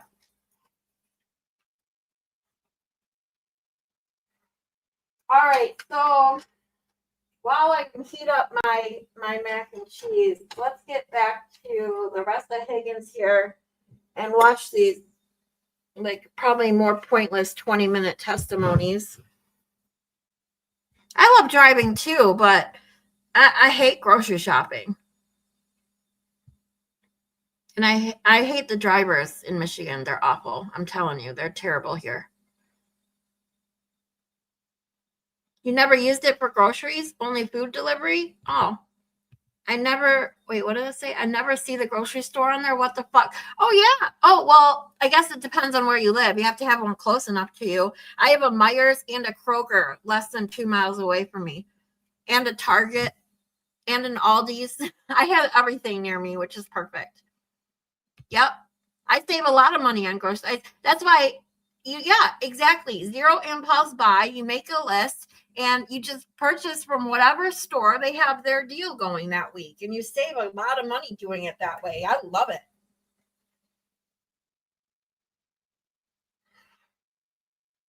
The car cost me a fortune. This is my first brand new car, so I'm just grateful to have it, I guess. Hey, I don't blame you there, Cheryl. I don't blame you there at all. I had to buy a brand new car in the summer of 2021 because my car took a shit. And that's when all the cars were back ordered because of COVID. So I had to buy one off the lot that was overpriced. And so when I had a chance to get rid of it and not lose out on any money, I did. Now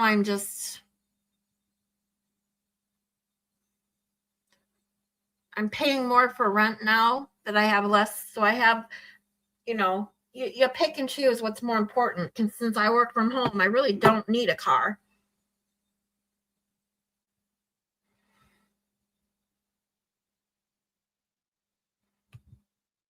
Oh, yeah. See, I learned not to lease a long time ago.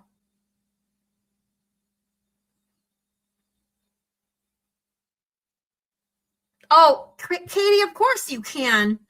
Plus, I think I've already told them to you. It's 8 Mile and Haggerty. And that's why I say these fucktards who talk about Eminem and Detroit like they know what it's like to be from the hood. Like I say all the time, these guys wouldn't know how. If I dropped them down off at 8 Mile and like Schaefer, they wouldn't know what to do with themselves. They'd shit their pants in less than 5 minutes. Hold on, guys.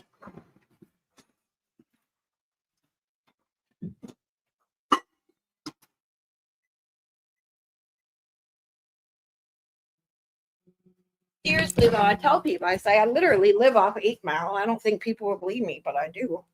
My address is literally off 8 Mile. It's just an apartment.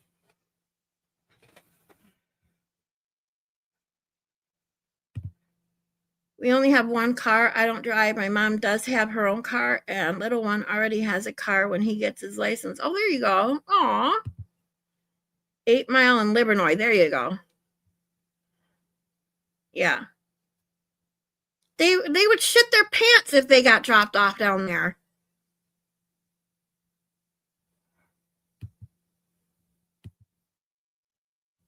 You get your hair done over here? Oh, where at?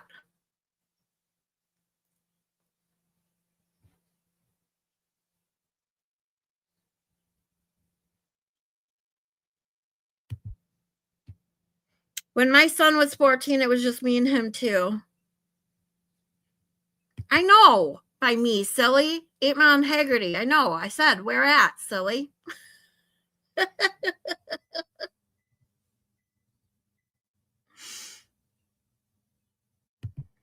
My son's 22 now and out on his own, and I couldn't be more proud of him.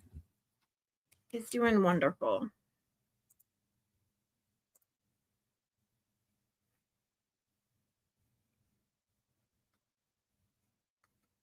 Oops. The Tyler collection, he's on shit. He's on shit? He's really on shit? I don't know the name of the road. That's okay. I can look it up. But you didn't have to tell me where it was. I just wanted to know the name of it. Yes, we are that close. She lives near a city that's called Canton, Michigan, like Canton, Massachusetts. So in Canton is well, okay. So like she lives near a city that's the same name. So she lives close there. And like Canton itself from me is what, 10 miles at the most? Not even. So like 15 minutes to 20 minutes apart. So it goes 8 Mile. Okay, you go down 8 Mile. It curves off to another road to the right. Oh, yeah. Great info. I can look it up, silly. I can do that, you know. I am like a professional Googler. Yeah, I know. And Moni, you know, Moni Sunshine, KDD, you know, Moni Sunshine is close to me too. Just west of me. Closer to Brighton, closer to Brighton way. But we all should meet up soon. I swear it would be so much fun. Oh, yeah, Novi Road. Yeah, that's just down the street from me. It's under construction right now, but yes. I know exactly where that's at. It's literally like less than a quarter of a mile from where I'm at right now. Mary B is like an hour from me. Oh, that's cool. You guys, there's so many. See, that's why I get jealous. So many of you are in Massachusetts, but there is, especially in Baker's chat. Oh my God. So there's so many Michiganders in there. I'll tell you, it's crazy.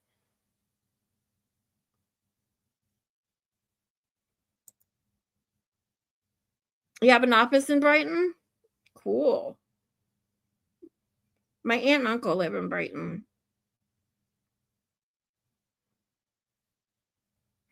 I used to love the big movie theater down there with the, oh yeah, the Imagine, you mean?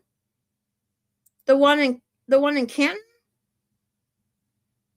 Do they have a glitter sidewalk? Yeah, Baker's chat is all Michigan peeps. Yep. Yeah, and then Baker in Denmark. So weird how he attracted all these Michiganders, but apparently there's a lot of Dutch people in Michigan.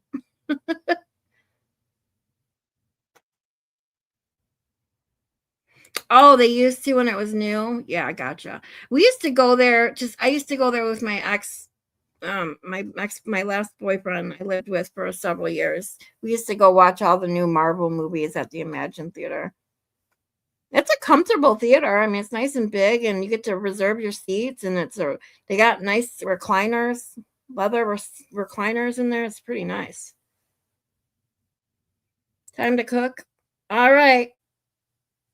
I gotta go grab my macaroni out of the microwave.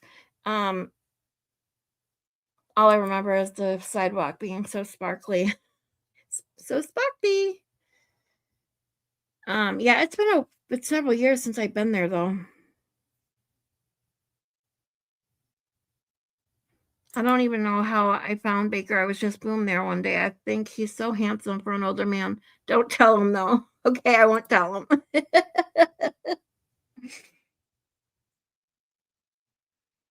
All right, enjoy the sun. It's really nice out right now. I found him. I found Baker from Aiden or Will. One of them said, "Oh, the broken baker," and I was like, "Who's the broken baker?" Because they said, "Oh, the baker, he's so funny," I think is what they said. And so I was like, "Oh, I got to go check him out." Because I'm always looking for funny things. I like watching things that are going to make me laugh.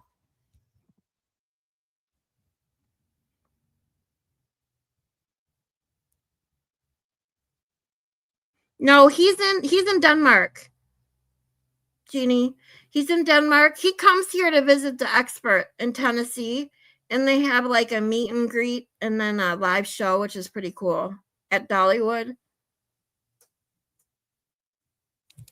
I'll be right back, guys. I'm going to put Higgins back on. Disposed of your phone. It was about 2 months after that. And why was it that you disposed of the phone?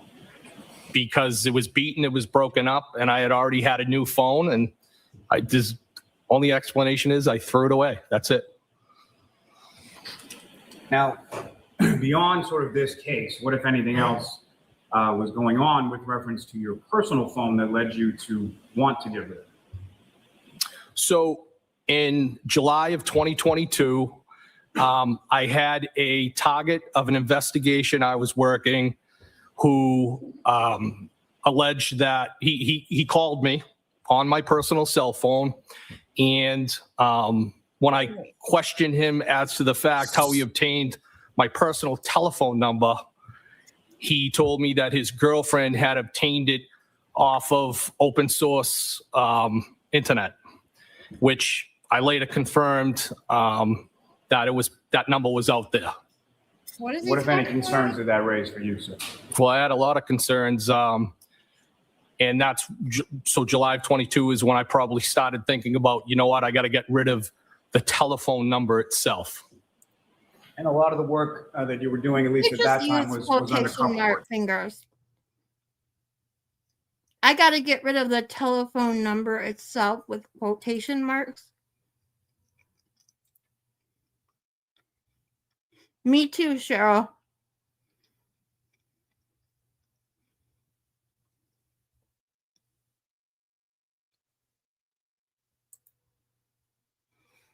Yeah, he hasn't been doing them as like he used to, because he used to do like just funny drama shit at night, but he's getting tired of it. I think like a lot of people are. So he's done a few now, but it's just kind of chill. Or talking about the court cases and stuff going on. Yeah, he's going to Tennessee, Dollywood. That's where the expert lives. Is Tennessee. Is that correct? Before this case right here, yes. Now, as far as the SIM card that you're talking about, do you have any specific memory of doing anything with that SIM card? No, and that's how I testified in that other hearing, that to the extent of what I would have done is I would have cut it up or broke it. And the concern would be that to my understanding, that's not holding any You can't photos. tell That's not me holding videos. That's that not he doesn't holding my remember contacts. what he did with the only phone that or a SIM card that he ever took to a military base to destroy. Bullshit. Don't believe that for a second. Holding phone information itself. And as far as photos or videos or what, if anything like that, did you even have one? I didn't have much in the sense that I'm divorced. I don't have kids. I didn't have the typical memories that somebody would have had on their phone that they wanted to preserve. They were more like the text messages with the defendant where it would be a drink glass at a bar, food, something along those lines. I had more of a connection to my work phone and more of a value to my work phone than I did my personal phone. Now, as far as that military base down the Cape, how That's often? pretty sad, Higgy Bear. Let me ask you this: when you lived at the residence in Barnstable County, what would you do with your trash down there? Well, if I was going through and I had trash or some recycling and I was either getting gas on the base or hitting the duty free, I would occasionally toss a bag of trash in one of the dumpsters there. Or if I forgot, I would throw it out when I got back to my other property. And at the time, at one point, I was living in Canton and I had the house there and then I sold it and then I had the in-law I was renting. So I had other options to throw things away. Did you have trash pickup at your residence in Barnstable? No. So if you were to throw away anything, any sort of trash, it would have to be either at the base or at one of your other homes. It would be somewhere else. And so with reference to the phone and the SIM card, if you even did you drive specifically to I the saw base to that, throw your Katie. phone away, or were you throwing it away with other trash? I It saw was just that with other comment. trash. You were shown some call logs or some toll records or something to that effect last Friday with respect to calls that you had made or received around January 29th, 2022. Is that correct? Yes. And was that anything that you had specifically preserved and given to the troopers, or that was something that someone was able to obtain even without your phone or without your SIM card, correct? That's correct. May I approach this to retrieve, John? Yes. Now, sir, going back to January 29th, pulling away from the residence on Fairview Road. I think Danny could make money too. Just doing a late night stream for women. I don't think Toy would like it, but I think he could make a lot of money doing it.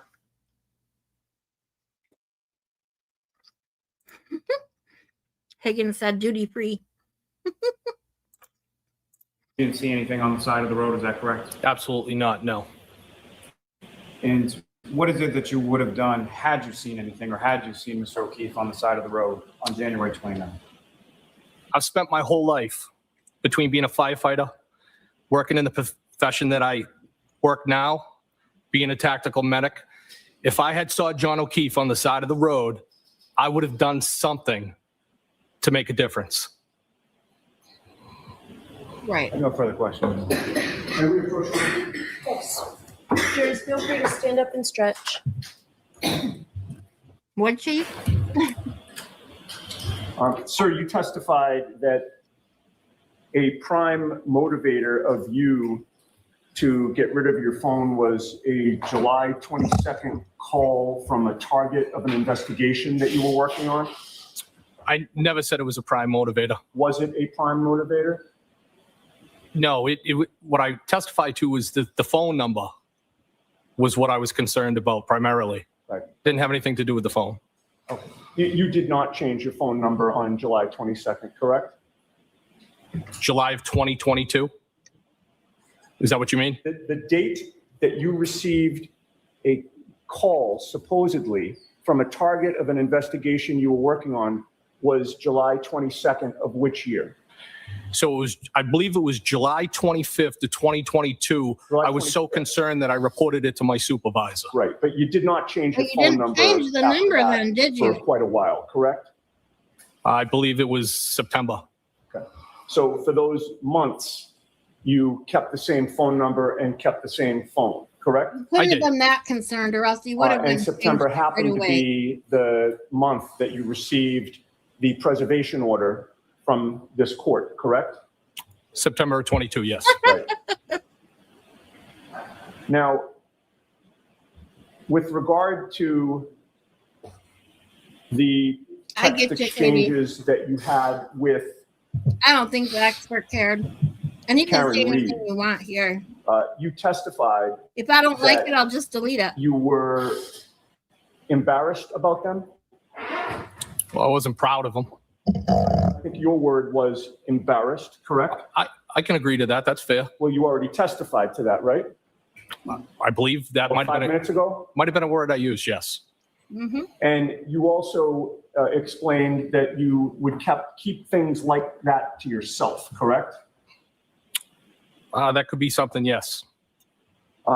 However, you would also agree with me that while they were going on, you told your boss about that text exchange, correct? Well, I told her about the kiss. Do you deny telling your boss about the texting that you were doing with Karen Reed? I don't know if I specifically recall that, no. But you don't deny He it, definitely, correct? he's It's definitely an possible. acquired taste, Katie, because he is so like I'm not ADHD, but he can definitely make you ADHD by watching him. I normally get hyper focused on a task that when I get distracted, I like lose my train of thought. So I when he goes like when I first started watching him and he just kept jumping around, like I couldn't watch it at first, but definitely same for me. The more I watch, the more it's like grown on me. Now I just accept it for what it is. That I told her about that. I'm not going to deny it. All right. And in any case, those text exchanges were preserved. You preserved those before disposing of your phone, correct? Correct. And with regard to the other text exchanges that you did not preserve with the Alberts, including Brian Albert, are you familiar with the term consciousness of guilt, Mr. Higgins? Objection, Your Honor. The objection sustained. I may have a moment. Yes. Just one more thing. With regard to the date that you changed phone numbers on your phone, you would agree with me that was September 29th of 2022? When I actually changed the phone number? That's what I just asked. Yeah, yes, I also got a new phone. Yes. Okay. September 29th of 2022, you changed your phone number and got a new phone. And then September 30th, the next day, you were served with the preservation order, correct? I got the preservation order on the 30th. That's correct. Nothing further. All right, Mr. Higgins, you are all set, sir. Thank you, Your Honor. You are Thank all you. set, sir. She is so excited. Hey, Mr. Higgins, you are all set, sir. Oh, she's so annoying.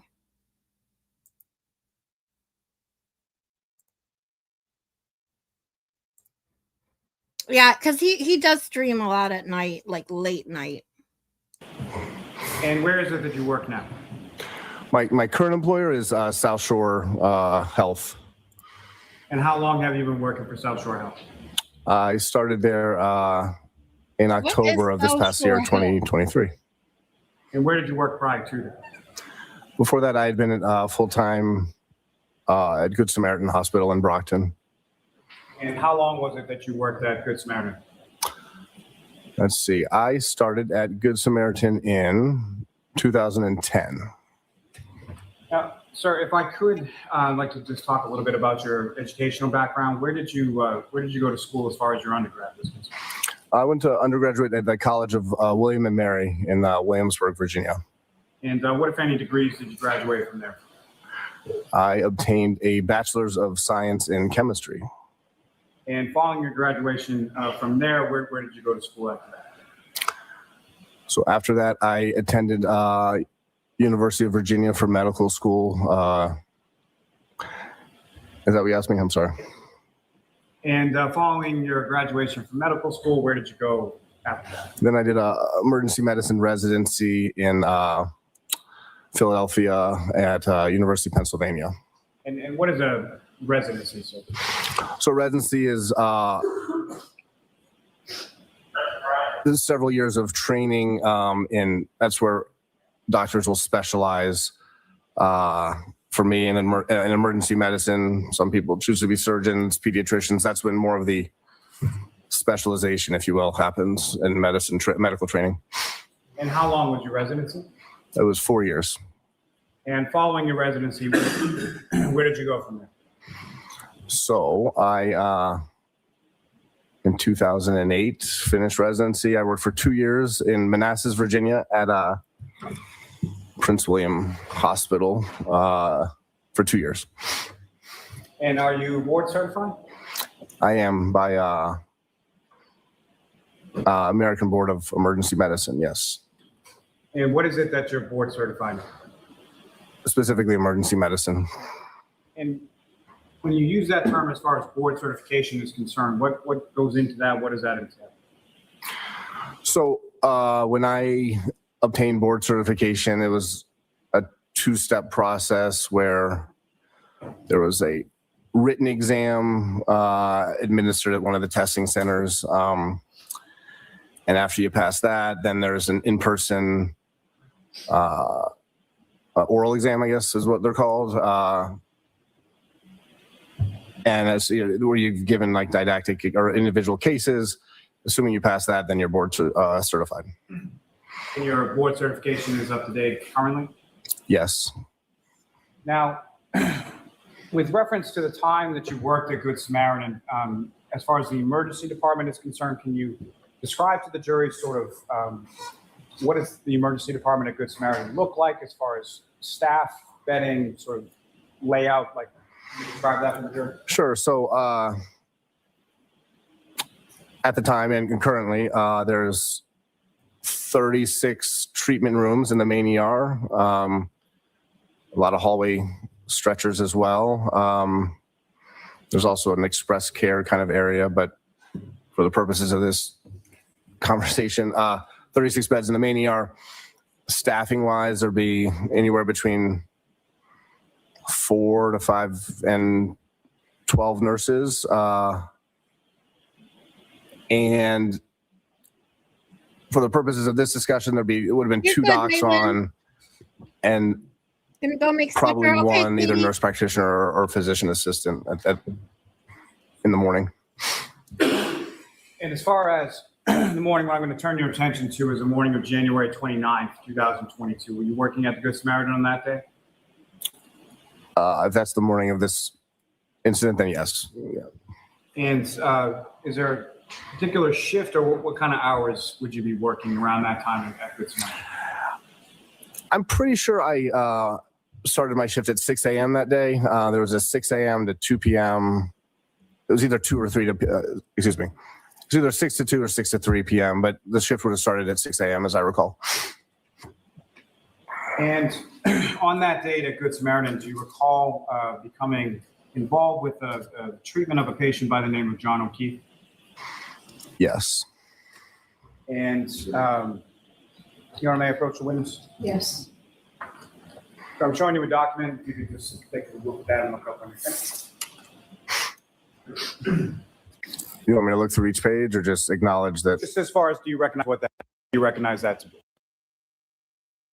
is a transcription or a copy of dictated, and on the front page is also a like a code sheet which was signed off on detailing what resuscitative efforts, as in the specific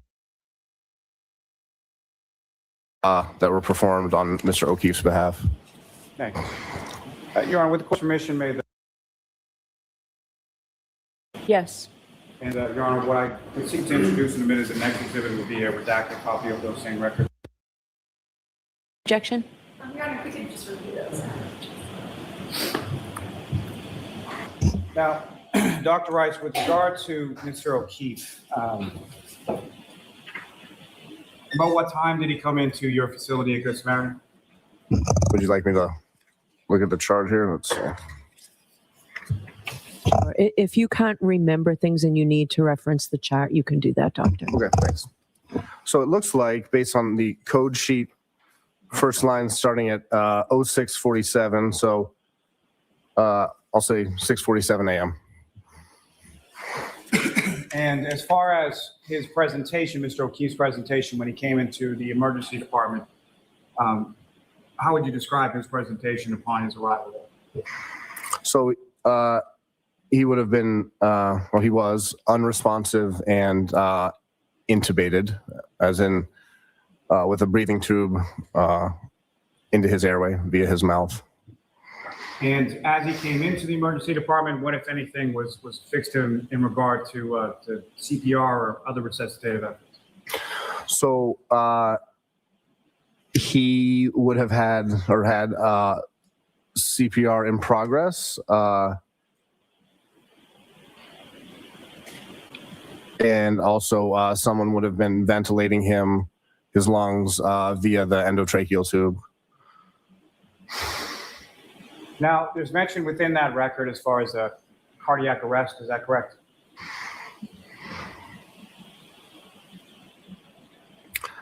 I don't know. I'm sorry. I don't understand what you're asking me.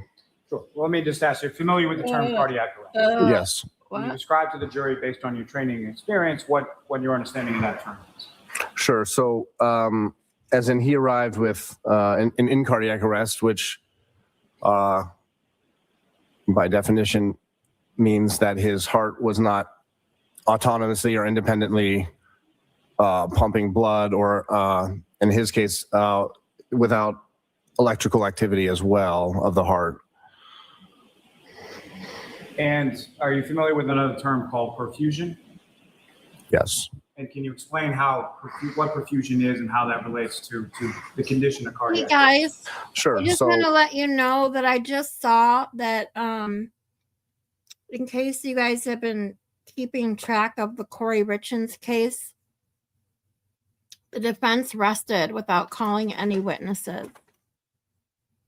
So I'm not sure.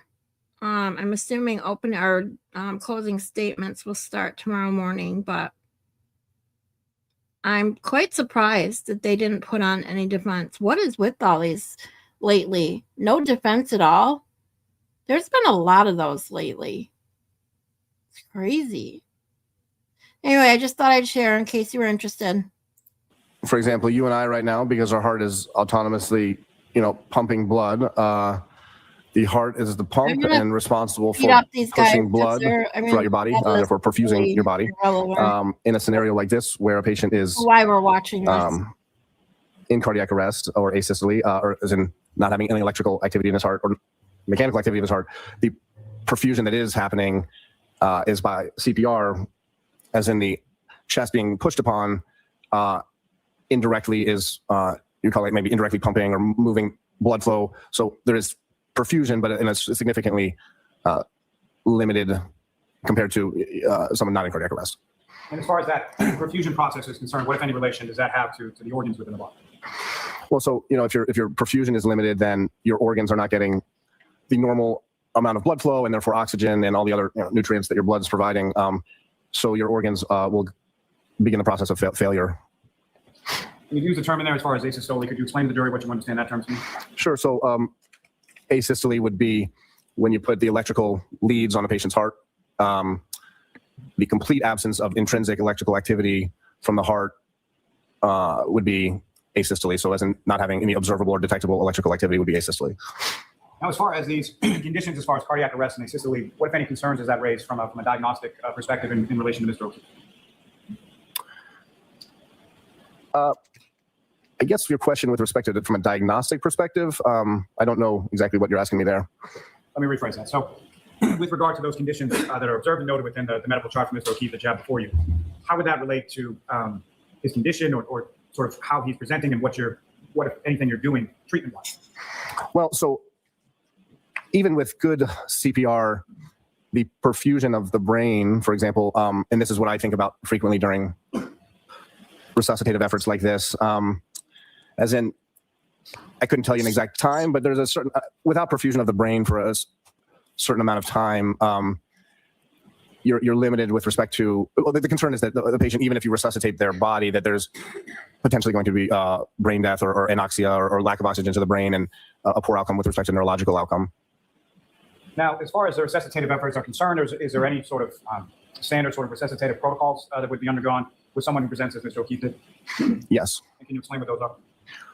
So, in broad terms, there's ACLS, which is Advanced Cardiac Life Support. That's an algorithm that, through medical training, I've learned and is frequently the algorithm can be adjusted. There's also a TLS for trauma patients. So there's an algorithm there with respect to resuscitation or guidelines, I guess, with respect to resuscitation. And within those sort of guidelines or protocols, are you familiar with a medication called epinephrine? Yes. How would epinephrine play into sort of the treatment or the diagnosis of Mr. O'Keefe? So, in the time that I've been practicing, epinephrine is probably the only medication or drug that has persistently been in the ACLS pathway. It's adrenaline. So the idea is loosely that you're attempting to affect upon the heart itself more squeeze, as in more pressure, and also to increase the potential, or if there is electrical activity, to increase the amplitude of that electrical function at the cellular level.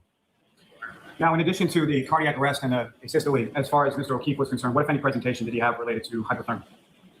So I know his initial temperature was low. I'd have to look, but I can see here that the nursing wrote in their notes that his, I see T equals 80.1 R. So I interpret that to be his temperature was 80.1 degrees by rectal temperature. And if you could explain to the jury sort of your understanding as far as hypothermia, what is it and how does that present itself? So, as it pertains to this case, there's a few ways to get hypothermic. If I at 12:20 were to have a cardiac arrest right now and stop perfusing, my current temperature, I'm guessing is 98.6, right? A normal temperature. Without perfusion, the body will lose, or excuse me, the core temperature will decrease over time. The specifics of that I couldn't, or beyond my knowledge and training, but does that answer your question? Yes. And so as far as hypothermia is concerned, is there a certain sort of baseline, or what is sort of the typical temperature under which someone would be declared sort of hypothermic or treated? I don't know if I could give you a definition of medically what a quote diagnosis of hypothermia. I couldn't tell you a number. I can tell you that 80 qualifies as hypothermia, but I couldn't tell you a number under which that definition applies. But the temperature that Mr. O'Keefe presented with certainly fits within those parameters. Is that correct? Yes, 80 degrees is very cold. And as far as resuscitative efforts as they pertain to the core body temperature, or the low core body temperature of Mr. O'Keefe, what, if anything, was done with relation to treatment of that? Sure. So as the nursing note mentions, there's a bear hugger was applied. So that's a blanket that has warmed air being pumped through it. So that's a way of externally warming someone. He also, having reviewed the chart earlier, I don't see it right in front of you. Actually, I take that back. He had warm IV fluids running. So IV fluids not at room temperature, as in a warmer or an oven of sorts, would have been given to him via intravenous or central venous access.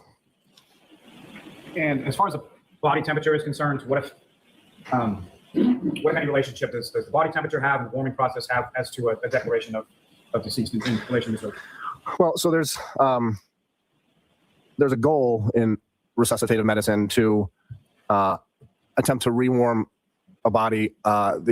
Loosely, the idea being that the heart, among other organs, will function better or function at all in a warmer environment.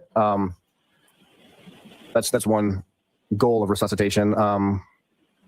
With him, as I recall, despite resuscitative efforts for approximately half an hour, there was not a significant warming of his core temperature.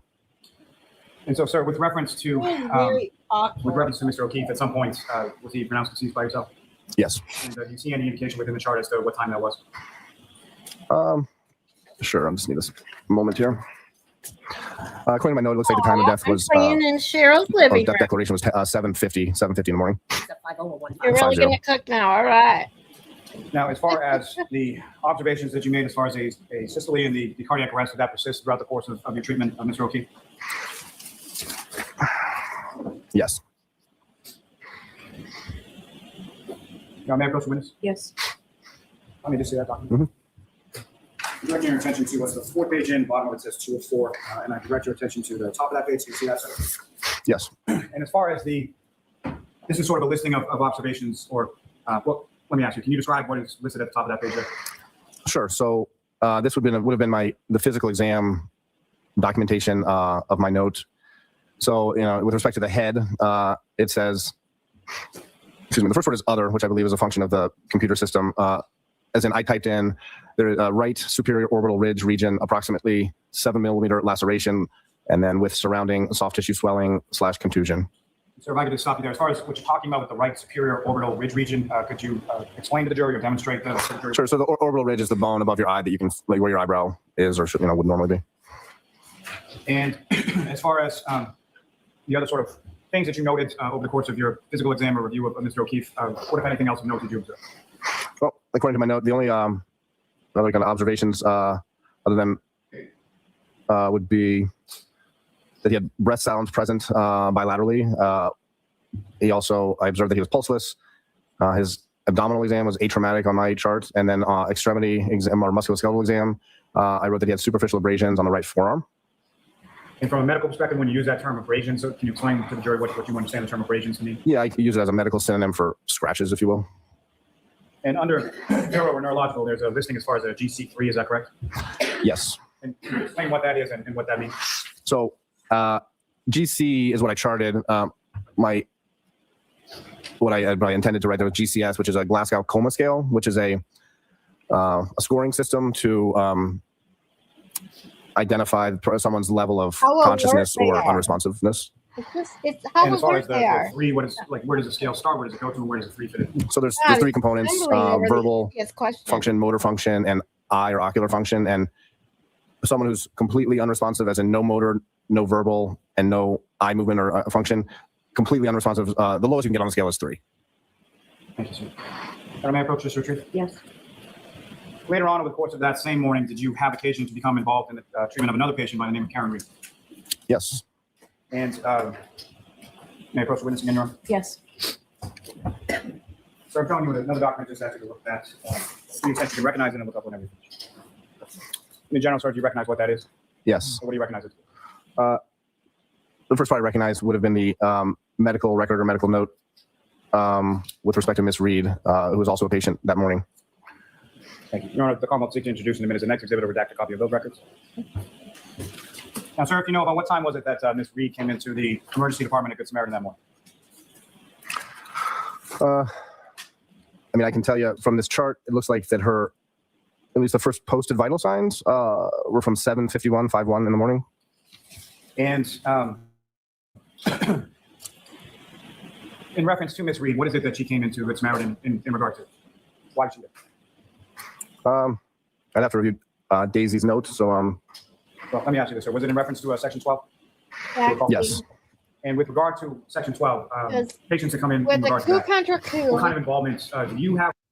which you get from hitting the back of your head and your brain basically ping-ponging against your skull, causing hematomas and the buildup of blood and bruising in your eye socket. So you get huge black swollen eyes, but your brain causing the swollen eyes and the black eyes cannot cause a scratch on the outside of the face.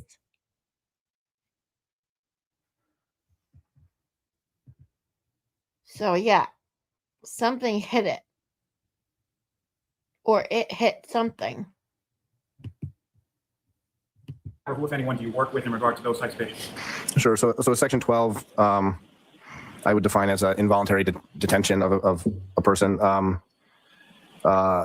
usually for a mental health concern, whether that's self-harm or harm to others, or if someone who's, afflicted with schizophrenia or psychosis.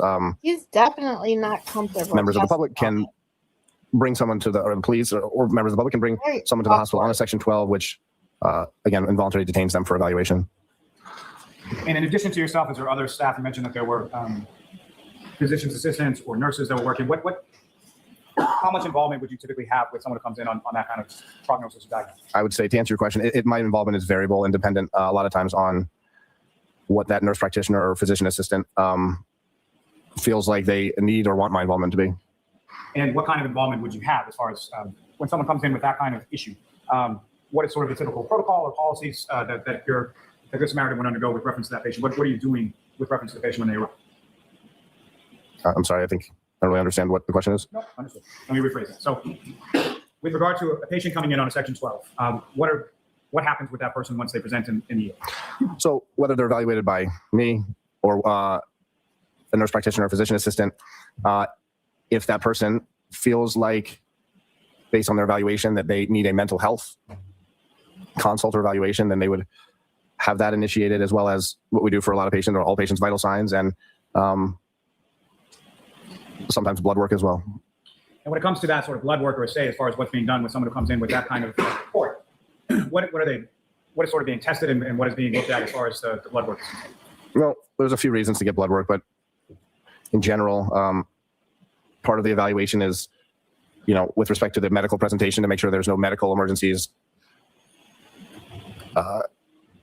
present, in addition to whatever the mental health concern may be. There's also blood work drawn with respect to disposition, as far as some people, for example, it would be inappropriate to have a mental health evaluation if, for example, I were intoxicated on alcohol and my alcohol level were elevated, because I think the idea is that you're not getting, a true representation maybe of what's going on. So am I correct in that someone presents and then there's like sort of you medically clear that person as far as any sort of injuries or anything like that first? I wouldn't say first necessarily. I think a lot of times these processes happen in parallel. So in parallel, you have the medical clearance and then sort of a psychological clearance as well? Sometimes, yes. And then sort of involved in both of those, there would be blood drawn in reference to Section 12, as far as a typical one would be looking for sort of alcohol and drugs of abuse, things of that nature. I mean, I'm hesitant to answer yes because of the word typical, because I wouldn't say there's really a typical presentation with respect to mental health presentations in the ER. And from your memory and or your review of the chart, was that done as far as the blood work done with regard to Ms. Reed on this day? Are you asking me if blood work was drawn? Yes. I believe so. I have to double check. So yes, it looks like there was blood work drawn. And among the things that were tested within the facility, within Good Samaritan, was an alcohol screen. Is that correct? Yes. And what is the result of that alcohol screen that's contained within those records? Do I answer or no? Yes. So it looks like 93.93. I'd have to maybe look deeper in the chart to tell you the units of that measurement. I don't want to guess. So the answer to your question, 93.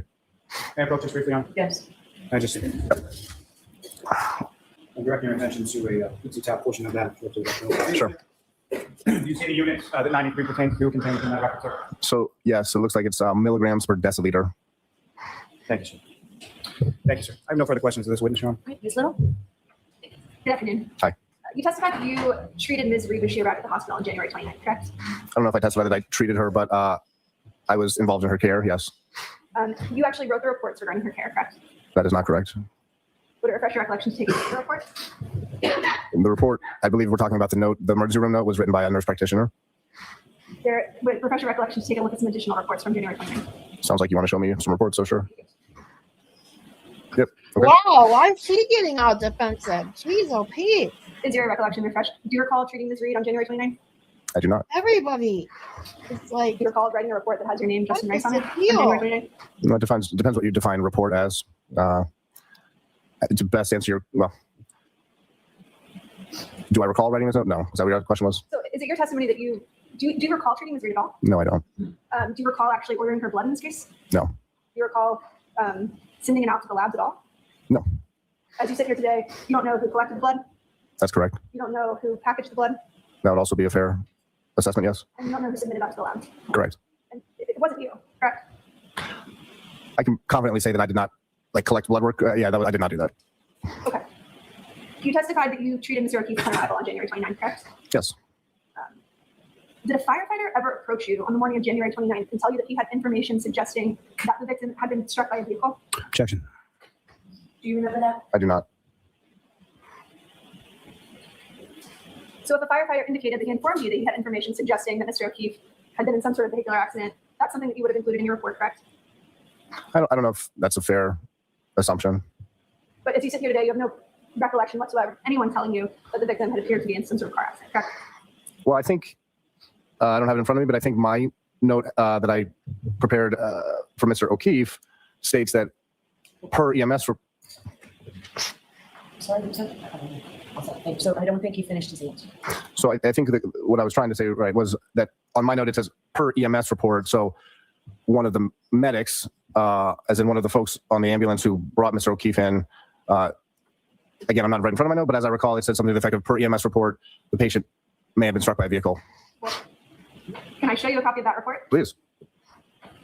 All right, so I'll ask a question. Is your recollection fresh? yes. Is there anywhere on that report that says that the patient came in and there was a statement by EMS that the victim appeared to have been struck by a vehicle? Just give me a moment to read through the. So no, there's not.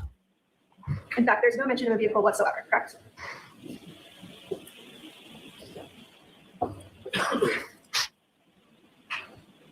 That's correct.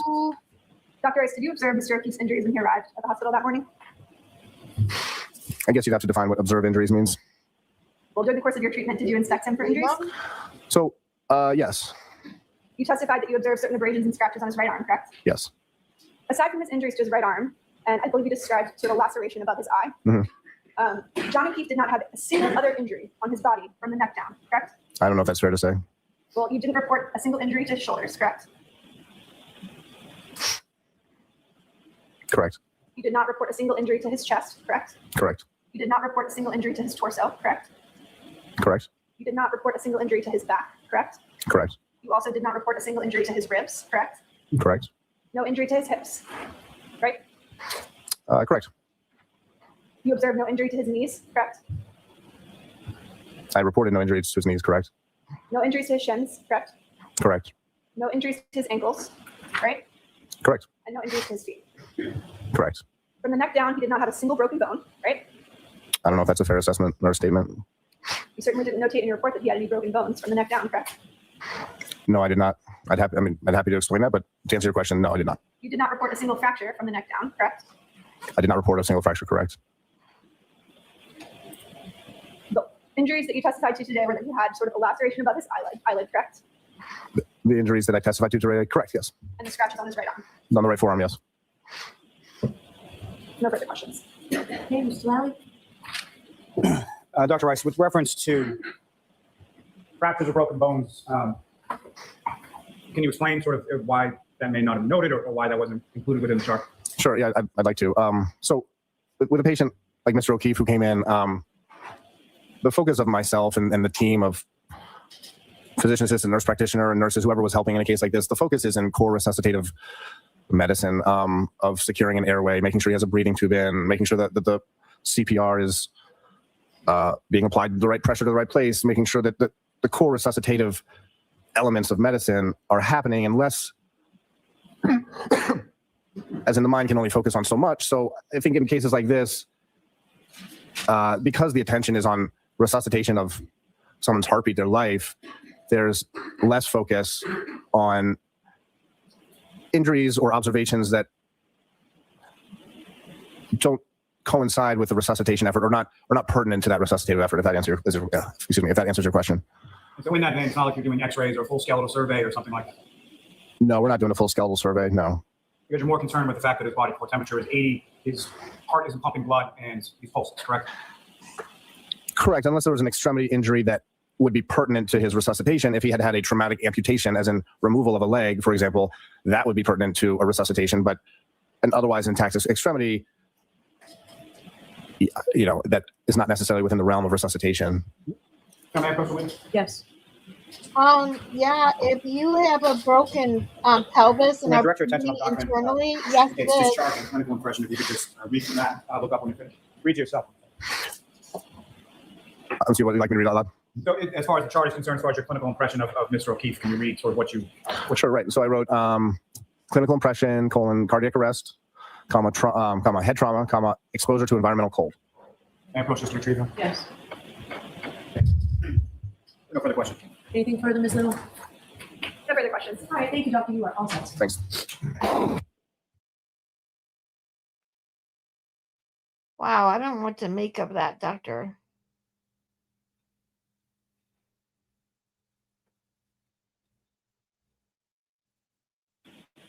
Whenever you're ready, Mr. Lally. Thank you, Your Honor. Good afternoon, sir. She is great. Could you please state your name and spell your last name for the record? Gary Fowler, F as in Frank, A-L-L-E-R. And sir, that microphone in front of you, you can move that any way you wish. So if you want to bring it up or down, just one of itself. And what do you do for work, sir? I'm a pathologist. And where is it that you work? I work at Good Samaritan Medical Center And how long have you been working as a pathologist at Good Samaritan? since November of 2015. Now, if I could ask you just a few questions about sort of your educational background, starting with your undergrad, where did you go to school and what, if anything, did you receive a degree in? My undergraduate education, I went to Tufts University. All right, so doctor, I'm going to ask you to put the microphone perhaps underneath your mouth and speak into it, because in order to keep this room cool, we need to have these fans going. If they can't compete with you, we'll have to turn them off, and I think everybody would prefer to have them on. So please speak loudly. How am I now? Okay. Okay. So Tufts University, undergraduate. I have a degree in biology. That was. And after you received your degree in biology from Tufts, where did you go from there? I went to Tufts Medical School in Boston for 4 years there. And after you graduated from medical school, where did you go from there? I went to a residency in pathology, anatomic and clinical pathology at Tufts Medical Center. So I stayed within the Tufts system. Okay. And how long was that residency? That residency was, at the time, pathology residency was 5 years. It's now 4 years, I believe, but it's a 5-year program. I finished the residency with the chief of resident in pathology in my 5th year. And then following your residency, where did you go for work from there? In 1996, I finished residency, and my first job was at Kearney Hospital, beginning the end of June of 1996. And how long did you work at Kearney? I'm still on medical staff at Kearney, so ever since. I was transferred to help Good Samaritan Medical Center in 2015. My full-time job is at Good Samaritan now since 2015, but I still cover Kearney Hospital every now and then. And are you board certified? I am board certified in both anatomic and clinical pathology. You've used that term, and if you could explain to the jury what your understanding of that term is as far as pathology and sort of the difference between anatomic pathology and clinical pathology. Sure. Pathology, there's two subspecialties, I guess, in pathology. One is anatomic pathology, which is basically if you, as a patient, go to a hospital or have a biopsy, a tissue biopsy, or an excision, or anything like that, it comes to the pathology department, and an anatomic pathologist is responsible for making the diagnosis for that patient. So we abbreviate that as an AP, anatomic pathologist. So in residency, you can also train to become a clinical pathologist. And clinical pathologist is a pathologist who basically deals with, to put it simply, if you have a blood test that goes to that gets sent to the lab, we are essentially responsible for the quality and the safety of that blood test to help ensure the lab tests that are done on the specimens are accurate. Now, with regard to your position at Good Samaritan, what is it that you do at Good Samaritan? What are your sort of duties and responsibilities in relation to that hospital? So, I am the chief of pathologist at Good Samaritan Medical Center. I'm also the laboratory medical director. So my job at Good Samaritan is to ensure, quality of both the anatomic pathology side of things as well as the clinical pathology side of things. Ultimately, my job is to help ensure that any laboratory report coming from Good Samaritan is accurate. Now, the lab at Good Samaritan where the testing is done, is that accredited? Yes, it is. And can you explain to the jury sort of what that accreditation means, who it's by, and sort of what goes into that accreditation process? We are accredited by the College of American Pathologists. We abbreviate that as CAP, if I mention that later, just so you know. And the accreditation process, the CAP has been in business for 75 years or so. And they, according to their website, are the preeminent accrediting body for medical laboratories. So what that means is every 2 years, we have an in-depth laboratory survey. That's every 2 years. And there are over maybe 3,000 elements or checklist requirements that the CAP will look at in our lab, which ranges from anywhere, for quality, mainly quality control, making sure that we have enough staff members, just about anything that can affect a laboratory result. There is essentially a checklist requirement that we need to fulfill and pass. So that's every 2 years. And is that accreditation, is that up to date as of now? Yes, it is. We will be having another inspection. Our window opens in July, so it's coming up. We have a 3-month window where the CAP can come anytime unannounced. So. And was that accreditation up to date prior to January 29th, 2022? Now, as far as the clinical portion of the lab, what are some of the things that get tested as far as What are some of the things that are tested for in the lab as far as blood work is concerned? Many different things. As probably all of you know, when you go to a hospital, you have your blood tested, and the physician is looking for different tests such as like a sodium, a potassium, a chloride, some basic tests that if they show abnormality, that could help the clinician make a diagnosis on you. So the most common things would be like a glucose, sodium, potassium, chloride, stuff like that. Now, is that there's some sort of like standard algorithm for things that are tested, or does it sort of dependent on the patient's presentation? I think it depends on the patient's presentation. There's no standard ordering test that one can order. So it depends mainly on what the doctor is thinking and his differential diagnosis. He will order a variety of different tests. Some tests are pretty standard. When you go to a hospital, they might order the test that I just talked about, a CBC. They want to look at your complete blood count. Just a little louder, please. Okay, sure. Things like that. Want to look at your hemoglobin, hematocrit, maybe sodium, potassium. Those are some of the really common tests that would get ordered in the hospital. Now, as far as drugs of abuse, including alcohol, is that something that's dependent upon presentation of a patient to your facility?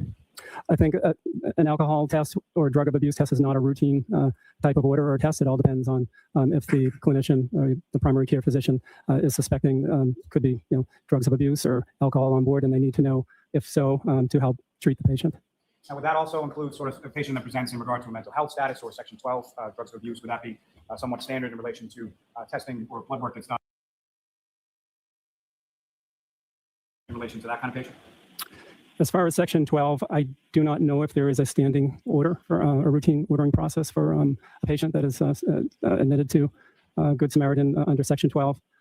So I'm not sure. Would that be abnormal, though, as far as doing a blood draw and testing for alcohol and someone presenting on Section 12? I don't think so, no. Now, with regard to a blood draw in Good Samaritan Hospital with reference to testing for alcohol specifically, what, if any, sort of policies or protocols are in place in reference to that type of blood?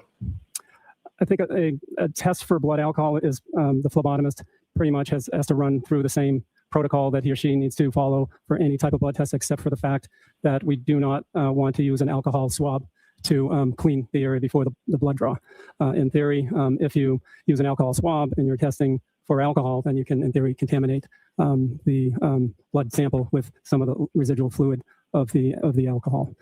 Some people say if you let the alcohol swab dry for 30 seconds, it's not going to contaminate it, but we don't go by that process. We have it specifically in our policy never to use an alcohol swab when an alcohol test is ordered.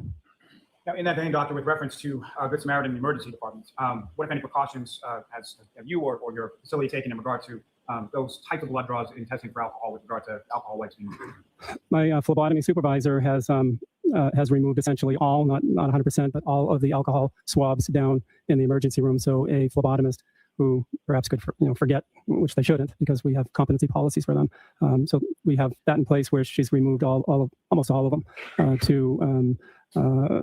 so somebody can't mistakenly use a swab down in the emergency room. Okay, so keep your voice up again, please, Doctor, especially at the end of your sentences. Thank you. And so, Doctor, the removal of those alcohol wipes from the Emergency Department of Good Samaritan, does that predate January 29th, 2022?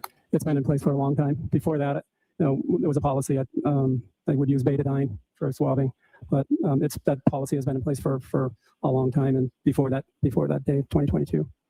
You've spoken a little bit about as far as phlebotomists working within Good Samaritan. If you could just explain to the jury sort of what is a phlebotomist and what is it that they do? A phlebotomist is any person who is trained to draw your blood when you come to a hospital. So we come in, we train people to draw the blood. And as far as with regard to phlebotomists at Good Samaritan, you mentioned that there's some proficiency testing or some protocols that they have to adhere to. Can you explain that a little bit more to the jury as far as what's involved in those? So with anybody who works in the laboratory, per CAP checklist requirements and the government's requirements, there has to be competency policies and assessments on anybody who works in our laboratory, including phlebotomists. So any new phlebotomist, they get an initial training, and they'll get a training, and then they have to be assessed to make sure that they know what they need to do for their job, including knowledge of all policies. Then after that, after initial training, our competency policy states that we need to assess them again at 6 months. We do the same thing, make sure they know what they're doing. And then 6 months from that, so that's a year from when they started working for us, and then annually thereafter. So the CAP we have all these competency policies for everyone to make sure the lab technicians know what they're doing. We also have competency policies for pathologists as well. So it's all about making sure the final result is that comes from our lab is a good quality. May I approach the witness? Yes. I'm showing you what, 2 sets of documents. You can just look at those and then we'll go. Okay. Just in general, do you recognize what those are? Yes. And what do you recognize those? There are 2 of our policies that we have for Good Samaritan Medical Center, one for the phlebotomist, one for our laboratory technicians. The first one is a patient preparation for specimen collection policy, which defines our policy for drawing the blood for the phlebotomist. The second is an alcohol policy, which is one of thousands of policies that we have in the lab to describe how our policy for alcohol testing. Every laboratory test in our hospital has a separate policy. Everything from hematocrit to sodium to potassium chloride has its own policy. Is that correct? Correct. And the policy you have before you, that's for alcohol tests? Correct. And those are the policies that you have before you, were those policies, what was in place on January 29th, 2022? Correct. Yes. May I approach again? Okay. Almost each introduce in a minute the next exhibit. Any objection? All right. I'm just showing you a document or some medical records. Are you familiar with those records? Yes. Those records are in relation to a patient named Karen Reed that visited the Good Samaritan on January 29th, 2022. Is that correct? Correct. Now, with reference to, can I approach again? You're on just Yes. Sure.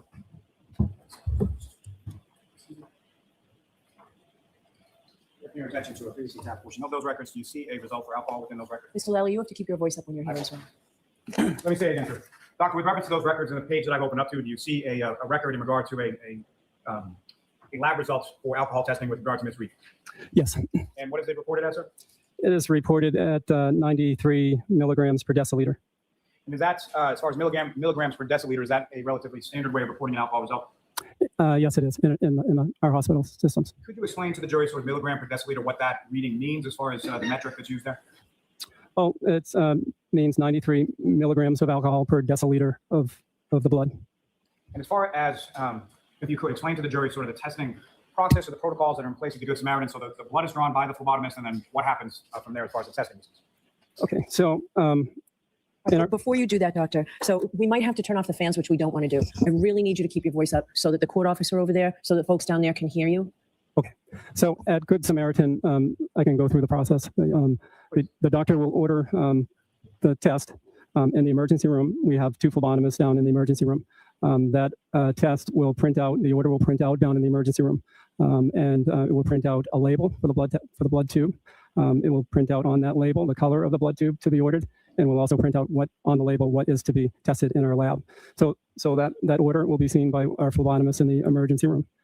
They will then locate the patient and perform the veni puncture or the blood draw, and use a correct tube. They'll go through the process of one of the most important processes in testing somebody's blood is accurate patient identification. So within our policy, we ask the patient to state his or her name, first and last name and date of birth. We have them say it out loud to make sure we have 2 forms of identification. Once that's confirmed, there is also a bracelet on the patient, so we'll match it up with a Good Samaritan ID number. So the first step is to make sure we have the correct patient. So then the phlebotomist has the order in front of her or him and uses the correct tube. Before drawing, they have to find the correct vein, a good vein for the patient, which is usually in the forearm antecubital fossa area.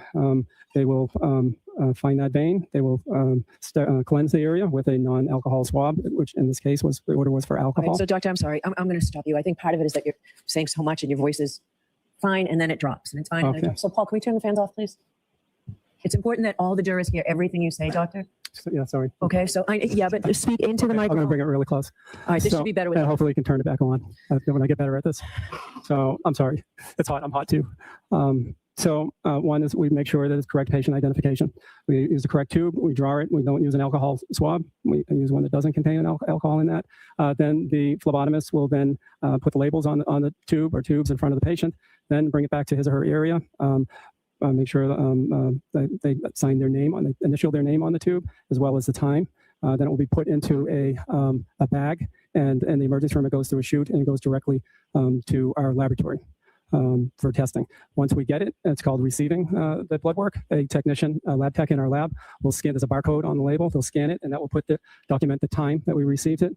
They will also manually enter the name of the phlebotomist and the time of the blood draw, so we have accurate records of what we received and the time. Once that's done, it's entered into our system, and then the technician will decide what needs to go next. In this case of an alcohol test, we're using a green top tube, which has lithium heparin, has an anticoagulant in it. It's to prevent clotting. So we'll get that tube, and once it's entered, we will centrifuge it. And that is centrifuged for about 10 minutes or so that we can separate the layers of the blood. In the blood, when you first see blood, it's all red, and there's no separation of the elements. But within blood, there are red blood cells, there are white cells or inflammatory cells, and there's the liquid portion of the blood. So for alcohol testing, we there's an anticoagulant in it, and so we will centrifuge it to separate the different layers of the blood. The different layers, the red cells will go to the bottom, and the aqueous portion or the plasma portion will go to the top. And when we test for blood alcohol in our lab, we're testing the aqueous portion of the plasma portion of the blood. So that's why it's important for us to centrifuge it and separate the components. Once that is done, that takes about 10 minutes or so, maybe a little bit longer.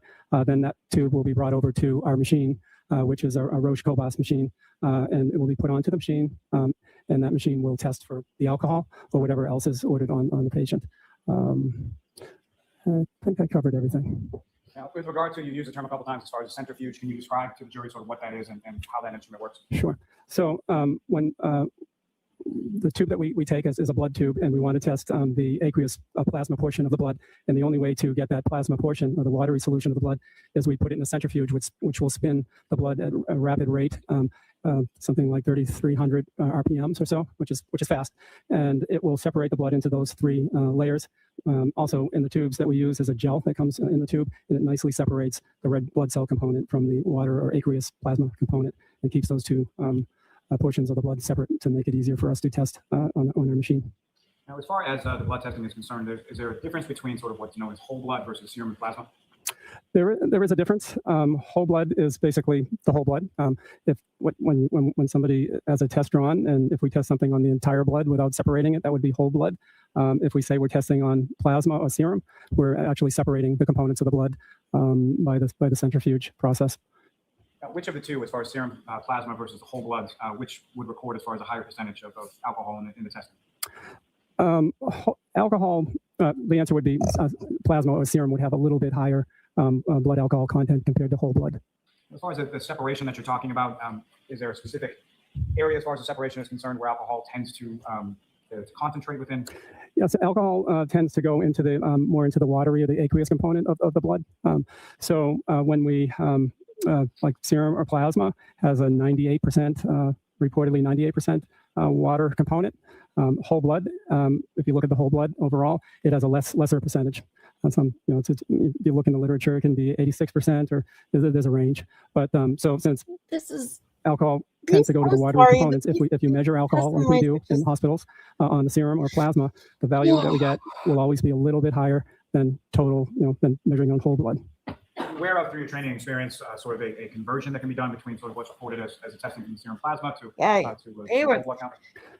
In the hospital, we're pretty much in the business of these witnesses are reporting like, there's no alcohol, need for these. in serum or plasma, and we're not in the business of They're very legal, I guess, the legal aspects of alcohol testing, because alcohol, what I understand is the alcohol legal limit in Massachusetts is 0.08 grams per deciliter. We don't make any conversions in a hospital. We're not in that business to do that. We just report on the serum percentage or the plasma level, and we don't make any attempts to do any official conversion to a whole blood level. If we did, we'd have to validate, we'd have to do many studies, and we're just not in the business for that.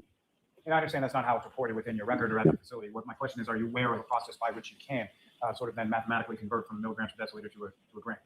I am aware of that. Recently, I had to read about it, but up until recently, I was not aware. So I'm not in that. We're not in the business for whole blood. But there is a formula. I do know about it, and it's there is a if one wants to convert a whole a serum or a plasma level to a whole blood, there are formulas that basically you need to it's a simple formula, but there's varying opinions on which formula can be used. Now, as far as this specific patient, the defendant, Ms. Reed, do you have any sense from the chart in front of you as far as sort of the timeline of when blood was drawn to when it was tested and reported and things of that nature? I think it was the order was 9:03 in the morning. 5 minutes later, the phlebotomist, it happened pretty fast. 5 minutes later, the phlebotomist got the labels printed. Then 5 minutes after that, they went in and drew it. It was very quickly. I don't have the numbers in front of me, but ultimately it was received in our lab, I think, 10 minutes after the order, the blood, very quickly. And then the final result, when the alcohol level was recorded in the computer system, was, I think, 50 minutes from the time of the order.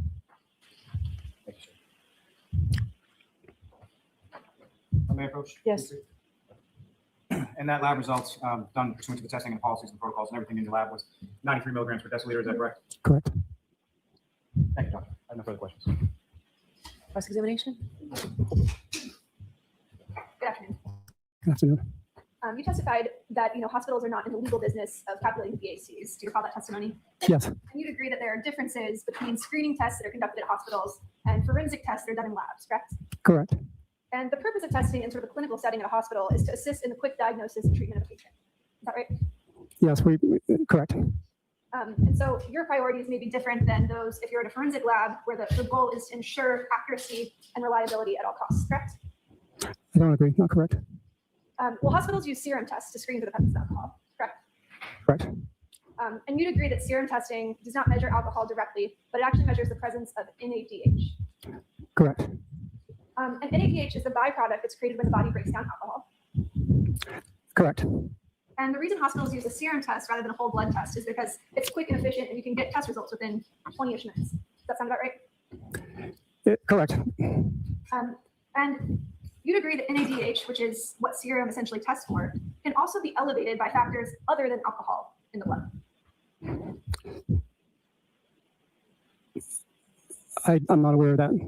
Are you familiar? Are you familiar with any medical literature that has found that NADH is created when the body has elevated either lactate or LDH in the system? Correct.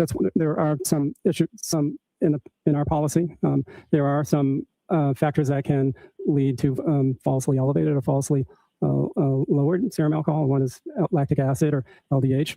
Another one is Waldenstrom's macroglobulinemia, which is a hematological problem, and other things that can interfere with not just any test or lipids, high levels of lipids, or hemolysis, or high levels of bilirubin.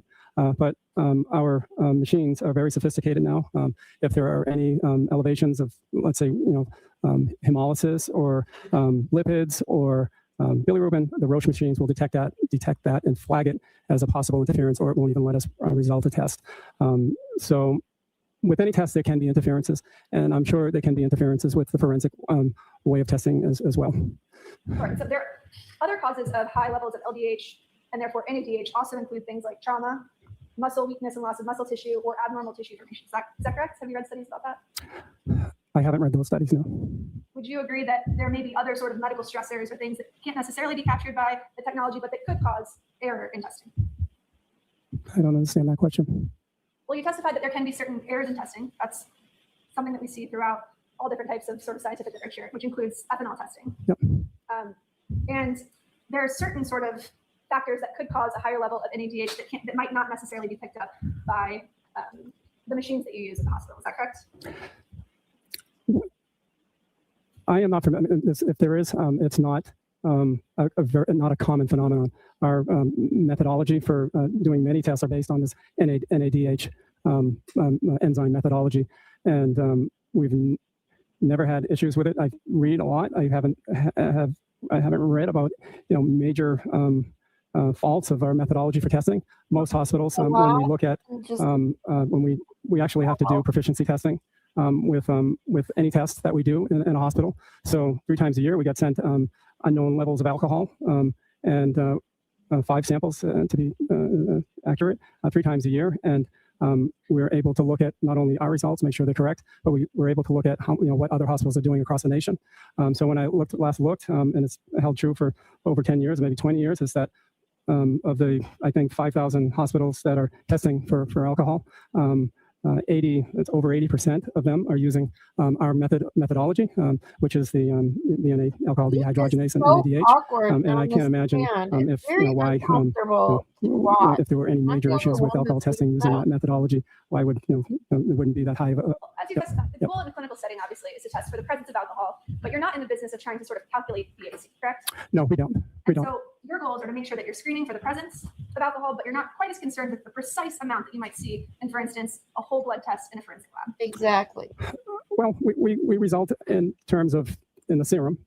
We know the Massachusetts laws and laws across the nation are based on whole blood, but there are in the literature formulas that you can use if it were a medical legal case that one can use to convert our level to a blood alcohol. We don't do it in a hospital. We won't report a serum alcohol and then we don't do the conversion, but because it's a very rare event that that a level will end up in court. But there are forensic lab people that can provide that. I'm sorry. That formula. Guy is so And uncomfortable. when you get a test result from a serum test, that information does not establish when alcohol was consumed, correct? Correct. And so you're just looking at a specific point in time to say this is what the serum test reflects at 9:08 a.m. on January 29th. Correct. Thank you. No further questions. All right. Mr. Lally, any follow-up? Just briefly. As far as the interferences or anything that would lead to elevated levels from your review of Ms. Reed's chart, was there anything like that present there? I didn't see anything. No. And the interferences would be accounted for in the sense of the machine would sort of vet them out and not result or not recorded in the chart if that were to occur. Is that correct? Objection, Your Honor. The form of the question, I'll sustain the objection. You can ask it differently. Sure. Dr. Fowler, with regard to the interferences that you were talking about, what, if any, impact would that have on the results being reported? If there were the three major things that could interfere with the result, like high lipids, hemolysis, or high bilirubin, our machine would flag that, and we would have some information that a result may not be valid. And sometimes we will report a result with a disclaimer, or sometimes if those levels are so high, we won't report it at all. But in this case, there were no flags. Nothing further on. Anything, Ms. Little, or are you all set? If I could have one moment, Your Honor. No further questions. All right, Dr. Fowler, thank you, and I'm sorry I gave you such a Oh, okay, I'm sorry. Thank you. Thank you.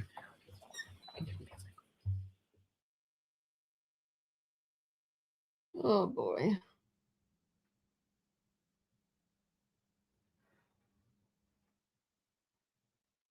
I just need you to keep your voice up really loud. If you're too soft, we're going to have to turn up the air conditioning. Everyone's going to get mad. No problem. All right, Mr. Lally. Thank you, Your Honor. Good afternoon, sir. Good afternoon. Would you please state your name and spell your last name for the jury, sir? Sure, my name is Nicholas Roberts, Roberts. And what is it that you do for work, sir? I'm currently employed with a company called Thermo Fisher as a field service engineer And how long have you been doing that? since November of last year. And so prior to that, or prior to November of last year, 2023, where did you work before that? I was in the Massachusetts State Police Crime Lab in the toxicology unit And how long did you work in the toxicology unit at the Massachusetts State Police Crime Lab? since October of 2014. Now, if I could turn your attention to prior to joining the lab for the Massachusetts State Police, can you talk a little bit about your educational background? Where did you go to school and what did you go to school for? Sure. I have a bachelor's degree in applied forensic science with a concentration in chemistry and toxicology from Mercer University. That's in Erie, Pennsylvania. And then I also have a master's degree in forensic toxicology from the University of Glasgow in Scotland. Now, after receiving your degree from the University of Glasgow in Scotland, where did you go from there? I returned home to the British Virgin Islands where I taught at a community college. And what did you teach there? Mainly chemistry and a term or two of physics. And then following your teaching in the Virgin Islands, where did you go from there? I was hired then at the Mass State Police Crime Lab. Now, Interesting. when you're initially hired at the Mass State Police Crime Lab, you're working initially as a forensic scientist 1, is that correct? Correct. And can you explain to the jury sort of what your duties and responsibilities are, what your work looks like as a forensic scientist 1? So a forensic scientist 1, you're essentially going through all the trainings that they provide at the lab. We do a number of different testing, mainly on blood and urine, looking for the presence of drugs and alcohol. We also do serum conversions and retrogrades. So during your training period, I started as FS1, so that went up until I was fully signed off to actually write reports that would be issued to ADAs across the whole of Massachusetts, in which I became a forensic scientist 2. And so what are the difference, sir, between sort of your work as a forensic scientist 1 versus your work as a forensic scientist 2? So essentially as a 2, you're essentially fully trained and you're able to do all the testing that we do in-house. You also are able to go and give testimony based on the reports that you write, whereas in a forensic scientist 1, you're still in that training process. And did you work essentially as a forensic scientist 2 from that point in time till the time that you left the lab in November of 23? Yes. Now, with reference to while you're working at the lab, was there sort of an ongoing continuing educational component? Yes, we would habitually receive articles based on different discoveries within the forensic field. So different ways they would find certain types of drugs in different bodily fluids. It's always a revolving door when it comes to drugs being discovered as well as being manufactured, what's illicit on the street, et cetera, et cetera. We would often get different articles, just research papers based on what they're doing to discover these things within the matrices that we were looking at. Now, in addition to that, while you work at the lab, what if any sort of, are you familiar with the term proficiency testing? Yes. And what if any proficiency testing would you undergo while you were at the lab? So we receive both in-house and external proficiency tests. Essentially, the process would be just the same. The only difference would be we'd have internal people sending us samples as if it came from an external source. And then the external proficiency testing that we receive is actually part of our accreditation. So it came in just like regular samples, and we would test it accordingly per our protocols. And as far as the proficiency testing that you undertook over the course of your time at the lab, did you pass each of those tests? Yes. Now, you mentioned a little bit as far as accreditation with regard to the lab. What, if any, accreditation did the State Police Crime Lab have? We had accreditation. It's a internationally accreditation board for forensics scientists, as well as any kind of lab in particular, and the branch that our lab would fall under. We have a certain set of rules that we have to adhere to. Mainly, it's a standard known as an ISO 17025, but we have a different accreditation board, and they have narrower requirements because of the type of lab that we are.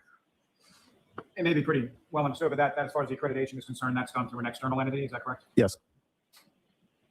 Now, with regard to the lab, as far as your assignment of work, the time that you left lab, about how many forensic scientists were working within the lab in your toxicology? By the time that I left? Yes. So within the toxicology unit, there was one more when at the time that I left. And as far as you and sort of the other forensic scientists too, at the time that you worked at the lab, was there some sort of rotation, or how were you assigned work as it related to your work in the toxicology? So throughout my time there, we had more forensic scientists, ones and twos, and we would delegate each type of assignments that we would look for to different types of testing. On a monthly basis, we would get a different group of tests that we would perform throughout that month, and it would rotate to the next person as a month at the end of the month. So that's how we did the testing. Now, sir, if I could turn your attention to May of 2022, you were working with the lab at that time, is that correct? Yes. Were you assigned to serum conversions at that particular time? I was, yes. And at some point, were you specifically assigned to a case involving a miscarriage? Yes. Now, as far as a serum conversion is concerned, if you could explain to the jury sort of what goes into that process and what is it that you're reviewing or you're looking at, how is a serum conversion, what is it, and how is it performed? Sure. So with serum conversions, usually what happens is that we get hospital results. So that would be the police or the ADAs would get results from the hospitals that whoever was attended to. We get the results, and usually hospital alcohol results they use serum in order to test alcohol.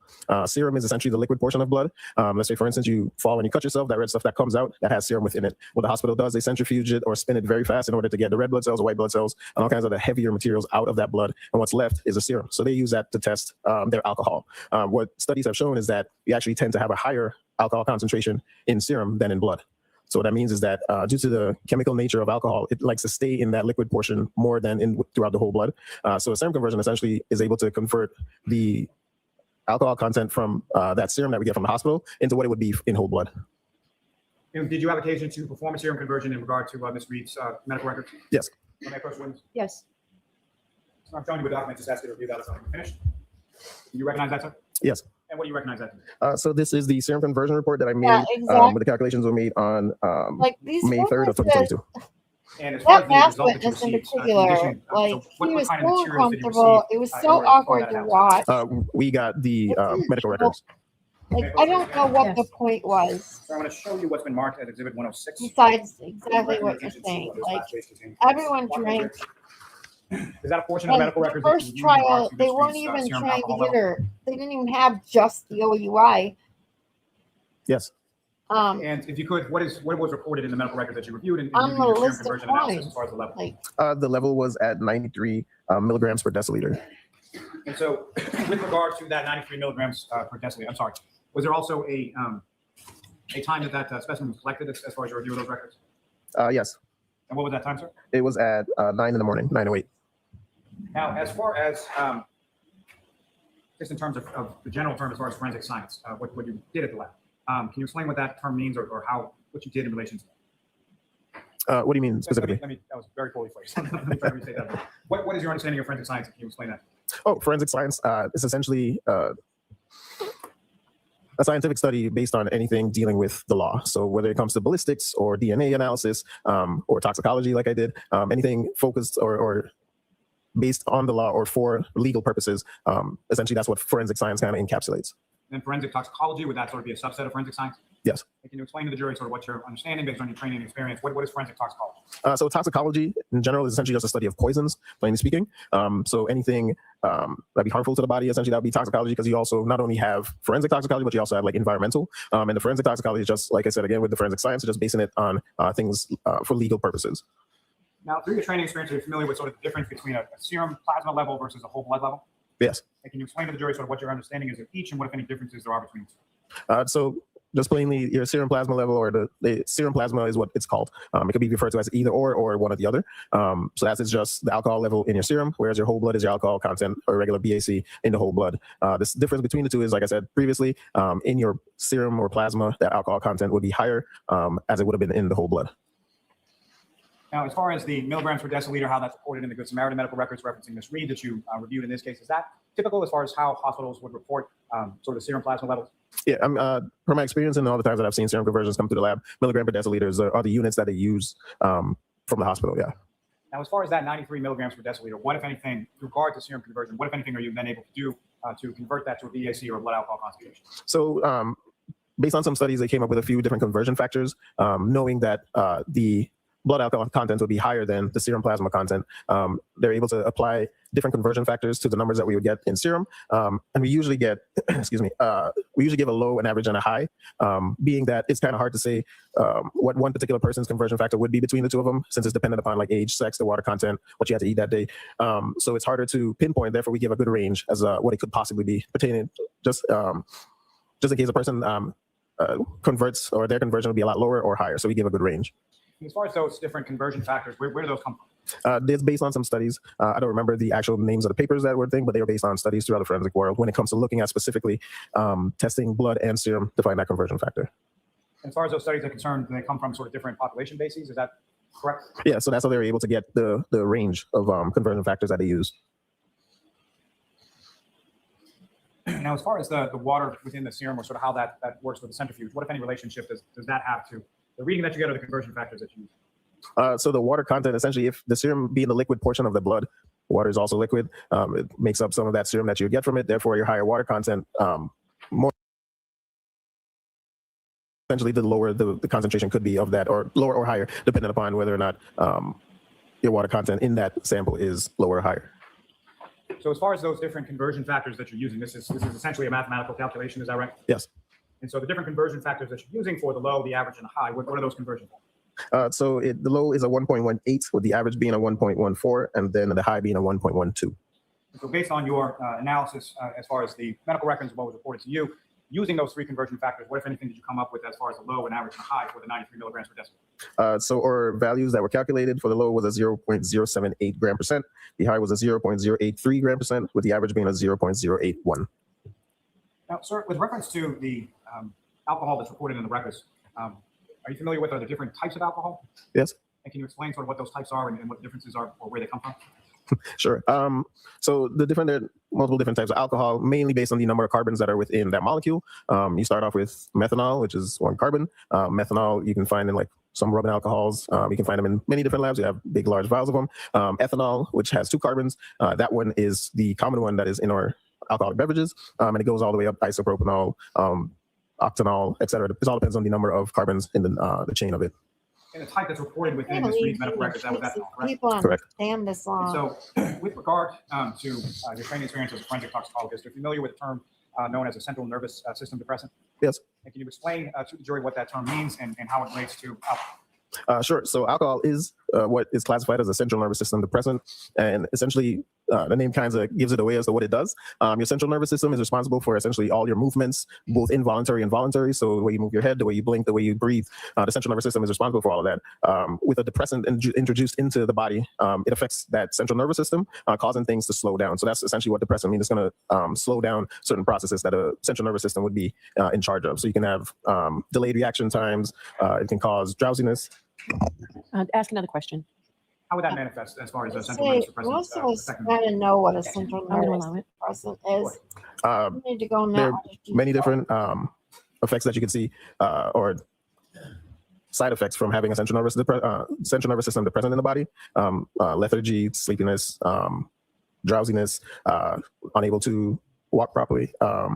Didn't kind she of just say next question? any one of those tests that you see on TV from the police when they try to get your horizontal gaze and they try to make sure you're coordinated. It can affect all those things.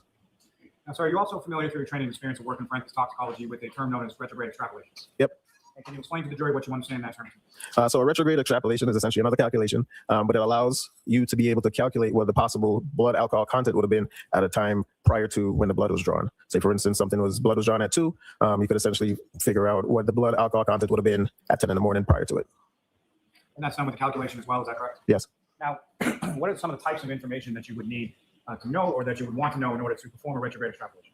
We need to know, one, for sure, what the alcohol content would have been. We also need to know the time that the blood was drawn, as well as the time of the last alcohol consumption. Now, in regard to timing, as far as what, if any, limitations are there in regard to performing retrograde extrapolation as it pertains to timing is concerned? So when we do these calculations, anything that's shorter than 2 hours, we usually don't do that conversion. And why is that, sir? Because we're built in within our calculations, we allow for 2 hours. That has to do with the way that alcohol leaves the body. If the alcohol is still being absorbed by the body, we want to give it enough time to get to a point where it's coming out of the body as opposed to increasing in the body. So that 2 hours puts a person at a point in which that alcohol be coming out as opposed to it being absorbed. So there are essentially 3 different sort of phases as far as intake of the alcohol into the body through dissipation. Is that correct? Yeah, we usually there's a well-known kind of metabolism route to which alcohol metabolizes out of the body. Yes. And so can you describe to the jury sort of that metabolism process as far as how it starts to its end? Sure. So with having, let's say, 1 drink, what the body begins to do at that point is absorb the alcohol. Usually you get like a steady line that increases with time. So if you think of a regular chart where you have the level of alcohol in the body versus time, which would be on the y-axis or the x-axis at the bottom, as time goes along, after your first drink, the body starts to absorb the alcohol. If that was your only drink and that was it, the body then at a certain point it stops absorbing it because there's no more to absorb, and it plateaus. So essentially the line goes straight.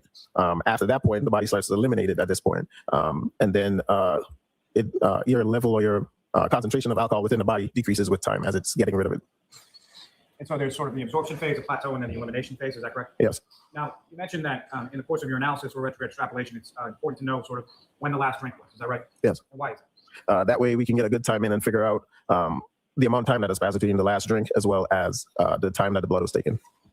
Now, did you perform a retrograde extrapolation analysis with regard to Ms. Reed's BAC or the converted BAC from the serum conversion? I did. And so with reference to Ms. Reed, as far as you looked at obviously the hospital records, you looked at the serum conversion report, what, if anything else, did you review or look at in coming to that retrograde extrapolation analysis? We usually get a police incident report, and that usually identifies the time in which, per their narrative, what time in which they had the last drink. May I approach the witness room? Yes. So again, presenting you with a document, if you could just look that one up. Do you recognize that document, sir? I do. What do you recognize it? This is the retrograde extrapolation report that I did for the subject of Karen Reed. Now, with respect to the time that you utilized in that report, as far as when was the time that you utilized as far as the last drink or time of operation? The time that was utilized as the last drink, it was at 12:45. That'd be 12:45 a.m. Is that correct? Correct. And so you're using that to sort of extrapolate from 9:08 a.m. when the 93 milligram per deciliter was reported from Good Samaritan to 12:45 a.m. Correct? Correct. Now, with regard to that 12:45 a.m., what if any difference would it make if it were a little bit off of that? Say it was 12:30 a.m. or it was 1 or 1:10 a.m. What if any impact would that have? We know. So we tend to go by hours. So we kind of round to the nearest, Yeah, I think, 15-minute interval. So a couple minutes or 10 to 20 minutes forward or behind of that 12:45, it wouldn't change the results by a lot, if any. And similar to the serum of origin, is this done or with different if converting any? factors as far as a Which low, is it? average, and a high? So we usually just calculate a minimum and a maximum for the retrograde, and that incorporates some conversions as well. Now, as far as the minimum versus the maximum, what do each of those sort of signify, or how do you come to those mathematical calculations? So with the minimum calculation, we incorporate the 2-hour period. So we assume that maybe that 12:45 wasn't the body wasn't at that point finished with the elimination. It wasn't in the elimination phase, so we allow it for 2 hours ahead of it. We also have a conversion factor. Once again, this is a study that was done to see the elimination rate of different people within a population, what rate they would get alcohol out of their system per hour. So we implied the lower limit, which was a 0.1 gram % per hour with that 2 hour allotted time interval, and then we use a lower serum conversion number, the This one that was is converted way- on the lower end. making things We way use all more of that in the confusing calculation in order to come up with the minimum. be The there, maximum Wally. one uses the opposite. So it uses the higher converted serum conversion number with the higher elimination rate using the full amount of time. And these calculations of these conversion factors are all based on sort of medical studies that you reviewed in literature that goes into your training? Yeah, all of it was part of the training, and they came up with those numbers prior to even when I was hired there. But it is based on multiple different studies in that, looking at that elimination rate. And so from your calculations when it came to the minimum with regards to the retrograde extrapolation, what if any calculation, what if any result did you come from with your calculations as it pertains to the minimum? So the minimum amount that was calculated would have been a 0.135 gram percent. And that's essentially recording in a blood alcohol concentration, is that correct? Correct.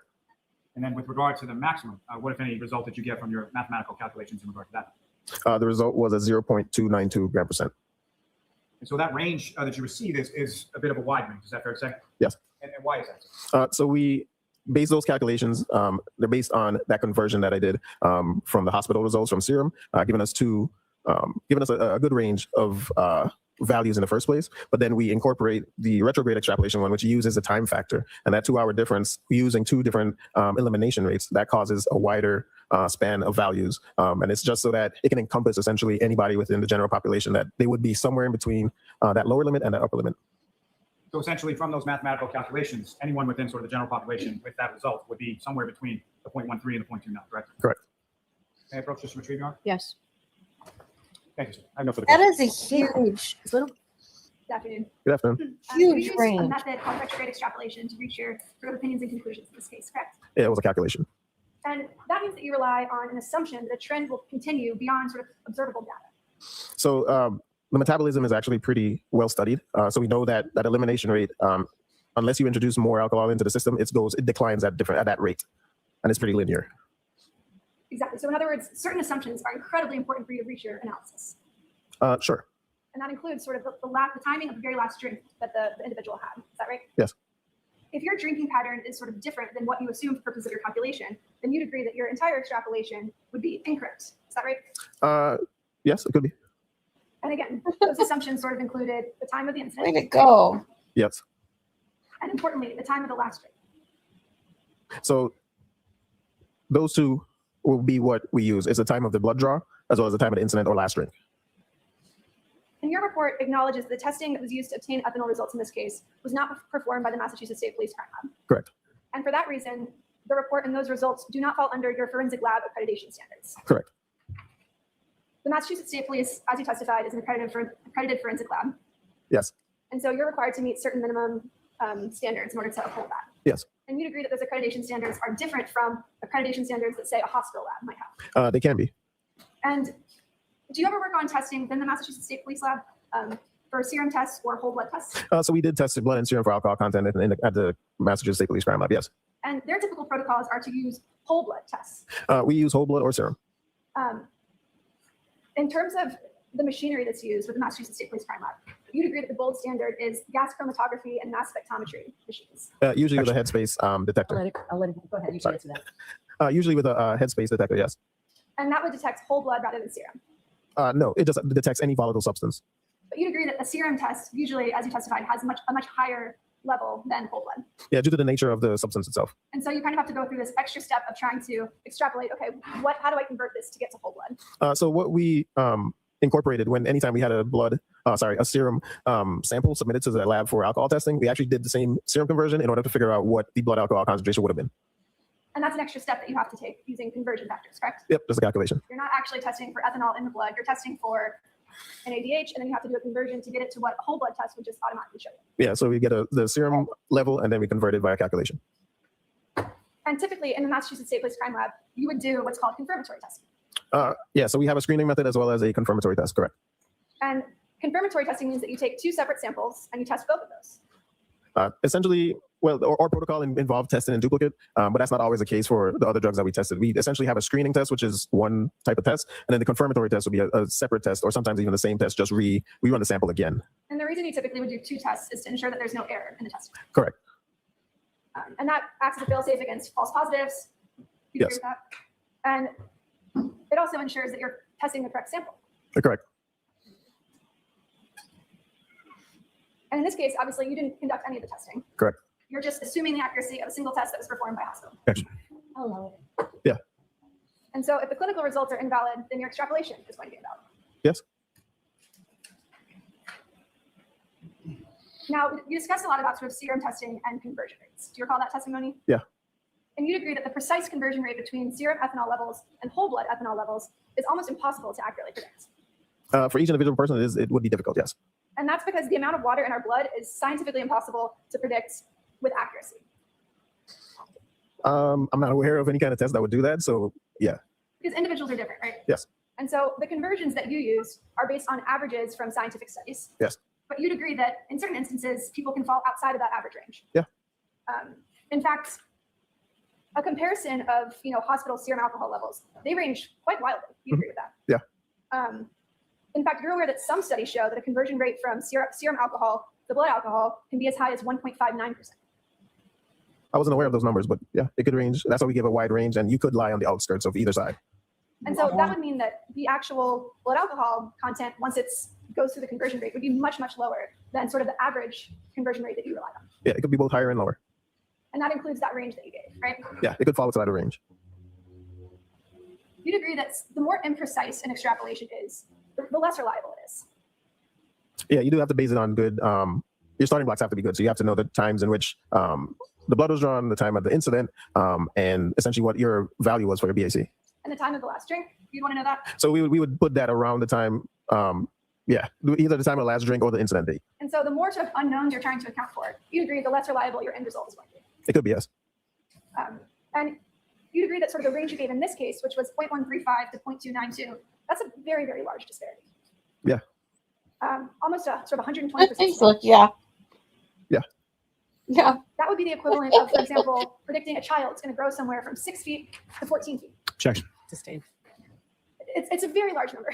You agree with that? Yeah, there's a large range, like I said, due to the factors involved in the calculation. That's how it gets so large. And that's because you're acting with a lot of unknowns in this case. Yes.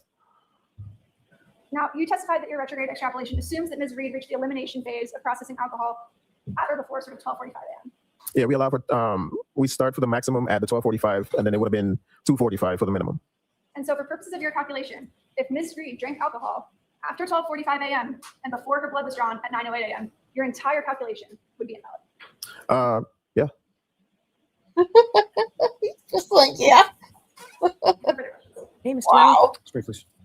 Well, that was such a waste of time. So in this instance, Mr. Roberts, you're dealing with a time of Oh incident my there was no. God. Yes, it was given to me that it was at 12:45. And as far as the BAC or the serum conversion that was coming from a medical record, as far as, so that was known as well at 9:08. And we all know The time that the that. blood was drawn, yeah, Right. that was known as well. Now, as far as the question you were just asked, if the defendant drank alcohol after 12:45, does that include sort of shortly after 12:45, or how long after 12:45 would it take in order to affect your calculations or your retrograde extrapolation? It's hard to say where that would have skewed it. It would have definitely caused a different time frame, depending on how long after the incident or the reported last drink. If there was another drink in between there, it just shortened up the amount of time that would have been prior Okay, to. what's going on now? Is there more to cover from what we went through earlier? Don't tell me they're live still, or again, or whatever.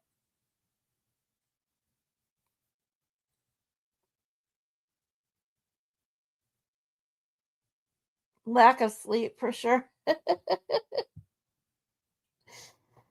Oh boy. Do I really want to know? I don't know why I even asked.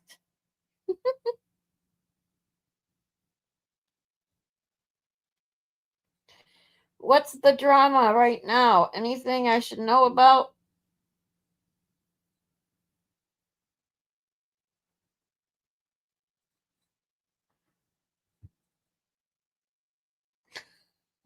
What are they doing?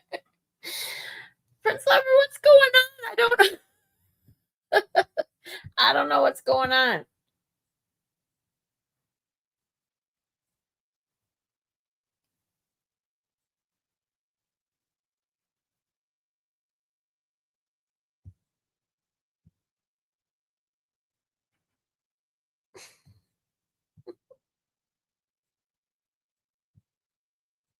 The blood draw for sure.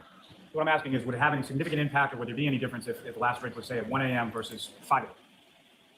So that'd be a 4-hour difference.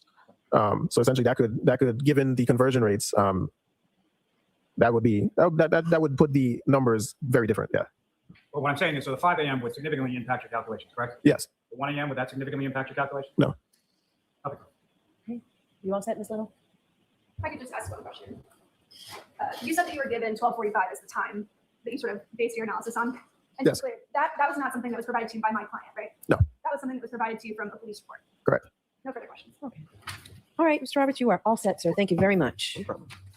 Are you gonna answer me, Prince Lover? Like, what is there more? Oh, you know what? Unless you're starting from the beginning.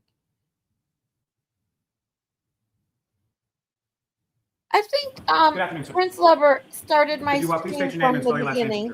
sir? Michael Trotta, Trotta. And where do you live, sir? Sharon, Mass.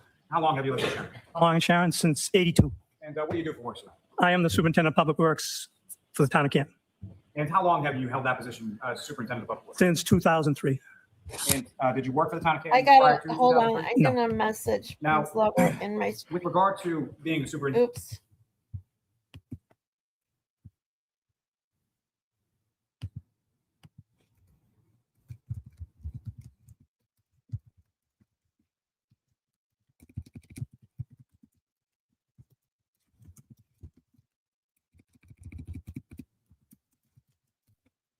Oh, that's what I thought.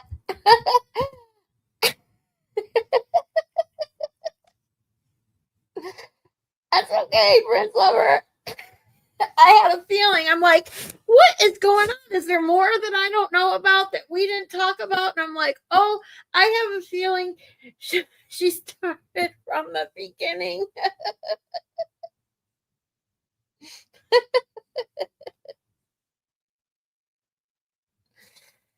Oh, you gave me quite a laugh.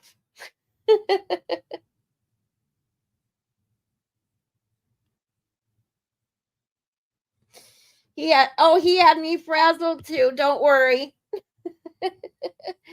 I got to the point I couldn't take it anymore. He makes my blood boil and my blood pressure rise. So I can only take so much. So then we finished watching Higgy testify, and now we're watching these like just ridiculously pointless testimonies real quick.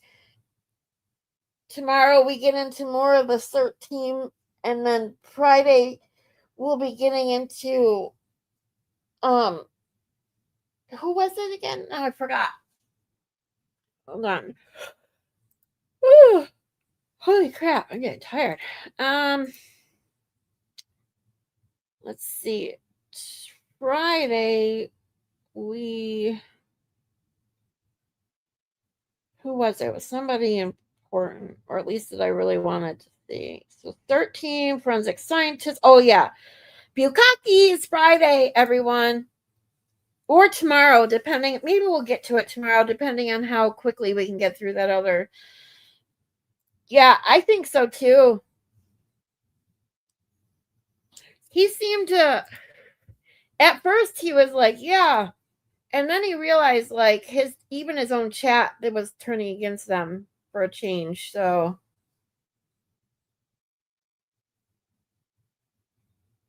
which was kind of funny to point out.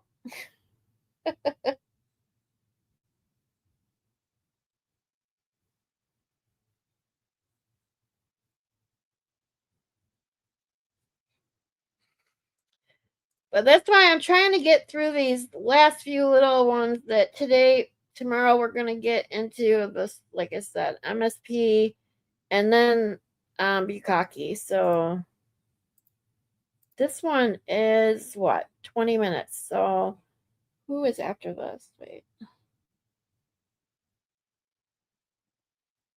20 minutes and then 20 minutes.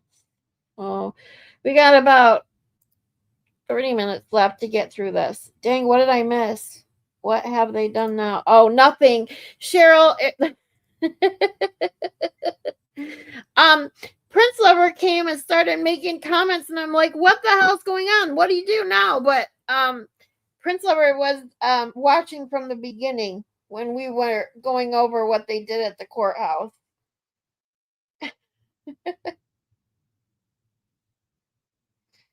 I was confused for a minute. I'm like, geez, what they do now? Yep. Prince Lover said, sorry, I'm late to the party.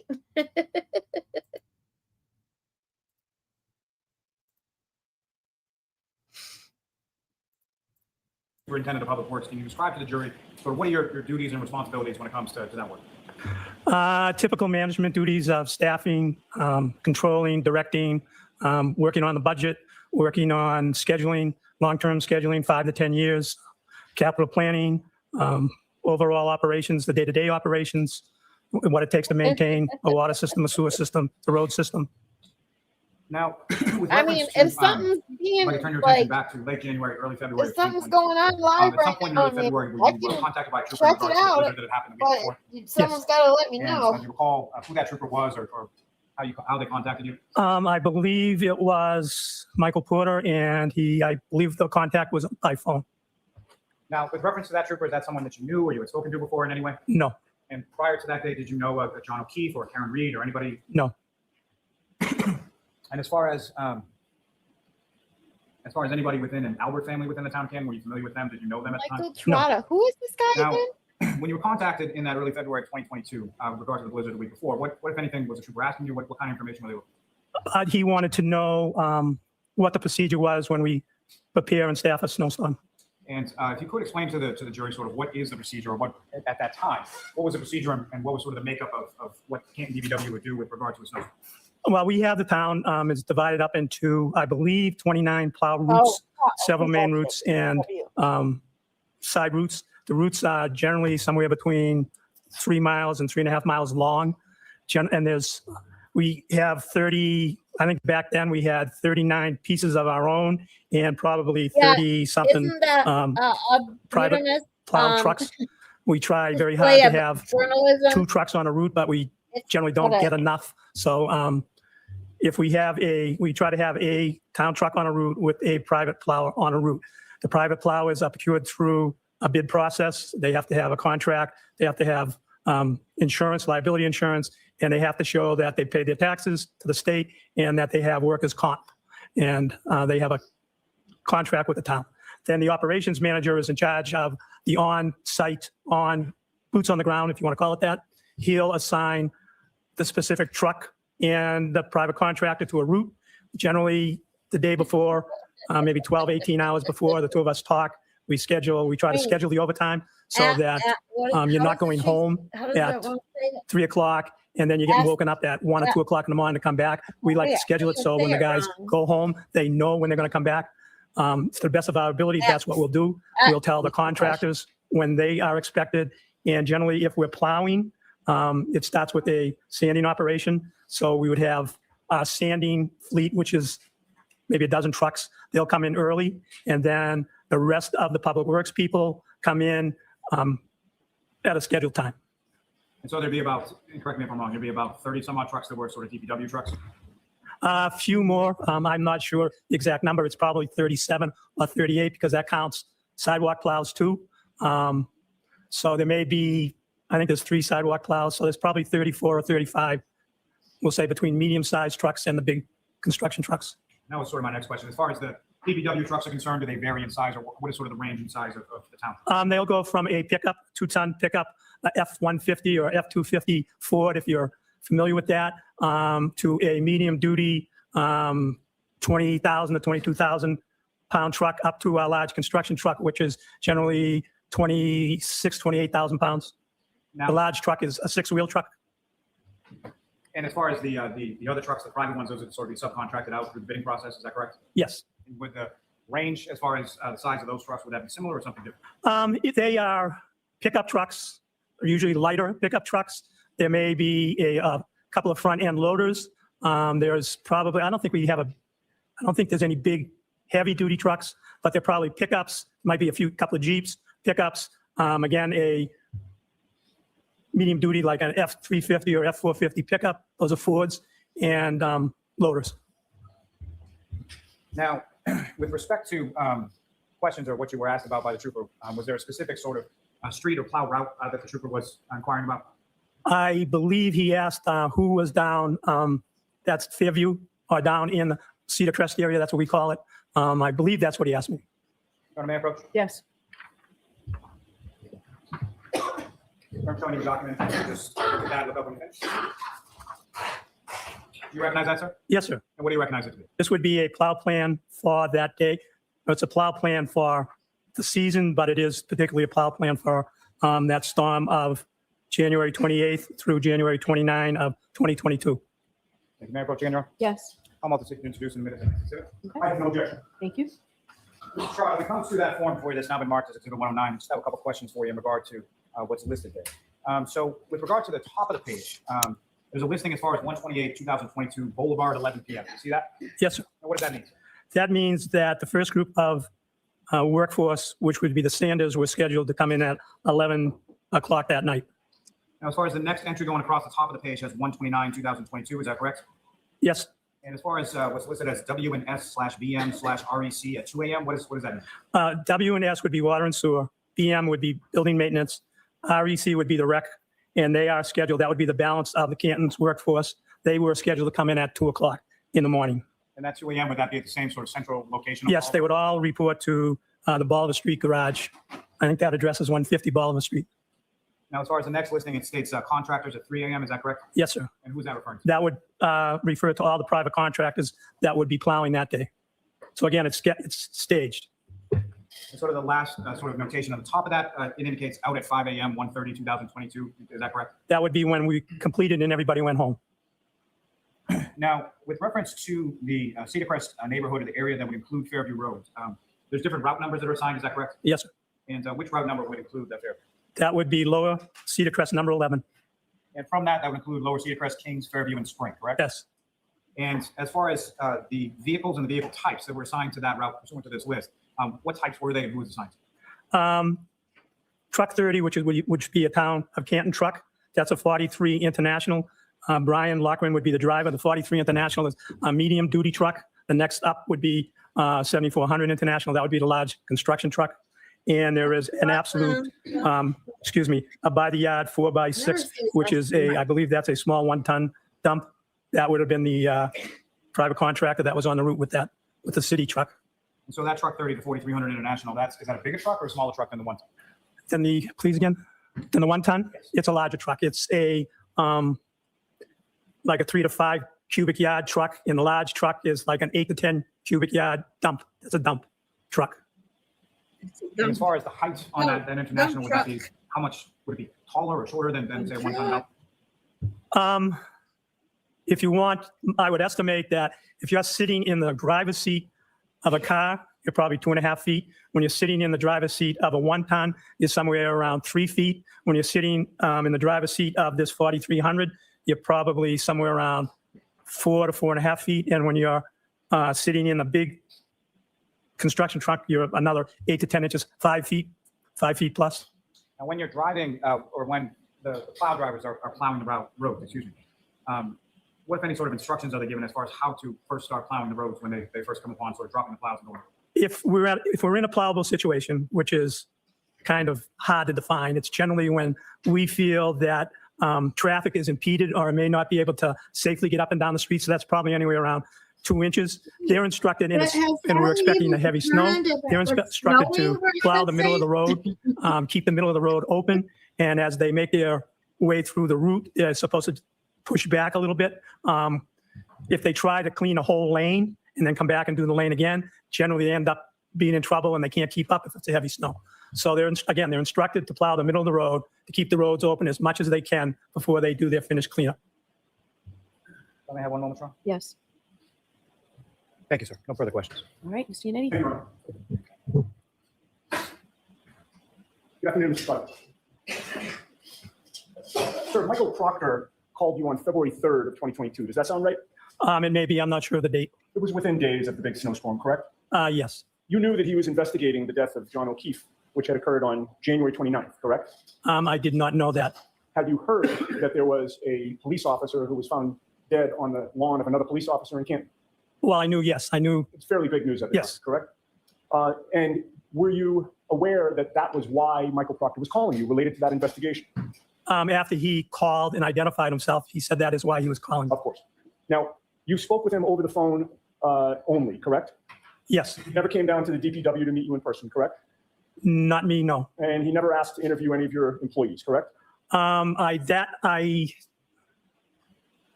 We may have discussed who was on that route and who plowed, but I'm not sure at that time if he had told me he was going to go talk to anybody else. Oh, so it's your testimony that you may have told him the identity of the plow driver when you spoke with him on February 3rd over the phone.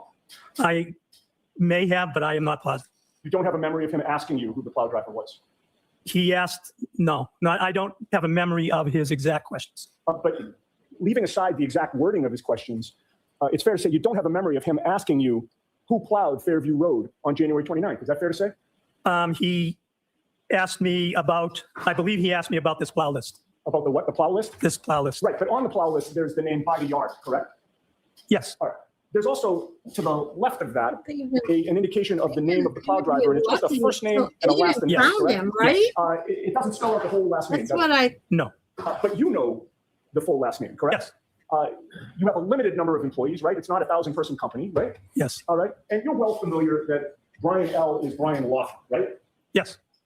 As you sit here today, do you have any memory of whether the name Brian Laughlin was brought up during that phone call with Michael Proctor? I may have said to him that's who BL was, but I believe I referred him to the operations manager to double check who was on plowing that day. Okay. You say you may have mentioned the name Brian L. or Brian Laughlin, but again, I'm just trying to drill down on what your memory is. Do you have a memory one way or the other as to whether the name Brian Laughlin came up in that conversation? If you are asking me, do I remember 100%? No. Okay. In any case, Trooper Proctor, Michael Proctor, never asked to speak with Brian Laughlin when he talked to you over the phone, He correct? did not ask me, no. I'm going to allow the question and answer. And how short was that phone call with Michael Proctor? If I tell you, you're going to ask me, how do I know for sure? I would say a few minutes, whatever a few minutes is. I'm going to accept that answer. And you would agree with me that and by the way, you were trying to be helpful, correct? Yes. After that couple of 3-minute phone conversation, you'll agree with me that Michael Proctor never followed up again with you personally. That's a good question. I am not sure. Oh, well, I'd like to direct your attention to about a week and a half later, specifically the date of February 14th of 2022, which maybe you don't remember the precise date, but around that time period, you came into work around that time period, and you learned that a defense investigator named Paul Mikowski had left his business card for you with somebody on the DPW staff, correct? Objection. Sustained. Ask it differently. Yes. I do not. Sir, that means you Oh. don't answer that question. I think he's going to ask one that's appropriate with you to answer, okay? Do you recall when you came into work receiving a business card from Paul Mikowski? No. Do you recall calling Paul Mikowski back? No. Do you recall speaking to any investigator from the defense at any point within a couple of weeks after you spoke to Trooper Proctor? No. Do you deny telling Paul Mikowski to call Bill Walsh? Objection. Sustained. Who is Bill Walsh? Billy Walsh is the operations manager for The Highway Department supervisor? Yes. Did the name Bill Walsh ever come up in your conversation with Michael Proctor back on February 3rd? Objection. Did that name come up when you first spoke with Trooper Proctor? Again, I believe I mentioned it, but I am not positive. And is it fair to say that the Canton DPW has their own plowing and sanding trucks? Yes. Does one of them in particular have a nickname? If they do, I don't know what they are. Have you heard one of your trucks being called Frankenstein? Objection. Sustained. You don't drive the trucks, correct? No, I do not. But Brian Laughlin does? Yes, he does. And Brian Laughlin was driving the truck that plowed Fairview on January 29th of 2022? Objection. Let me have a moment. Yes. It'll stand. The answer will stand, Mr. Mellon. Let me have a moment. Hey, Side Eyes, Joss. Do you have reading classes as well? Well, I have, yes. Are you able to read the exhibit that you have in front of you? Yes. For joining us. I'm handing you another document, sir. And I would ask if you would compare that document with the document you have in front of you and tell the jury if it's the same document or not. It appears to be. Does it appear to be identical? Yes. I will take the one back that does not have the exhibit sticker on it. Thank you, sir. And I have no further questions. Thank you. Any follow-up, Mr. Lally? No, Your Honor, but may I just retrieve the exhibit? Yes. All right, Mr. Charter, you are all set, sir. Thank you very much. All right. She just gets so excited when she gets to excuse the witnesses. You're up. It's the only time she ever sounds. All right, Mr. Lally. Thank you, Your Honor. Good afternoon, sir. Good afternoon. Could you please state your name and spell your last name for the jury? Louis Jutras, Jutras. And where do you live, sir? Stoughton, Massachusetts. And how long have you lived in Stoughton? About 23 years. And what is it that you do for work, sir? I work for the town of Canton. I'm the manager of the Information Systems Division of the Finance Department. And The how what? long have you been I'm doing sorry, that? what was the last part? Of the Finance Department. Thank you. And sir, how long have you held that position? Almost 25 years. Now, if you could explain to the jury, just as far as your job is concerned, what does that relate to, or what is it that you do as a director of professional service? Sure. So my responsibilities are for the municipal departments and all the technology associated with that. And does that include everything sort of from cell phones to GPS in town vehicles to Oh yeah, systems, you things of that nature? Yes. you have to start in reference from to, side eyes. You have to start from like 30 minutes in or so. We go over some of the drama from the fucktards, and then we get into Higgins Cross. We did Higgins direct testimony and the beginning of his cross yesterday. If you haven't checked it out. But today was like the best part of his cross, man. He was getting pissed. This is the first time I saw it in its entirety. It's craziness.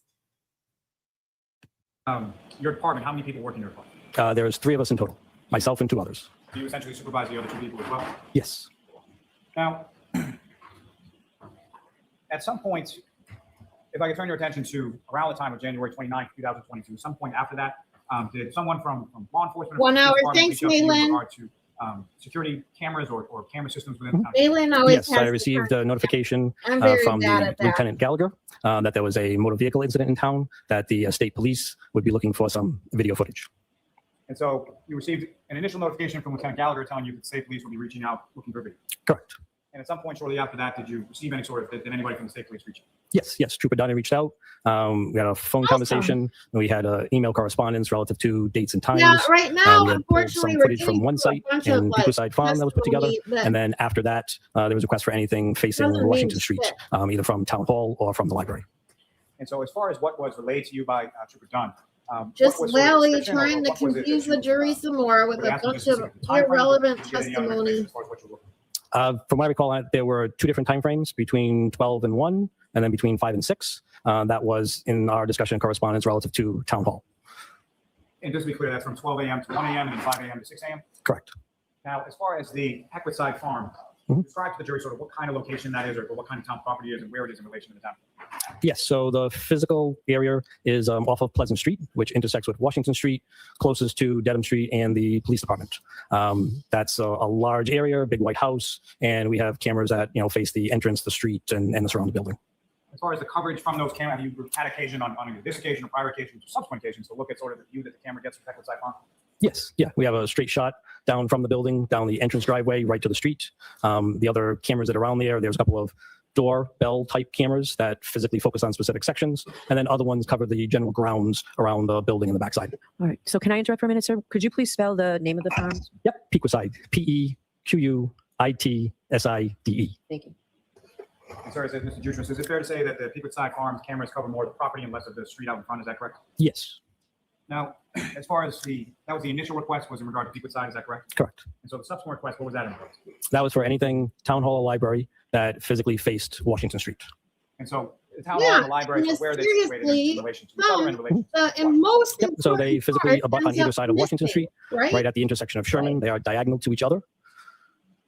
Now, as far as the recording devices or the cameras on town buildings within the town of Canton, are those, are they sort of uniform, or does it vary from location to location, or vary within the location? The physical model of the recorder, as far as the manufacturer, that is the same that we have across 15 different sites. The types of cameras do change, interior, exterior, doorbell, things like that. But all the actual recording units are the same manufacturer, just different sizes and models. And as far as the town hall and public library cameras, as far as the exterior cameras at least, they face in that area of Washington Street and actually capture portions of Washington Street? Yes. Yep. Now, as far as the cameras are concerned, particularly the exterior cameras that we're talking about as far as the library and the town hall, how are they sort of set up to record? Is it one continuous recording? Are they motion activated? How is this? Yes, the cameras, based on size and so on, they are all set up for motion in pretty much all of our locations. And as far as the from your review of those cameras, is there any sort of indication on the footage as far as date and timestamp or anything like that? Yes, we usually have it in one of the corners or someplace along when we have the video saved off and exported. And when you were able to pull the video that the troopers were requesting, the date and timestamp affixed to those videos, was that accurate as to what the date and timestamp actually was at the time that it's recording? Yes, I would believe so. And sort of those date and timestamps, you know where they come from? The system is linked to a time server, which is remote and is used from the national standards. Now, as far as the video is concerned from those, they're motion activated, but how far back do they go as far as how many days pass before, does it get sort of overwritten at some point? Yes, depending on the site, most of them, because of the motion activated, because of various request types and so on, and the number of the cameras, we usually try to get about 30 days. There are some that go longer because the site is or isn't used as much. And then there are other ones where, specifically with the library, they only requested to have a maximum of 30 days on that device.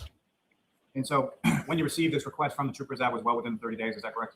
Yes, yeah, because we're talking February 7th for the last request. Now, as far as the video that you exported, well, let me ask you this. As far as when you were asked to retrieve that video, can you explain sort of mechanically the process, how you got that video and how you delivered that to the troopers? Yeah, so specifically for the town and the library one, that again, time frame provided, using the manufacturer's software product, doing the search, picking the cameras that are facing the Washington Street side, and then having the time frame and exporting that out. That becomes, depending on the size of it, either a full executable that can just be opened and viewed, or a combination of files that has a player with it. And then based on the fact that we had already put videos together and that material was picked up, I had sent a file share link for that information. You had sent that file share link to Trooper Dunn, is that correct? Correct. Now, as far as the video that you reviewed, were you sort of parsing, or were you looking for specific areas, or did you just sort of take the whole time period requested and send that off to the trooper? As far as I recall, it was the whole time frame, just because we only have 2 cameras or so that physically cover the area in question, and he had 2 separate hours in question as well. So they were able to be exported and sent. Now, as far as this particular video, this is video only, correct? There's no audio that's attached to these cameras? Correct, no audio. Now, as far as access to these cameras and the footage within the cameras, who, if anyone besides yourself, would have access to remove any sort of footage from the cameras? No one. Now, sir, before we get to the camera footage specifically, I just want to ask you about another area. In relation to, also within sort of the ambit of your duties and responsibilities, would include GPS on town trucks, correct? Yes, Public Works has a setup via their radios for GPS information. And so with regard to that, specifically the DVW trucks, what, if any, information did you receive from anyone at the DVW in relation to those GPS devices within the trucks shortly after the snowstorm from the 28th and the 29th of January? Yep. So on February 1st, I received notification from the operations manager that the GPS information was not working. And so you received information after the snowstorm that it wasn't working during the snowstorm, is that correct? Correct. And as far as that, as far as GPS sort of going down in the DVW trucks, is that abnormal, or how often would that occur? Yes, it happens several times throughout the year for various reasons. They have a radio repeater. It's connected through a network. It runs software on a server that we have in-house. Server's rebooted, network goes down, things that change for various reasons, and we need to reestablish connection to whatever recorder it is for that repeater, and then the information is then picked up. Now, taking you back to the Canton Public Library video that you provided to the trooper, were you told anything about sort of any type of vehicle or anything to be looking for within that particular video timeframe that they were asking about? Not that I recall. Did you recall ever actually watching the video yourself as far as confirming sort of what it was? Yes, I mean, I watched it from the time frame to see that we had information, watched it just to move forward to the end to make sure there was information, and when the recording was physically available. But what was in it, no. May I approach? Yes. I'm showing you a disc, just ask you to, as far as that video from the Canton Public Library, you've seen that video subsequently, is that correct? This disc with the wording on it? Yes. No, I have not seen this. Not that specific disc, I'm sorry, sir, but the footage, have you been shown that particular video footage, or did you review that footage before you gave it to the troopers? This is not mine to the trooper. May we approach? Okay. Your Honor, with the court's permission, I would just ask to briefly, publish portions from those. Hold on. Yes. Yes. I was going, if I could have the first video portion from 12 a.m. in the morning. Mr. Jutras, what's up on the screen? What's up on the screen? Yes, I do. And as far as the view from this camera, from the library, is that correct? Correct. And And so as far as what we're looking at here, this is the view from the camera as you observed it on the security camera and as you provided it to the trooper, correct? Yes, sir.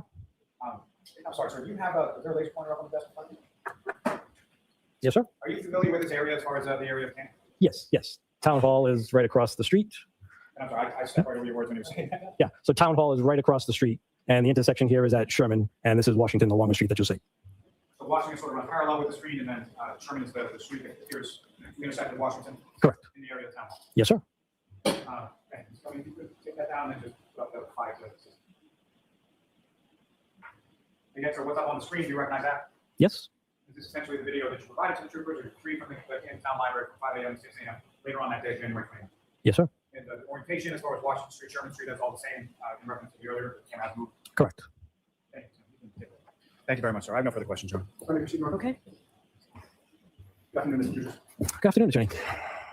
So confirming the state police, when they contacted you, asked for 2 hours of video footage, right? Between 12 and 1 a.m. on January 29th and between 5 and 6 a.m. on January 29th, correct? Yes, sir. You pulled that video footage, or at least arranged for it to be pulled for the state police, correct? Yes. And I believe your testimony was that you checked the beginning time and the ending time to make sure that you had the right time periods for those 2 hours, correct? Yes. But you did not sit down and watch 1 hour of snow falling and or cars driving by the public library, correct? That is correct. Did I you did do that not. for between 12 and 1 or between 5 and 6? Correct. I did not. And at the time that you provided the video footage to the state police, did you know whether or not there was any missing footage within those 2 hours? No. Because again, I did not play every single second of the video. Understood. It's fair to say, and you're certain that you did not cut out any of the video footage in those 2 time periods, correct? Correct. It's motion activated. That's the only piece. You provided the state police with the raw footage as it existed in your possession at that time, correct? Yes. And at that time, you knew that the raw footage was only saved for between 30 and 60 days? That one is less than 30, yes. Right. Now, as of early February, when you were dealing with the state police, you knew that Karen Reed had been arrested and charged in court, correct? I do not recall if I had that information. You knew that there had been a police officer found dead on the lawn of another police officer in Canton? At that time in February, I believe so. And that likely would have been discussed when the state police called you? I do not recall the conversation other than asking for video footage of Washington Street. And I'm sorry, sir, if you could just keep if I can't hear you, I guarantee you that these last jurors can't hear you. Could you just repeat that last question? Yep. Again, when in the conversation with it, we had the dates and the timeframes, and anything else relative to it, I do not recall specifically what conversation. So you don't have a memory of why you were being asked for this? Correct. I know it was for a motor vehicle accident. Who and what, I do not recall if that was ever mentioned specifically. Okay. Oh, you know it was for a motor vehicle accident, even though that hadn't been determined you had the yet? ability, if you wanted to download the footage on some hard drive to preserve it, if you wanted to do that? Yes. Did any state trooper ever ask you to download and preserve that footage so that it would exist longer than that 30 to 60 day period? No. And so it's fair to say you did not do that, correct? Correct. You complied with what they asked you to do? Yes. Now, skipping ahead to April 6th of 2023, you were contacted by Michael Proctor, a state trooper investigating this matter, correct? I do not recall. Do you recall Michael Proctor asking you to provide to the defense in this case the same raw footage you had previously provided to the state police? No. And you don't recall telling him that you couldn't do that because after 30 to 60 days, the footage is gone, correct? I had a phone call with what I thought was Trooper Dunn asking for another copy of the data and telling him that I did not have it and I couldn't recreate it. I see. Oh, so you assumed if it was Proctor, but no, I thought I was speaking with Trooper Dunn. Trooper Dunn was the name that you remembered from February. Correct. That was the first interaction I had. And when they mentioned state police, you assumed it was the same state police trooper, correct? Yes. It's fair to say that once you shared the footage with the state police in February of 2022, you didn't control what they did with it after that, correct? Correct. And you have no personal knowledge about how they preserved it or didn't preserve it, correct? I'll allow it. Do you have any idea? No. And one last question. You cannot testify about whether any video was removed from the footage after you provided it, correct? Objection. Not the thing. No redirect, John. All right, sir, you are all set. You are all set.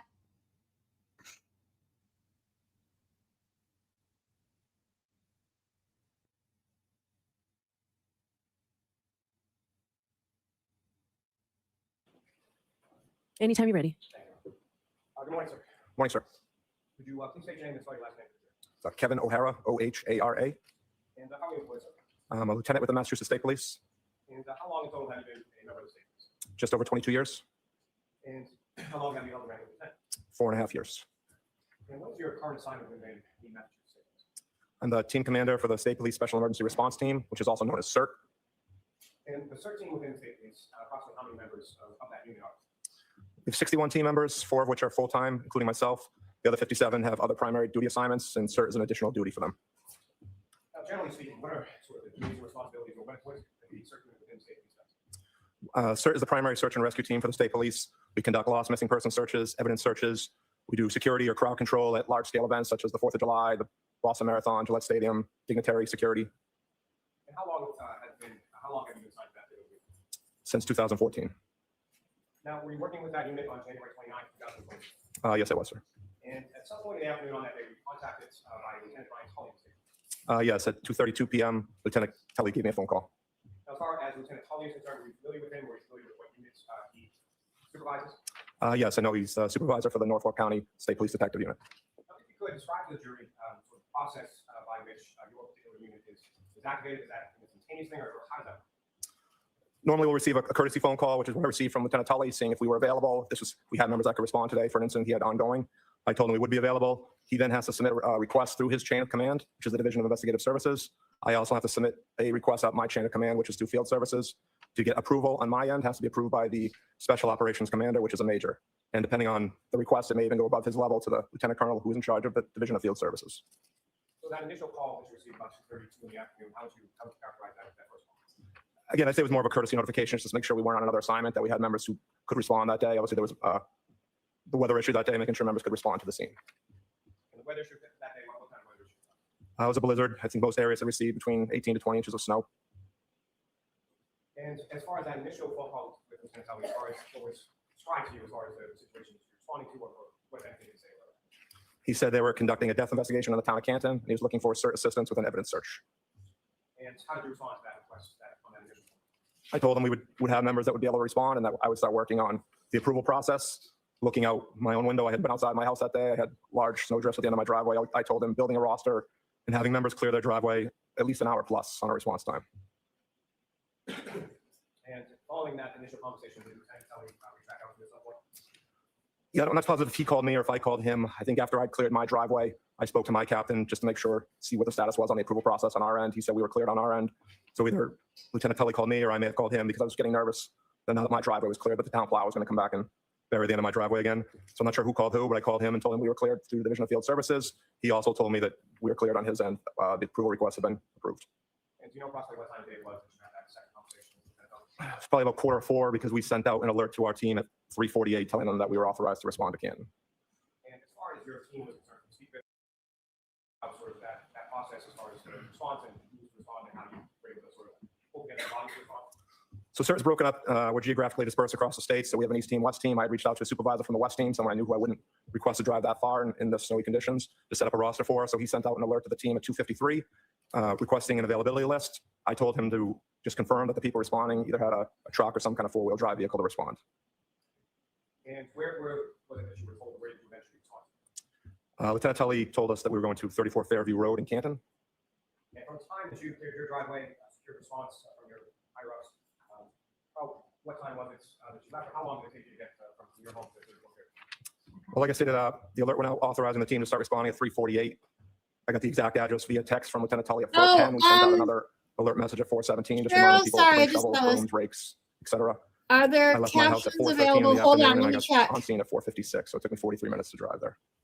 From your house to I think there's a way to turn them on, and I always forget to check it out. Hold on, let me look at it.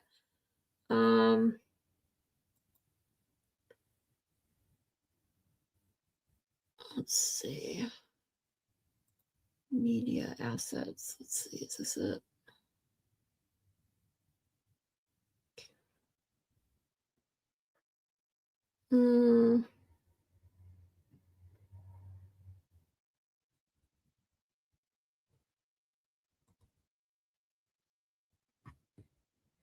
The gear in StreamYard or in YouTube? Hold on.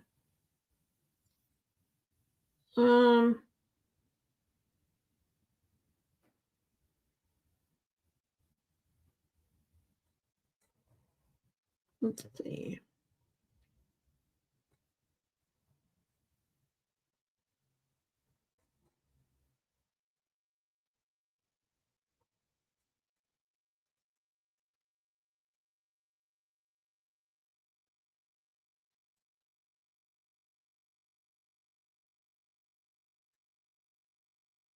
Wow, I'm such a boomer. Hold on. Oh, hold on. What did you guys say? Oh, sorry, forgot about StreamYard. No worries. Yeah, but I think there's a way to do it. I just got to look it up. Bear with me. I'm going to see if I can do it. So, can I turn on captions when streaming on StreamYard? Let's see. Yes, you can have captions when streaming on StreamYard, though not directly as a native live toggle in the studio. You can use browser-based captions like Chrome's live caption. Enable auto captions on destination platforms. Oh, auto captions. Okay. So how do I auto caption? Okay, how to turn on auto caption. How to turn on auto caption when streaming on YouTube. Go to YouTube Studio Live Dashboard, click Stream. Hold on. Bear with me a moment, please. Let's see.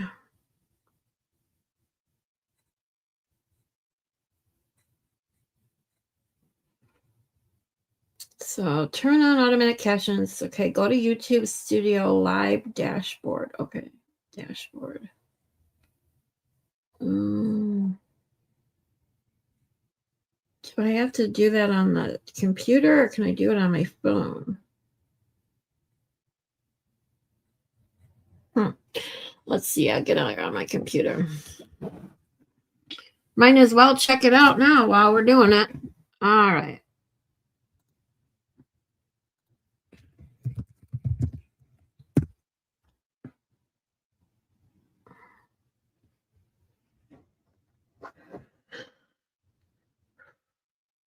YouTube Live. Okay.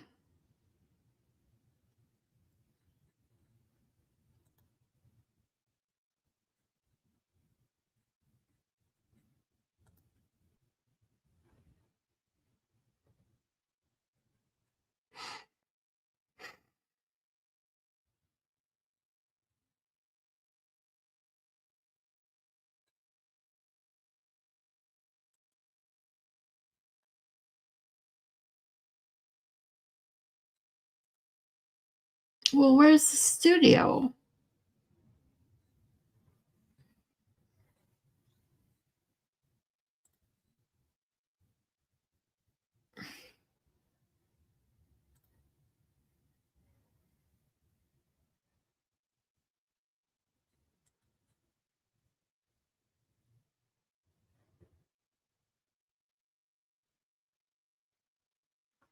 Aha.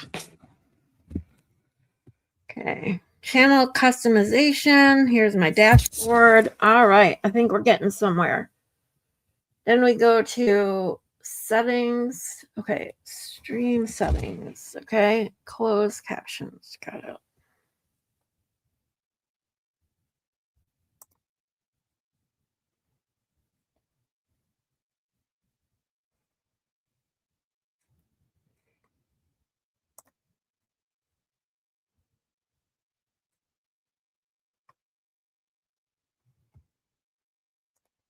Okay, that's not it.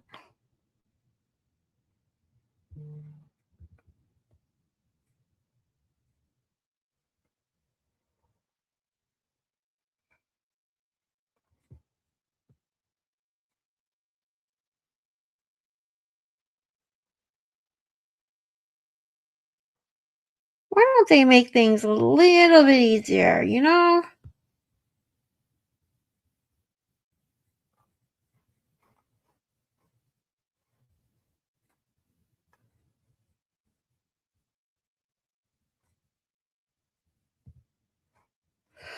All right, I'm gonna keep looking into this while we continue watching this like pointless testimony. How's that? A minute, sir. And when you respond, how many other members of the unit were able to respond to the scene? Initially, we dispatched 8 members, including myself. Only 7 of us made it to the scene. One of the members could not get off his street. The end of his street had been plowed in by his town, and he had called his town DPW to try to get some assistance, but he was not able to make it to the scene. So we only had 7. Again, after we initially started 8, which should kind of shift some of the dynamics of how we ran the search on scene. And getting to that in a moment, when you first arrived on scene, if anyone else preceded your arrival, who was on scene? Just one other trooper from SIR, Trooper Jay Boussolet, was on scene. I believe he arrived 2 minutes prior to my arrival. Could you say that name again and spell it for us? Yes, sir. please? It's Trooper Jason Boussolet. It's B-E-A-U. Oh, so that's only if you go live through S-O-L-E-I-L. YouTube. Hold on. Thank you. And Lieutenant Rao, when you arrived on scene, where did you park in relation to the house, or where was Trooper Boussolet? Trooper Boussolet was just past the driveway of the house, so just north of the driveway. I parked almost at the end of the driveway of 34 Fairview. And you recall, at some point, your attention was directed to the area of the flagpole and fire hydrant, is that correct? Yes, sir. And you recall which direction either of your vehicle and Boussolet's vehicle were facing when you parked in that area of the driveway? We were facing away from the flagpole originally. Eventually, we moved Trooper Boussolet's vehicle back towards the flagpole. Just we wanted some extra headlights to light up the scene, the area we would be working in. Now, Lieutenant Kelly was he on scene when you arrived? He was not. And at some point, did you reach out to him? Yes, I gave him a call. He stated he was just leaving Canton PD, would be on scene in about 5 minutes. That was probably around 5 o'clock. Now, as far as the house that you were parked in front of, and as far as the residences on that street, who, if anyone else, as far as neighbors or anything like that, from the house did you see outside of the house at any point in time? We didn't see anyone outside the houses. A resident of 34 Fairview exited briefly after we were first on scene. That was the only person we saw. And exited came down to where you were, or did that? No, he was, if you look at the house, you can consider 2 front doors, one closer to the garage, which would maybe be a mudroom or a den. Adult male exited from that door and hooded sweatshirt on. He asked us if we were here for what had happened earlier. We said yes, and we walked back inside the house. Now, as far as the, mentioned a bit about the snow, as far as the roadway conditions of the area where you were in, what kind of things did you know to observe in regards to the roadway and how it had been treated the plow prior to the plow? The plow really only cleared the center of the road. There was a good 3 to 4 foot snow drift coming off each side of the road. So maybe enough for 2 vehicles to pass, but not cleared, cleared curb to curb. And as far as Lieutenant Kelly arrived on scene around 5, at some point did he, what kind of thing, where did he direct? He had instructed us that the death investigation involved a motor vehicle. He told us where the motor vehicle was believed to have been parked and wanted us to search from that area south towards the flagpole fire hydrant. Now, as far as this type of search was concerned, what any experience did you have doing this type of searching? In blizzard conditions, we've really never done evidence searches Okay, like this. We've done missing person searches we've gone out to, but for evidence search. Cheryl, yeah, no problem. But are you watching on a computer or on a phone? Because even though I can't turn on captions, auto captions through StreamYard, if you're watching, it says viewers need real-time subtitles when you're on air that can come from the platform YouTube, LinkedIn, or the browser Chrome's live caption. So I can only turn on the live caption if I'm streaming straight through YouTube and not StreamYard. However, if you stream through Chrome, like if you go to youtube.com, you can turn on auto caption through Chrome. But I will continue to do research because you just said you're on TV, so you're obviously in a YouTube app, which isn't going to do much good then. But let me see what I can find out for next time. There's nothing like this. Something, if a scene could be secured, we really wouldn't respond in a situation Because I'm like one of this those unless we people, I really like needed to. captions on too when I can. The search that your team does, if you could, but the typical or not typical as far as conducting a search of an area that had already been gone over by another agency or by someone else in the state. Yeah, we're a stage 2 response, so pretty much every search we've ever done has been previously searched. We're never really the first persons to search an area. And can you describe sort of, I guess, sort of the difference between what you do as far as searching is concerned and sort of looking or making observations or things like that?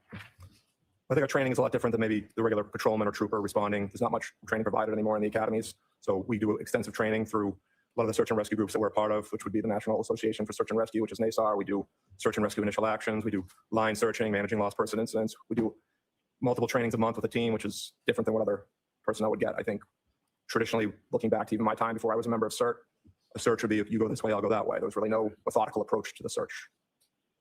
And as far as your training is concerned as it relates to this particular search, what any sort of methodical approach did you develop or what did you avoid in this case? We gridded off or marked off the area Lieutenant Tully thought would be the best area for us to search. So we had a starting point and an end point. Once all the members got on scene, We set up a line search, or what we would call a grid search, which again would just be a slow, methodical search with all of us working in Okay, unison, yeah, moving through the area. wait, yeah, let me know if that works, if you do it on your laptop, because apparently you can. It's just over 50 find feet, I the believe, Chrome, from the front yeah, door, which is the left door, Chrome, looking at the you house know. from the street to the If you fire open hydrant. I believe it was 59 feet. YouTube.com through Chrome, you can do it that way and That is turn off length. auto captions. That's pretty cool. It's about 3 to 4 feet was the snow drift coming off the curb. Now, as far as the information that you received prior to conducting the search, were there any items that were specifically identified as far as items that you might be looking for, or what anything was in relation to? Yeah, Lieutenant Tully had informed us that the victim, in this case, was struck by a vehicle. He believed there would be broken pieces of taillight in the area. He also stated the victim was missing his sneaker. So he asked us to search for both of those items. And sir, at some point, did you ask Lieutenant Tully any questions about the vehicle in question or anything in relation to that? After we found one or two of the pieces of the taillight, I asked him if he knew how much damage was to the taillight, or if he had a photo that we could get of the taillight. And what if anything did he tell you? He told us at that time the vehicle was being towed back to Canton PD, so he did not have a photo to show us. And at any point did he make any reference to who was going along with the tow at Canton PD? He said Sergeant Buchanan and Trooper Proctor were following the vehicle back to Canton PD. You mentioned an alert that was sent out to troopers as far as the rank certain items. Can you describe to the jury sort of the process and what kind of tools or implements you use and sort of how that search was conducted? So like I said, we moved Trooper Boussolet's vehicle to face the scene to give us some extra, use his headlights for extra lighting for the scene. All the team members also put on a headlamp, which would basically just be like a hiking headlamp. We all had shovels. We had a couple of rakes, the smaller garden rakes, just to kind of help us sift through the snow. And I also had a small push broom to move the snow around as well. You mentioned sort of headlamps and moving the vehicle as far as the headlights on the area that you're searching. What is the visibility of what was the lighting conditions around that area at that time? It was poor lighting. There really wasn't much as far as what we felt enough for street lighting, but with the headlamps, we had decent visibility. When you first arrived on scene about 4:53 p.m. or so, was it dark out there? Yes, it was, sir. It remained dark while you were on scene? Yes, sir. And in the area that you were looking, to your testimony, there wasn't much overhead sort of ambient lighting or street lighting in that area, as far as you recall. Nothing that really helped the search. So the area that you were searching was an area of the fire hydrant, is that correct? We started almost directly across from the front door and moved south towards Chapman Street, towards the fire hydrant. And to be clear, as far as the area that you were searching with shovels and the other different implements to sift through the snow, where was your focus as far as the street versus the front hall? Our right flank was on the curb, and then we moved out across the street from there. So we were lined almost shoulder to shoulder as we moved south through the area we were searching. You're primarily searching or entirely searching along the roadway, is that correct? Correct, sir. And as far as some point that you, of course, shoveling it and the removal of snow from that area, did you approach or come in contact with the area of grass in front hall? We did, as one of the members who was working along the curb, he started to clear some of the grass on the front lawn. Yes, sir. What kind of issues did you encounter when you got to the grass? It was very difficult to clear the snow. I don't think we had very good visibility on what we were moving, even with the push broom and the rake. It was very difficult to definitively say we cleared the lawn properly. So we didn't focus too much of our efforts on that area. Now, you referenced that only 7 members of your unit were able to respond because one got stuck in the snow in the street, is that correct? Correct, sir. And that has some impact as far as documentation of the scene, is that correct? Correct. Normally on a search, if I'm the overall, as a team leader, I would run what you consider a command post or be the incident commander for CERT. I would stay behind the line and kind of document our efforts. But because this was such a small search area, it wasn't really an issue because we weren't breaking people off into teams. No one was out of my sight line. And we had multiple detectives on scene that were able to fill that role for me.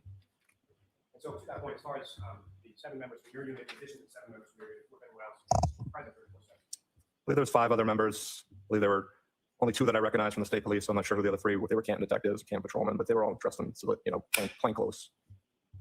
And as far as documentation for the scene, what, if anything, was done with reference? As we began to find evidence, I spoke to Lieutenant Tully and just confirmed that he was going to document everything we were recovering via photograph and evidence log. As far as documenting photos taken by Lieutenant Tully, Yes, they were, sir. and the items that were photographed, were they photographs prior to anyone touching them, removing them, placing them, other than those related to search efforts? Correct. As soon as we found anything deemed as evidence, we stopped our search efforts until they were documented by Lieutenant Tully.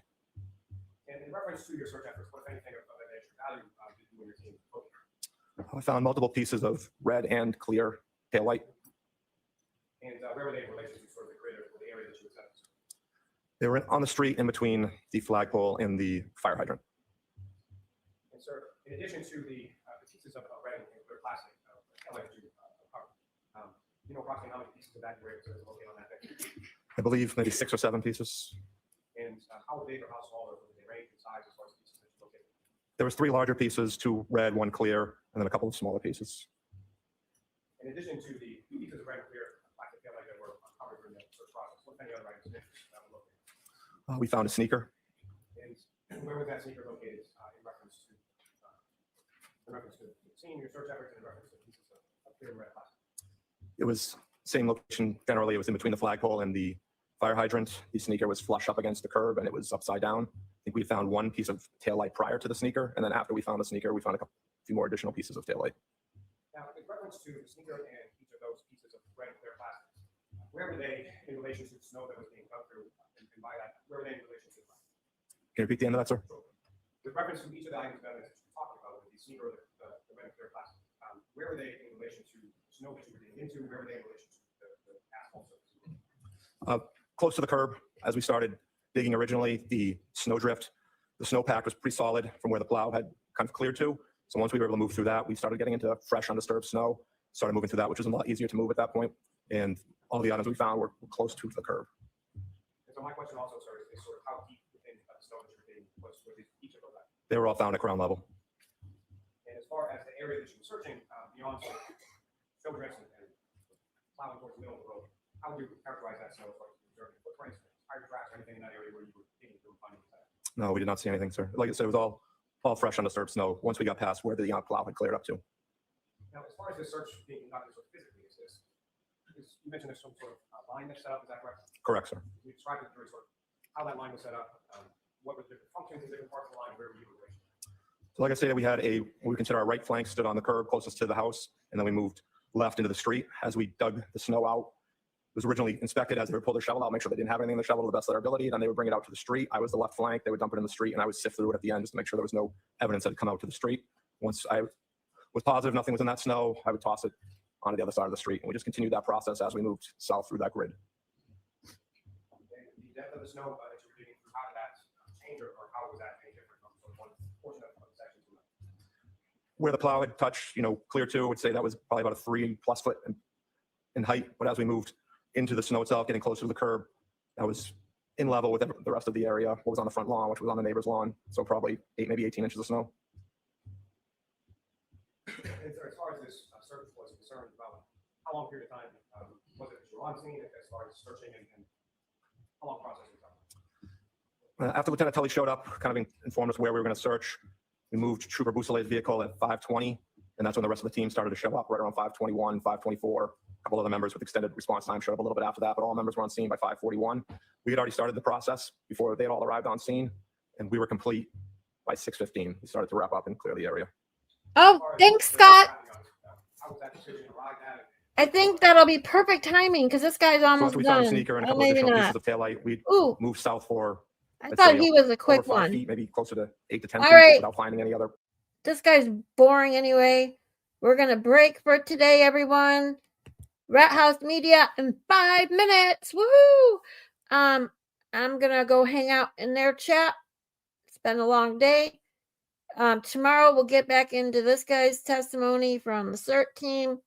And tomorrow, hopefully, we'll get into at least the direct of Bukaki. So I will see you guys all tomorrow here, and I'll see you in the chats hopefully tonight. Love you guys. Thanks. Bye.